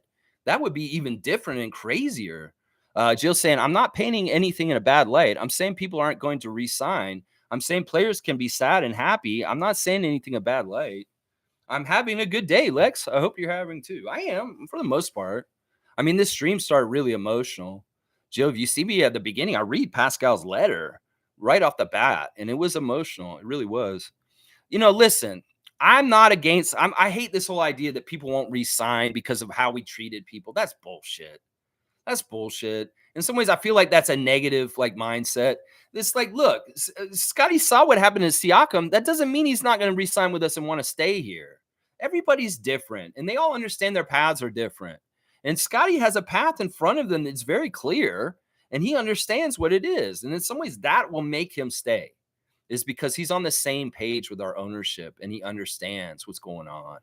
I don't know. I just don't like being pessimistic about players resigning here. I've heard this bullshit for 20 years, and I'm so sick of that tired-ass trope that, players won't resign in Toronto. That's bullshit. We're going to make sure Scottie resigns. He's staying here. That's right. Let's see. Fiercely saying, triple vote for All-Star today. Oh, yeah, it's Friday. Make sure you vote. I'm going to do it right after I get off here. Last attempt for me, as I also think the coaches will have Scottie attend, but let's give a positive boost. That's right. Let's vote. Triple vote day. Get out there and vote, as Jill's saying. That's right. Fun guy saying Michael Jackson had a pigmentation skin issue that forced him into bleaching. Laugh out loud. People think he just wanted to be white and hated being black. Laugh out loud. Yeah, a lot of people try to say that, but it wasn't true. In some ways, you know, his family had more of it, and other people. You think that LaToya was doing the same thing? I mean, seriously, she got lighter and lighter as she got older too. She's a telltale sign right there. You know, I agree with this. Raceman saying, great opening to the show, Lex. You truly are the real one. An epic Lexathon. Thank you. Edmund, you made that word up, the Lexathon. I'm going to give you full credit for the Lexathon. Yeah, there's another one today. I'm going to get done in 4 hours, though. I got to get out of here in the next 12 minutes, y'all. Fun guy saying, smoke well, eat good, and enjoy yourself after this Lexathon. Laugh out loud. Watch some episodes of It's Always Sunny in Philadelphia if you want to laugh, and feel good. 18 seasons worth of it, so watch and so enjoy. And MSJ saying, I was concerned about Koloko, his health. My friend who played football nearly died of blood clots. I was reading about it at the time last night. Grad school, Lex? What are you saying about me? Laugh out loud. Chris, I love you. It's all good. I said it ad nauseum. I just didn't appreciate you incorporating the element of race into the whole case of Koloko's blood clots. I just don't feel like that's a necessary element to bring into this. That's all. That's all in some ways. Yeah, in grad school, I studied health and mortality and death and how people die. And I looked at statistical life tables of outcomes and whether you were more likely to die or not. That was what I studied in grad school at Florida State. And so I have some expertise in this area with mortality and things that are like, like trying to correlate race with mortality outcomes. And I'm just saying, from my opinion and being involved in race-based studies with maladies, in this situation, it is not important to bring up the race of the individual, because this isn't a case study that's across multiple people that are unknown. This is a very specific young man that's in the balance of this whole thing, his career. And you need to give the right, proper sensitivity to it about it. And that's how I felt about it. That's all. That's the only way I said it. I know you come from a good place and you care and you have your own personal stories of people that have dealt with this, and you're just trying to add to the knowledge and stuff. And you mean well. I know it's nothing nefarious or bad what you did. It's just me being a grad head idiot the way I was when I did my studies. In some ways, I'm very vigilant about treating race properly in my research. And this is just an extension of this, is what's going on right here. Wayne's saying, MSJ, old plantation properties are all over. Does that mean they're never to be occupied? A lot of us own such properties. Doesn't mean I'm a racist. Totally off topic. Yeah. At Florida State, where they have the fountain out front of Westcott, where all the graduates of this Florida State take a dip in there and swim in it as a rite of passage when they're graduating from university. That was the hill they hung people on in a darker chapter of Tallahassee history. The hanging tree is on the same hill where the main big hall of Florida State University is. There's ghosts that haunt all over the place in different places. Up here in Canada, some of them are unmarked graves at residential schools. These places are amongst us everywhere. I don't know if y'all know the history of Toronto and its prisons. There's certain areas of Toronto that have very high extracurricular activity because there's a lot of darkness that happened around them.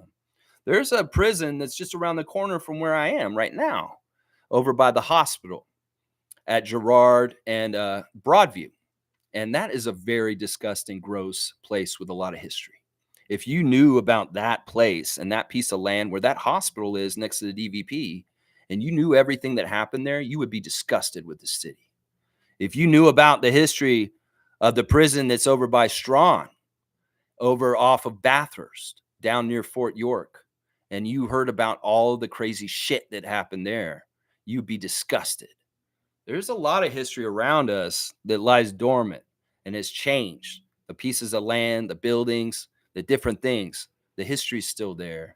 Some of the energy's still there too, if you're really, really sensitive to it. Yeah. MSJ saying, so seems I mentioned a reason behind why Koloko's having such issues, and that's wrong. Yeah, it is. As somebody who studied outcomes and why this kind of stuff is, it's not pertinent to this situation. The situation is an individual case and it's out in the public. In some ways, I'm talking about this as a researcher and how we deal with things in confidentiality. This is an out in public thing.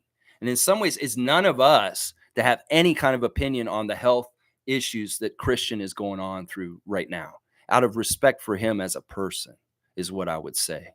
In some ways, I seen posts on Twitter last night about Christian's issues, and I saw people way out of pocket saying really nasty shit. Not like you. You're being kind and coming from a good place, but in some ways, it's the same shit in the same kind of mindset.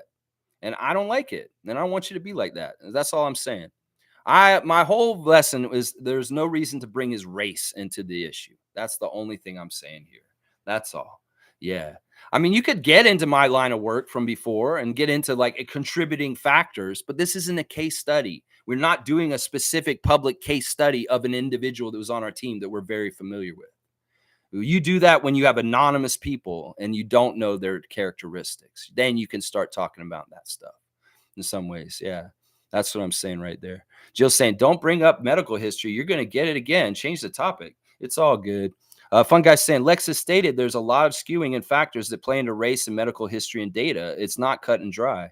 Yeah, from going in there and dealing with it myself, there's a lot of racist attitudes that shaped medical history and beliefs about medical conditions. And some of it was true. Some of it was apropos. There are certain maladies that do affect certain groups more than others. You know, sickle cell anemia could be a good example of this. But in this case, as I said, in some ways, this is not, it's not, what's the right word?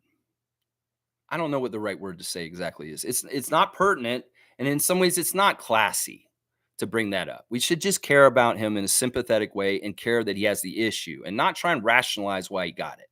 How about that? That's what I'm trying to say. Maybe not so eloquently. Fun guy saying, so not to use it in specific circumstances such as colloquial is a very precise case. That's right. That's right. In some ways, it's partly the social scientist in me and my grad school work. That's the way we would handle it sensitively, like that. Yeah, studies, schmuddies, change the topic. Well, the topic is going to be changed. I'm leaving. Bye. Adios. I'm out. Koloko isn't just an African. He's an athlete. He's an NBA player. He's many factors, and those matters, and many, many other things. Exactly. Fun guy's kind of saying more about what I'm trying to say here. All right, y'all. We lost the Bulls last night. It's not an honorable loss. We had the chance to win. We could have won, honestly. Scottie's not ready. He's going to make some mistakes as the leader and trying to take over and win the game for us. There was a lot of good stuff, though. A lot of good stuff on the defensive end. A lot of good stuff with him showing leadership. And I like the future, the way it looks. But we're not ready. We're not ready to beat the Bulls without a center, without Jakob Poeltl, with Vucevic killing us, and DeMar DeRozan's leadership and Billy Donovan's great coaching beat us. That's just how it is. My 3 stars of the game were Scottie, Bruce Brown, and Jonte Porter. Yeah, I'm not going to do Instagram stories or anything. Yeah, and we'll just end it here. Hey, listen, I know things can be contentious. I know things can be a little bit sometimes, but honestly, that's just part of how life is. I appreciate every single one of y'all, and I hope that you'll join me again tomorrow for the preview of the Toronto Raptors going to MSG to play the New York Knicks. That's right. We'll have the preview. We'll have the refs. We'll have all the latest news. First thing in the morning, 9:30 morning in the AM. All right, y'all. Please like, comment, subscribe, and share if you're a true Raptors real one. Just like Masai, just like DeMar, just like Pascal, just like Cool Cat, just like Monique, just like Jillian, just like Chris, just like Fun Guy, not like Alan Tam. You belong here. And I want to see you here more often when you can be here. I appreciate y'all. Let's go. Trust in Masai. Trust in Masai. Pascal's a real one. We love you, Pascal. We will always love you. You are a real one. And Masai, we trust you, man. Let's go, Raptors. Let's go, Raptors.